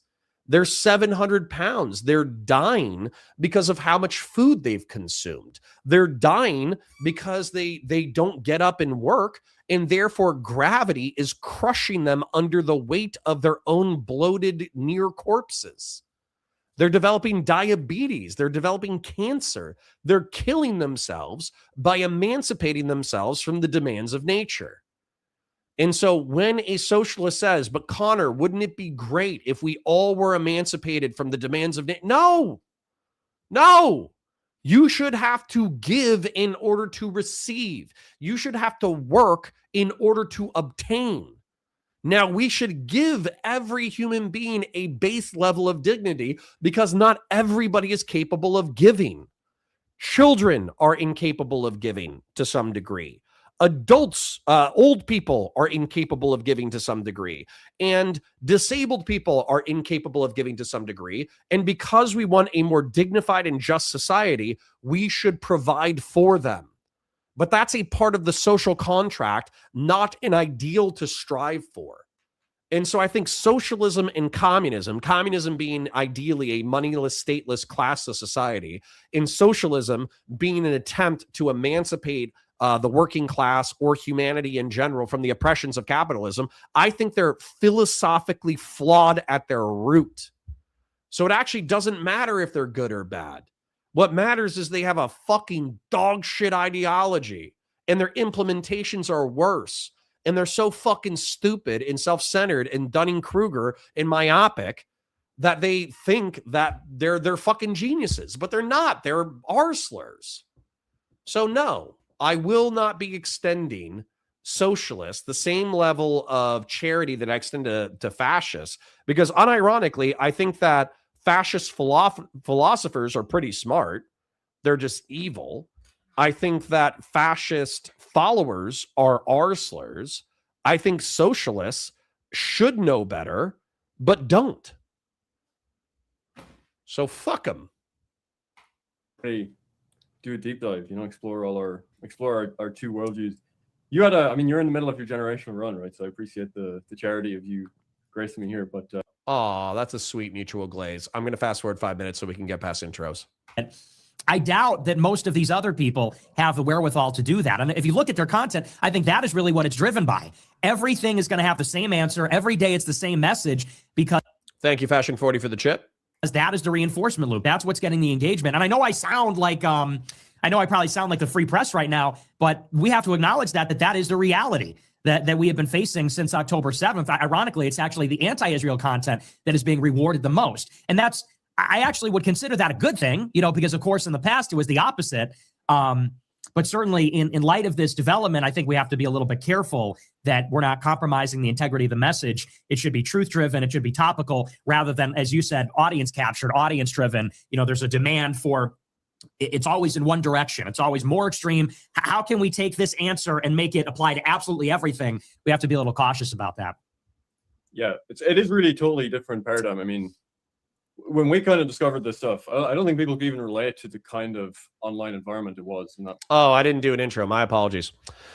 Keith Woods is an Irish nationalist. Now, he would argue that the term nationalism automatically implies ethno-nationalism. And so he believes that Ireland, through opening itself, number one, they've been fighting for Irish independence for a long time. Okay, so through the 20th century, they were under the thumb of the Brits in Northern Ireland, and arguably in the early 20th century, not even arguably, it was just true, all of Ireland was under the thumb of the British.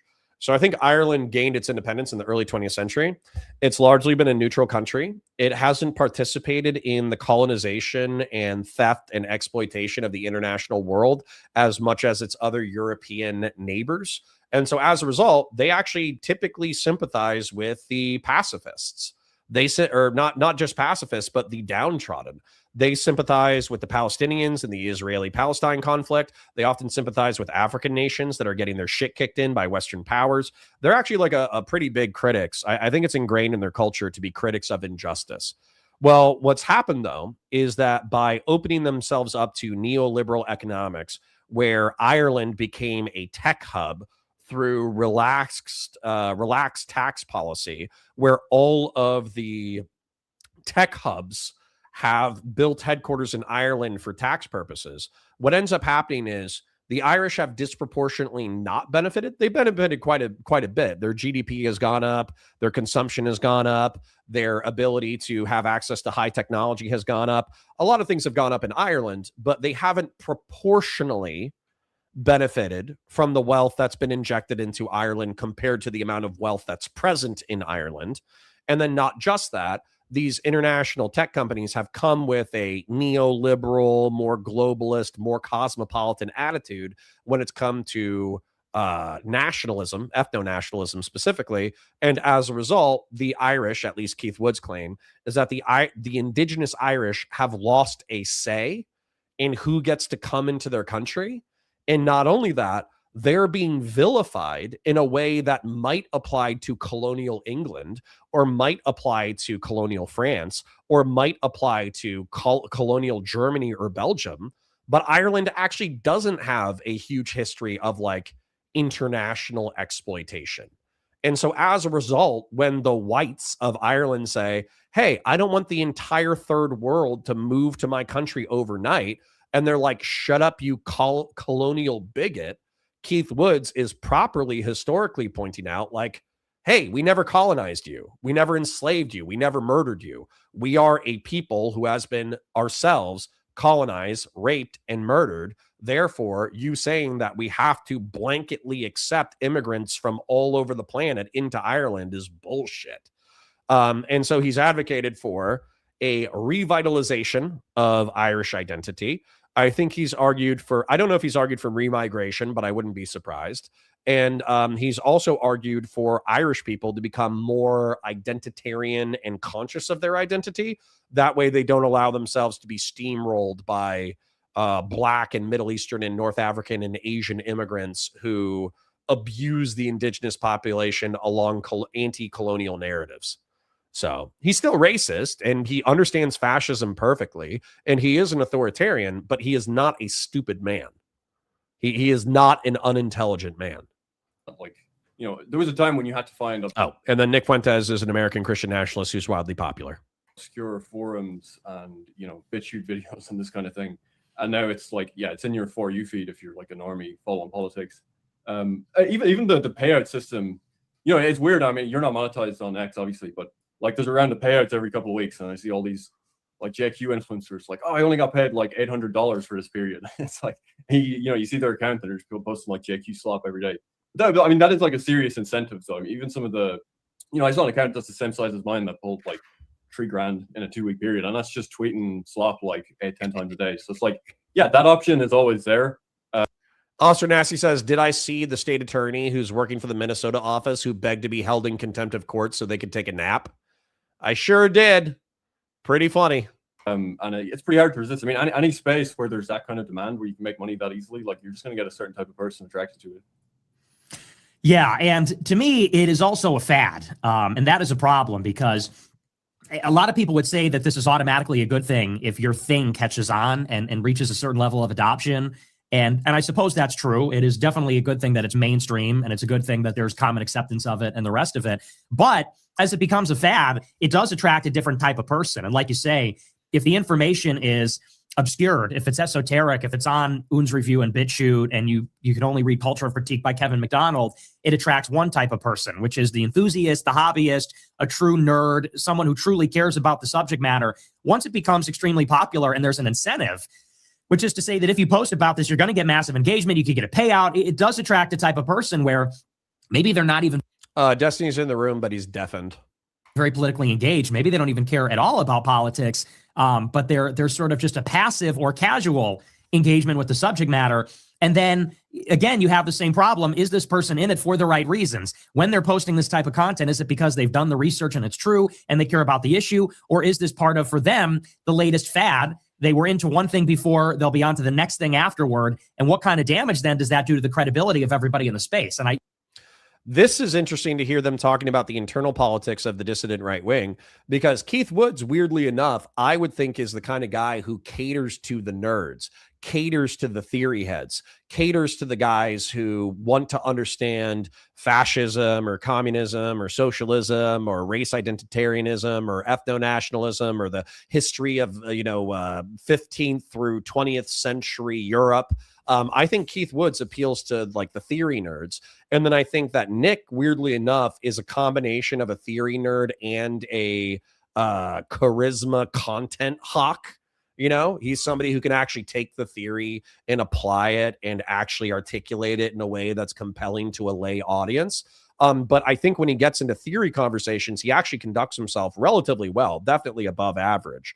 And so to hear them kind of say like, oh yeah, and by the way, I know he's not calling out Sarah Stock and Elijah Schaefer because he actually swept for them during the Sarah Stock and Elijah Schaefer drama. But to me, Elijah Schaefer is an idiot. And he doesn't understand the theory. He's profiting off of the internet momentum around dissident right-wing ideology. Sarah Stock is the same. Total fucking moron, doesn't understand the theory at all. It's just that she's within a niche and she has friends who are into this ideology, and it's an easy way to make money. So for me, like hearing them call out that dynamic, I'm actually happy they're quite aware of it. You know, I think there's theory heads, and then there's grifters, and then there's people who genuinely believe and actually create content. About a guy like Ian Carroll. I think about somebody like Candace Owens. Candace Owens. Correct. Owens is working for Daily. Giga Impact, what's up, my Jewish brother? We're just watching two ethno-nationalists who dislike Israel and Jews. Good to see you. Daily Wire for years and years. One time she's a black Republican, then she's something else. Now she's into this. And you wonder, it's like, okay, so are you just embracing this because it's super, super popular? And then once it's on the other side of this kind of wave, you're going to be on to the next thing? That, to me, that's sort of the problem right now. Yeah, I think we were talking about this recently, that it got especially bad since around like the end of summer, September, October. Because it was two things. I mean, one was the Charlie Kirk assassination, which is just like, that's when you realize, okay, like if any event happens in any context, like these people are just going to invent. Yeah, I am in Steven's stream, but I think he's covering some legal shit out of Minnesota. I probably got an hour left. It's 1:35. I got an hour left. So if Steven jumps on and we have time to chat, we'll chat. But you know, if he jumps on at 2:15, then I'm gonna say, hey, let's talk later. A Jewish conspiracy. And then that's when you say like, okay, maybe this is actually kind of counterproductive to the right thing. And then the other thing was obviously the Gaza ceasefire. So it's like for 2 years, you can kind of look past all the differences. It's like, okay, well, you know, maybe we don't agree on everything, but we're hitting this issue every single day. There's footage of, you know, kids being pulled out of rubble, and we can all just team up on this one thing. But then as soon as that finishes, it's like, yeah, you just have people that, you know, they're just going to continue posting 12 JQ like slop posts a day. And then other people, you know, their leftism kind of comes out eventually because they have to talk about other issues. I mean, the Renee Good thing was a perfect example. It's like, you know, the new, like in 2017, the JQer was like a white nationalist. As like, you know, Jews are like a subversive ethnic group undermining white society to get us to embrace mass immigration. Now in 2026, like the JQ guy is like, the Jews want like races to think they're different and be divided, so we don't like team up to tax the rich, you know. So like circle back to the totally leftist narrative. Yeah, it has turned into an anti-colonial, anti-capitalist thing. And I think that maybe that was even a strategic objective of the Zionists, because it seemed that globally, anti-Israel sentiment had reached its apogee right before the ceasefire. And that culminated in France, the United Kingdom, and Canada going to the General Assembly and recognizing Palestinian statehood. That was at the UN General Assembly in late September. And so you could say that all of this was at a fever pitch on social media, among the international community. There was this famine that had been going on. The United States was trying to force a ceasefire, but couldn't make it happen. And so finally, it seemed that Israel sort of acquiesced to all this pressure, implemented the ceasefire in Gaza, and then all of this ground to a halt. And like you said, it had been the case for 2 years that this war was going on. It was topical, relevant. We could put aside our differences on every other issue and say, well, like you said, today we're posting more propaganda. And I use that as a neutral term, not negative, but we're posting more of this content that's critical of this government, critical of the regime. Well, in the absence of that unifying point, in the absence of that as a rallying point, everybody has to talk about other issues. And so suddenly now Venezuela's on our radar and ICE is on the radar and all this other stuff. And you look at Hold on. This actually does piss me off, okay? Right here, we have a policy that... How many times have you guys heard in reference to cops that they don't have a duty to intervene because the Supreme Court found that they didn't have a legal duty to intervene? And right here, we have an affirmative duty to intervene in policy for federal law enforcement officers, okay? And I've said this before, I'll say this again, but I'm happy that I found this very specifically. So, Connor, is there any specific word you can't use in chat? I mean, there's YouTube auto mods. I don't ban any specific words. But anyways, the point is here that the DOJ is saying you do have a duty to intervene. If you see a crime, there's going to be certain things that you have to respond to. The only reason why it wasn't found to be a duty to intervene at the legal level is because they knew that that would open up law enforcement officers to lawsuits where effectively officers would be responding to calls, and then it would just open them up to fucking lawsuits because they would say you didn't respond fast enough. You know what I'm saying? So yeah. So once again, that whole talking point is dog shit.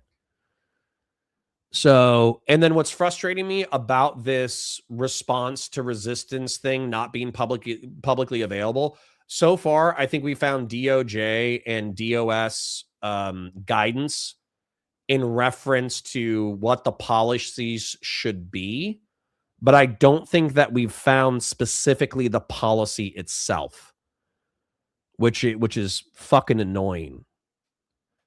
So I guess like ICE response to resistance, I guess. Google ICE response to resistance training. No. I should probably type in immigration and customs enforcement use of force policy. That I think this is the one that we already saw, which again is not the. Maybe this one will be it. Use of force and restraints, purpose and scope, expected outcomes. Okay, I need to read this while we continue to listen to Keith Woods. Jackson Hinkle, who for the past 2 years is just an Israel critic. Or you look at a Max Blumenthal, same thing. Past 2 years, we just consider him one among the Israel critics on Tucker, on Judge Napolitano. But when it concerns an issue like Venezuela, then you get all this anti-colonial rhetoric, and it turns into, well, the West is this evil empire, and we're terrorizing every country, and this and that. And then it comes to ICE, they call it terror capitalism. And you go, okay, so I'm not a third worldist. I'm not a colonialist. Or an anti-colonialist, I should say. I'm not one of these people. And so I think now you're starting to see some of these divisions get exacerbated. And you also realize that most of these so-called JQ people, they never abandoned their liberal priors. These are disgruntled liberal normies, center-left normies, where left populist economic messaging is very appealing to them. And maybe a general anti-war sentiment is appealing to them, and a general anti-capitalist sentiment is appealing to them. And they never really examined those priors, never examined those foundations, unlike, as you said, the right-wingers who got into this a long time ago because they said, wait a second, diversity is not our greatest strength. And, wait a second, communists are infiltrating our country and so on and so forth. Now you have somebody that maybe would have voted for Bernie Sanders is now on board with all this stuff. Once the Israel thing goes away, you realize, hold on, we have nothing in common with these people. These people are not even really red-pilled at all. Yeah, it is kind of a return to form, though. I remember we were talking about this before on a call with our mutual friend that, like, the people forget this, but the conspiracy movement used to be a left-wing thing. Like, it's really only around the time of the first Trump election that it became grouped in with the right, and the left started aggressively censoring it. But like, if you go back to the early 2000s, Alex Jones was kind of in leftist subculture. There's this old movie called Wake in Life that's like very like leftist coded, like philosophy undergrad type movie, and Alex Jones has like a guest appearance in it. He was like a loved character back then. And even guys like David Icke ran for election in the UK. Do you know what party he ran for? No, what? It was the Green Party. So wow. It was very, and even if you think of the narratives, like even like some of the Patriot stuff, like the Info stuff, a lot of it was like, who was the villains? It was like Monsanto, Bush Cheney. It was like the military industrial complex, the big corporations. The theory of history was like basically the Nazis like created the UN and NATO and all these international institutions. So it was like anti-fascist. Like there was like a libertarian wing of it, which was like the Patriot movement and Alex Jones and stuff. But the majority of it was very leftist coded for a long time. I think it was only really, when Trump did that interview with Alex Jones and Jones started really campaigning for Trump, that's when like the regime kind of treated it as, okay, this is actually a problem. This is becoming political. And then they clamped down on it hard. And then, between that and COVID, it kind of just all got grouped into this thing with the right. But yeah, I mean, the origin of it is like, it's always kind of tended in a leftist direction. Yeah, I agree. I think that identifying Alex Jones interviewing Trump as kind of that breakout moment, I think that's probably right. Because you're right. I mean, in the early 2000s, Alex Jones was feuding with Michelle Malkin. I remember this when I linked up with Michelle in 2019. There had been this long-standing feud because Michelle was a big supporter of like interning Muslims, like putting Muslims in like camps, I think, or something like that after 9/11 and during the war in Afghanistan and Iraq, which is when you think about it, you don't need to be in favor necessarily of the Iraq war to recognize that Muslims are a threat to Western civilization. I don't know that I support that necessarily, but there was a lot of talk about this sort of thing, surveilling mosques and identifying Muslims that were maybe loyal to al-Qaeda or whatever. And Alex Jones was a major critic of Michelle, saying, well, that's tyranny, that's fascism, and so on. And then you get Trump, who wants to ban all Muslims from America with the rise of ISIS, and he's on Alex Jones' show, and Alex Jones suddenly becomes like a Republican partisan.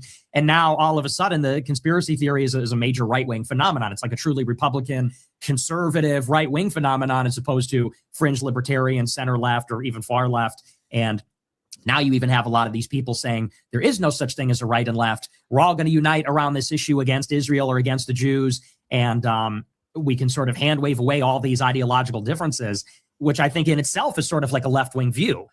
I think you can only truly believe that if you've already accepted these liberal priors and identify no other problem with Western civilization other than this group of people. And I don't think that's the case.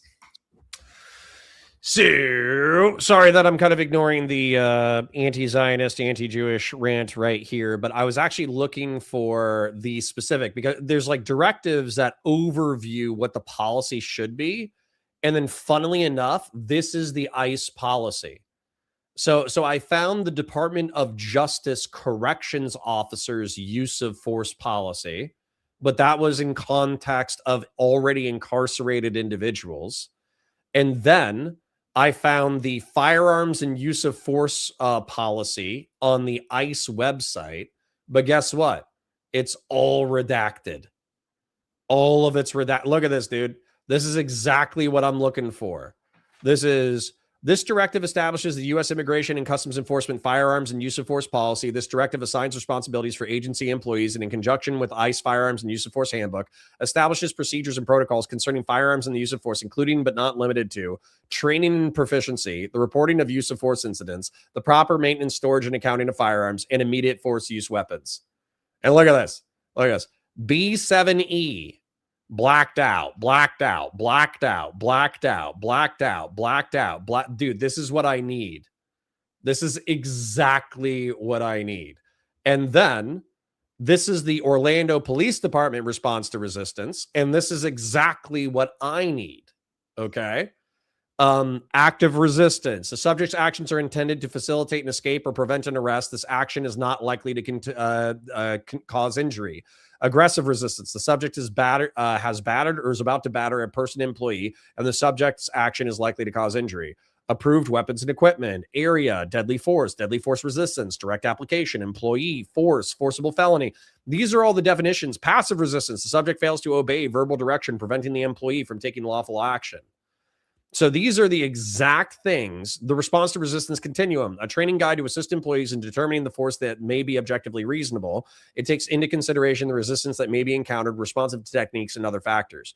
So I need the response to resistance continuum for ICE officers, and yet ICE officers have blacked it the fuck out, so I can't read what their shit is.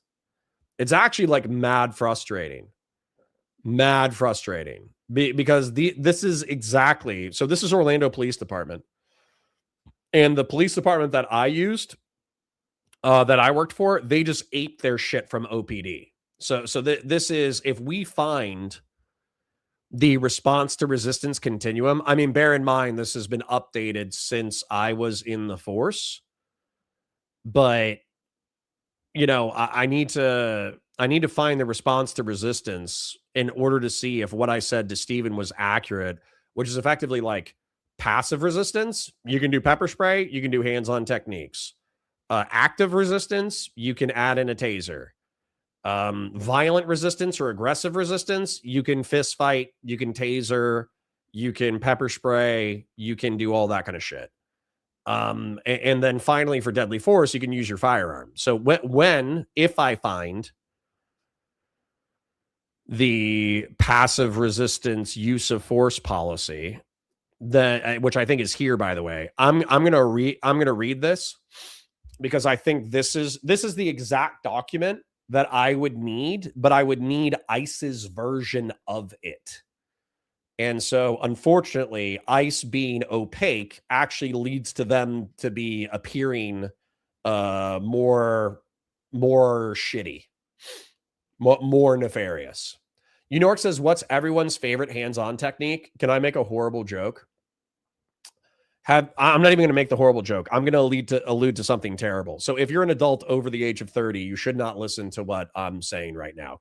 And if you're under the age of 20, you should not listen to what I'm saying right now because it's horrible. Okay.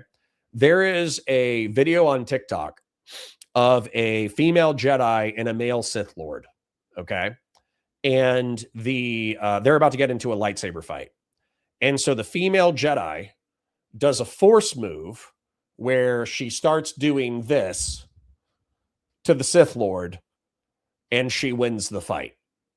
So if you didn't see it and you're a polite person, don't look.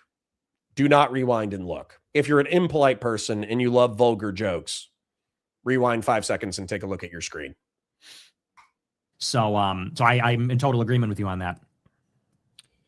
Yeah, and yeah, that's a big thing as well that you mentioned is like they're kind of chasing the same rewards on the algorithm. I think that translates into activism as well. Like there is a kind of like activist brain type person that you're probably well familiar with, where like, you know, they don't want to do the boring stuff of politics, or they don't want to put real effort into getting a message out. It's just about the stunt. It's like the next stunt, and every stunt has to like outdo the last one. And yeah, they get drawn to ideas that are out there and edgy, so they come into the right a lot. And then, yeah, like combining that with where the algorithms have gone and how much it's opened up with censorship, it's just like a disaster for those people. And they're just going to, you know, they're going to do their thing and then try and get attention at the front of it no matter what. Yeah, it's I don't know where that's going to go, but I think it's time to start drawing some hard lines on that sort of thing, because it's getting to a point where I think it's very clear that we've reached a high watermark. I've described it with different analogies. It's a bull market. It's a bubble, you know. But I feel like the writing is on the wall because I've been doing this for such a long time that I see these trends and I see them come and go. And I feel like there's a very good chance that in the next 6 to 9 months, you're going to see on Instagram and on Facebook and on Twitter, people are going to start to say, you know what, we've heard this message before. We got it. And I think a lot of people are going to start to say, I think it's time to move on. People are going to say, you know what, we've heard all these talking points. They just blame this one group for literally everything. And the masses are fickle. I think that's what a lot of this crew doesn't realize. People think, okay, we've discovered the skeleton key that unlocks every chest. This is the answer forever. We're just going to keep doing this until, I don't know, the people have had enough and we throw it off in this climactic moment. And that's not really what happens. It is a grind. It's a slog and it becomes a drag. If you just say the same thing every day, it becomes a drag. And ultimately the fickle masses are going to move on and they're actually going to turn against it. And I think that it's better sooner than later to start to articulate actually a more nuanced and well-founded view of the world. I think that will pay more dividends in the long run than to pander to these people that want, like I said, everything to be one answer. Every question has the same exact answer. I think that to pander to that now, we'll pay the price for it later. To feel good now and be popular and say, oh, yeah, Greenland's about Israel. Venezuela's about Israel. Charlie Kirk is Israel. Everything is Israel. It's going to satisfy this group of people now that have a demand for it, but in 12 months, people are going to look back and look at it as hysteria. They're going to look at it like it's an incident of mass psychosis. They're going to say, oh, yeah, remember when everybody was blaming them for literally everything? I think it's going to seriously hurt our credibility if we play too much into that. So I've tried to draw some hard distinctions and say, this is a right-wing movement. We are nationalist. We are identitarian. And our perspective on it is that they have this extraordinary power. They act like gangsters. They have this nation state, which is kind of like a headquarters of their international operation, along with New York City and, you know, other loci of Jewish power. That being said, there is not this omnipotent, omniscient, vast, comprehensive conspiracy where a wildfire, a winter storm, the killing of some person, like all of that fits into some kind of matrix. I think we have to draw a fine line between maybe a realistic conspiracy scenario and like, a completely speculative conspiracy scenario where it's almost like ontological. You know, it's like the nature of reality is dependent on the conspiracy. It's so weird, okay, actually engaging with the concept. It is so weird to hear Nick saying, we need to be nuanced about our anti-Zionism and anti-Semitism Because if we start blaming everything on the Jews, then eventually people are going to wake up. And while there's a demand for our, anti-Semitic conspiracy theories, if we get too crazy with it, people will eventually not trust us and think that we're grifting douchebags.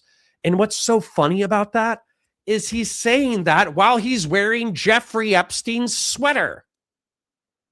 I know this is a deep cut reference, but the reason why Nick Fuentes is wearing this polo with the USA on the front is because Jeffrey Epstein has an identical sweater.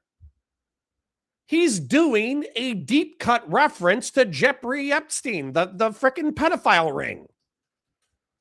Jeffrey Epstein, USA, blue sweater picture.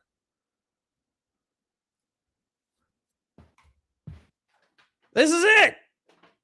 He's doing a Jeffrey Epstein reference while saying that we need to be nuanced about our anti-Semitism.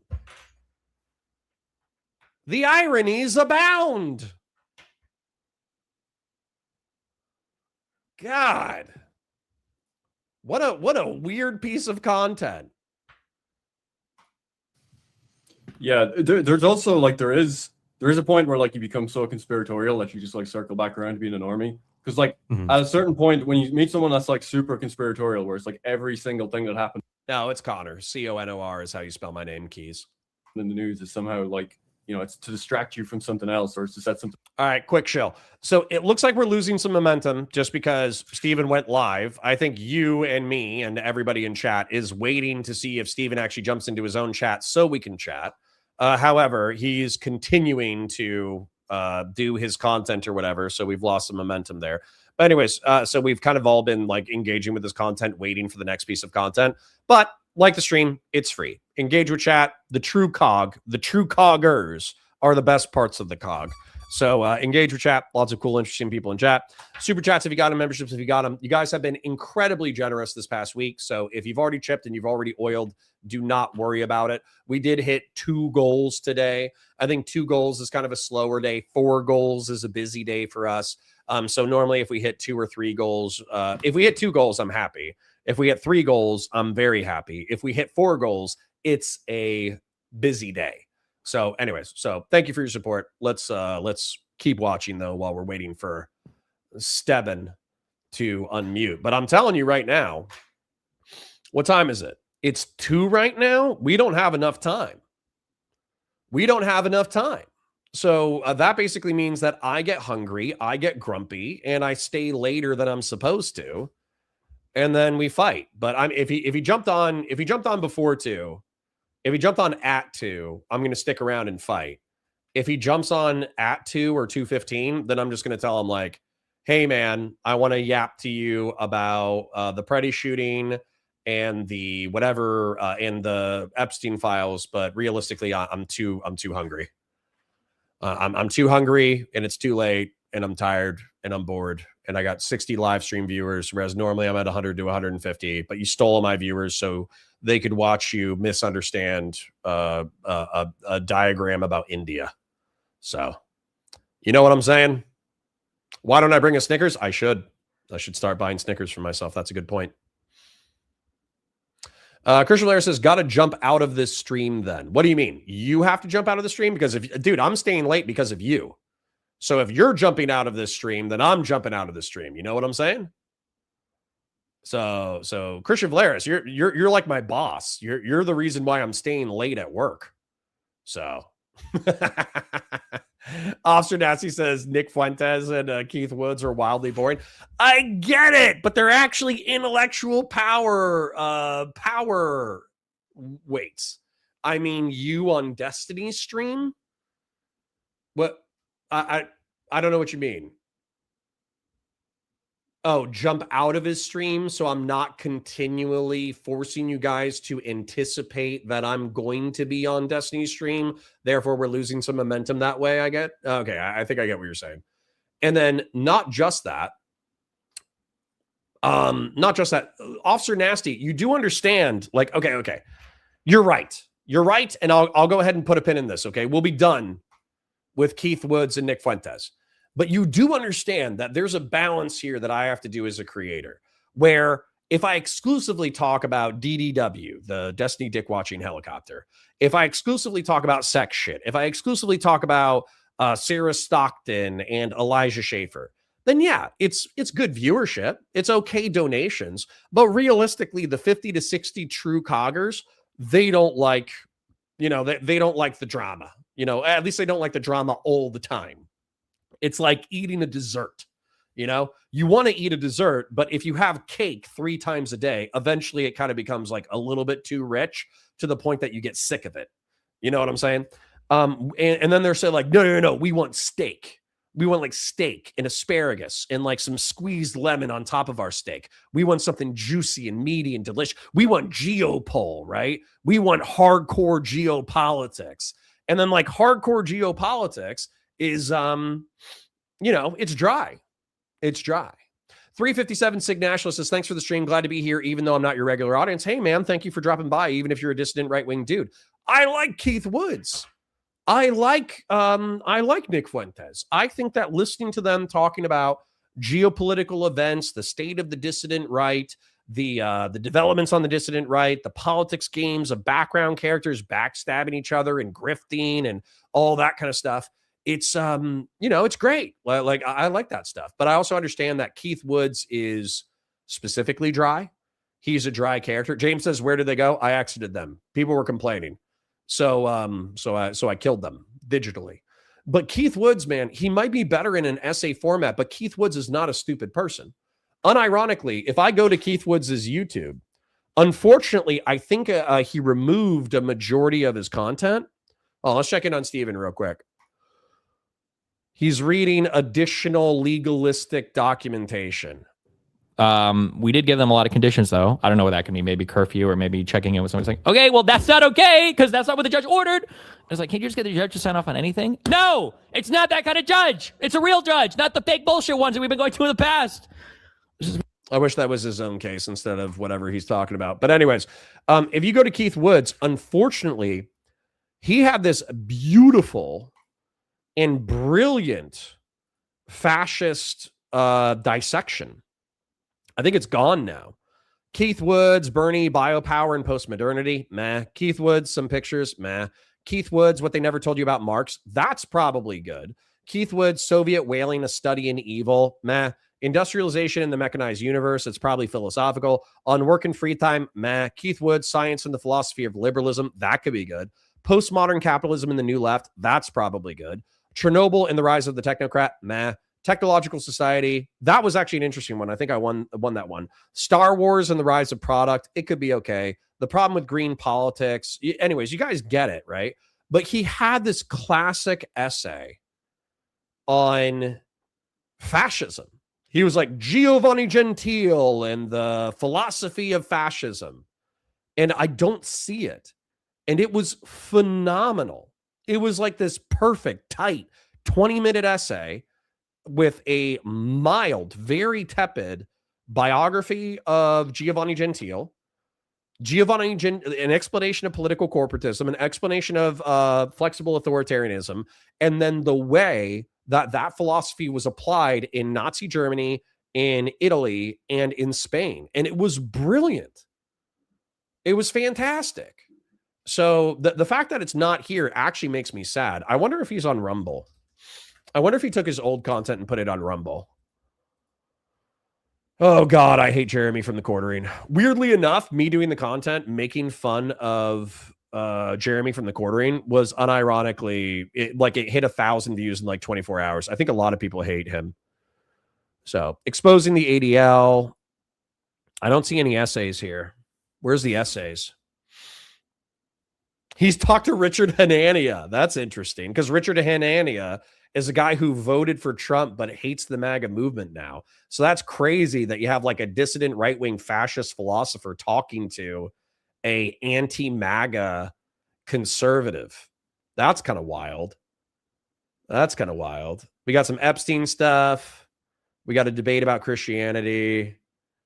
We got some Q&As about race. Where does he post his essays?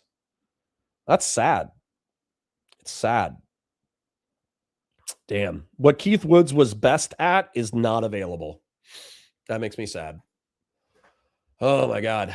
All right. Anyways, I'm just going to engage with chat for a minute. We're at like 4 hours and 25 minutes. I'm just going to vibe with the coggers real quick, probably before I dip out, because I think Steven has shot our time frame. So I DM'd him a couple of things, but I got, unfortunately I got shit to do. Trust me, I want to do the Steven debate. If he jumped on like right now, he called me, he's like, hey, I got an hour. Let's do it real quick. I would do it. But unfortunately, I need time. I need food. I need to not feel like shit. I need water. And I also I got shit to do. I got like work shit I got to do. Dude, I do not have a edited 40K Star Wars or sci-fi episode for this week. And even if I did them tonight, if I dedicated the next 10 hours to editing, I still, because of copyright claims, they wouldn't be available until next week. So I'm already like a week behind on other work. I can't just dilly-dally, unfortunately. So 357 Sig, thanks for the chip. Jeremy is the definition of grifter. The quartering is easy to hate. True. Screw the quartering. True. Jeremy up there with Dave Rubin. True. Thomas Wilburn says Richard has Nazi cred because his old blog posts. Oh, I didn't know that. Patriarch says Richard Hanania was my king. Excellent. He has a Substack, doesn't he? Yeah, but I don't want to read. Reading? Are you kidding me? That's crazy.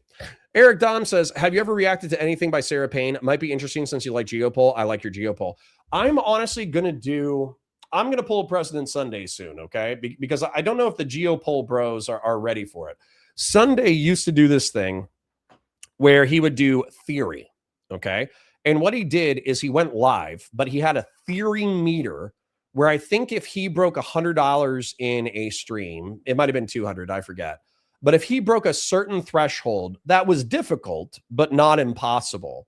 If the stream was paid for where he felt like he had made enough money that day, then he moved into theory and he did exclusively theory. But that was a way that his Oilers could effectively subsidize deeper content, because if he already had $100 or $200 in his account and he felt like his time wasn't being wasted, then he would take a viewership hit.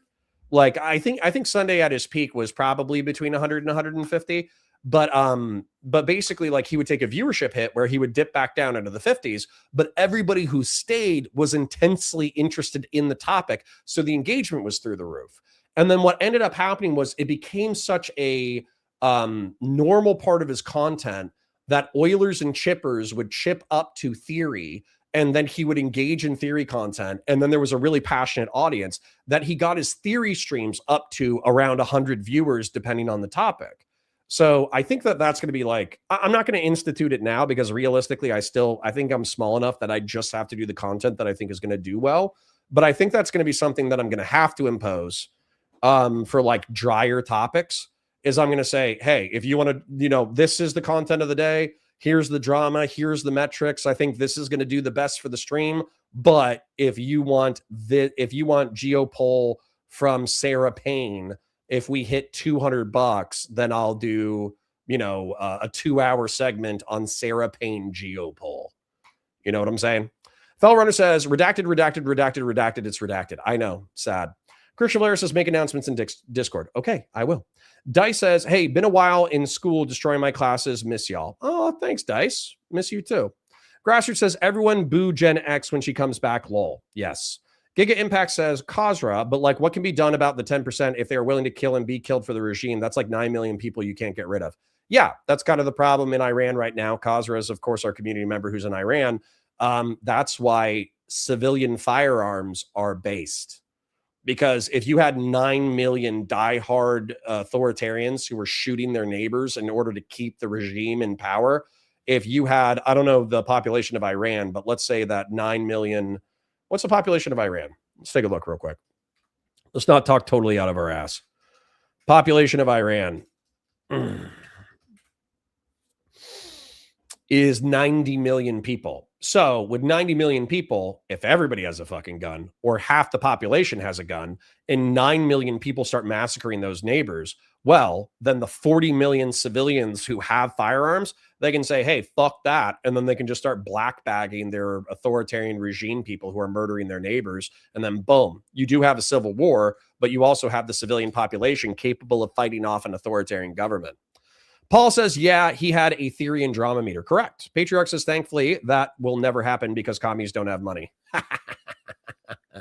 Officer Nasty says, don't make me appreciate President Sunday. You can. You can. He's an autistic cruise missile.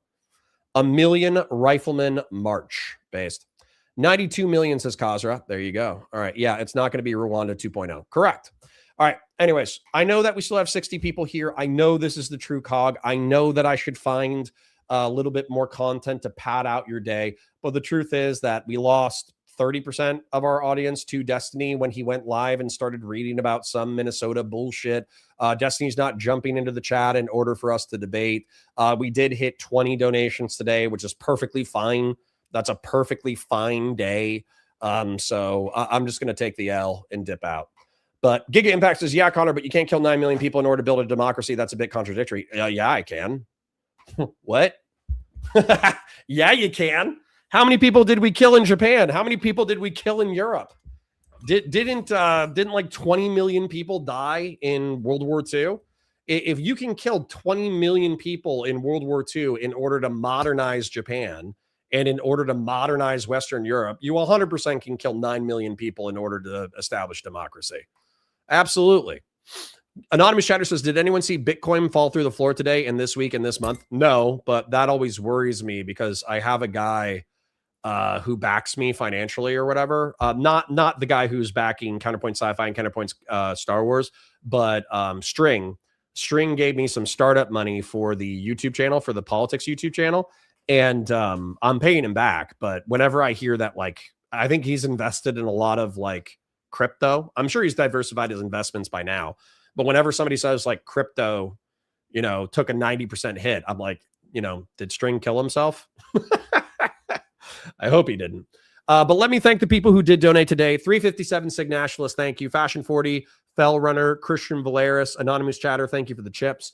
Real Serious, thank you for the 100 Argentinian pesos. Anonymous Chatter with the 20, Anonymous Chatter with the 20. Thank you, King, for the generous tips that add up to oil. Vazraka with the 5, Samson with the 5. Thank you for the chips, kings and queens. Airborne Kite with the chip. Real Serious with the another 100 Argentinian pesos. Anonymous Chatter with the 20. Grassroots with the 10. Grassroots with the 5. Grassroots with the 10. Thank you for chipping to the point that it becomes oil Grassroots. I do appreciate it. Vazraka with the gifted Valor Media Network membership. Vazraka, you are my favorite lurker. Tezzy, you are my second favorite. Brooklyn, you are my third favorite. Old School with the 2. Old School with the 2. Grassroots with the 10. Grassroots with the 10. Thank you, thank you, thank you, thank you. I do not deserve you as an audience, but I do appreciate your viewership, and I do appreciate you hanging out and hopefully having a good time.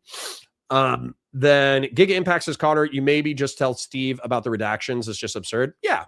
But I'm not going to like wait around. I'm not his girlfriend. I'll just call him tomorrow. You know what I'm saying? No big deal. No big deal. I'll just DM him and say, hey, I wanted to fight you, or I wanted to finish the Preddy conversation and I wanted to push you on Epstein. Let me know a time that you're available tomorrow or sometime over the weekend and we'll catch up. Boom. It's not that big of a deal. Eric Tom says, don't feel bad for leaving. That makes me feel bad for holding you leaving against you. No. It's not a problem at all. It's 2:11. My boss, Christian Valeris, is very kind and very generous, and he doesn't care when I leave early. So as long as Christian Valeris is happy, then I'm happy. You know what I'm saying? All right. Anyways, Anonymous Chatter says, I like it here. Always have a good time, even when we get spicy. Thank you. Thank you, King and Queen. Kings, queens, and non-binary folks, I parasocially love you. Thank you for hanging out. I hope you have a beautiful day. Go enjoy your other favorite streamers, and I will see you tomorrow at 9:30 a.m. Bye, guys.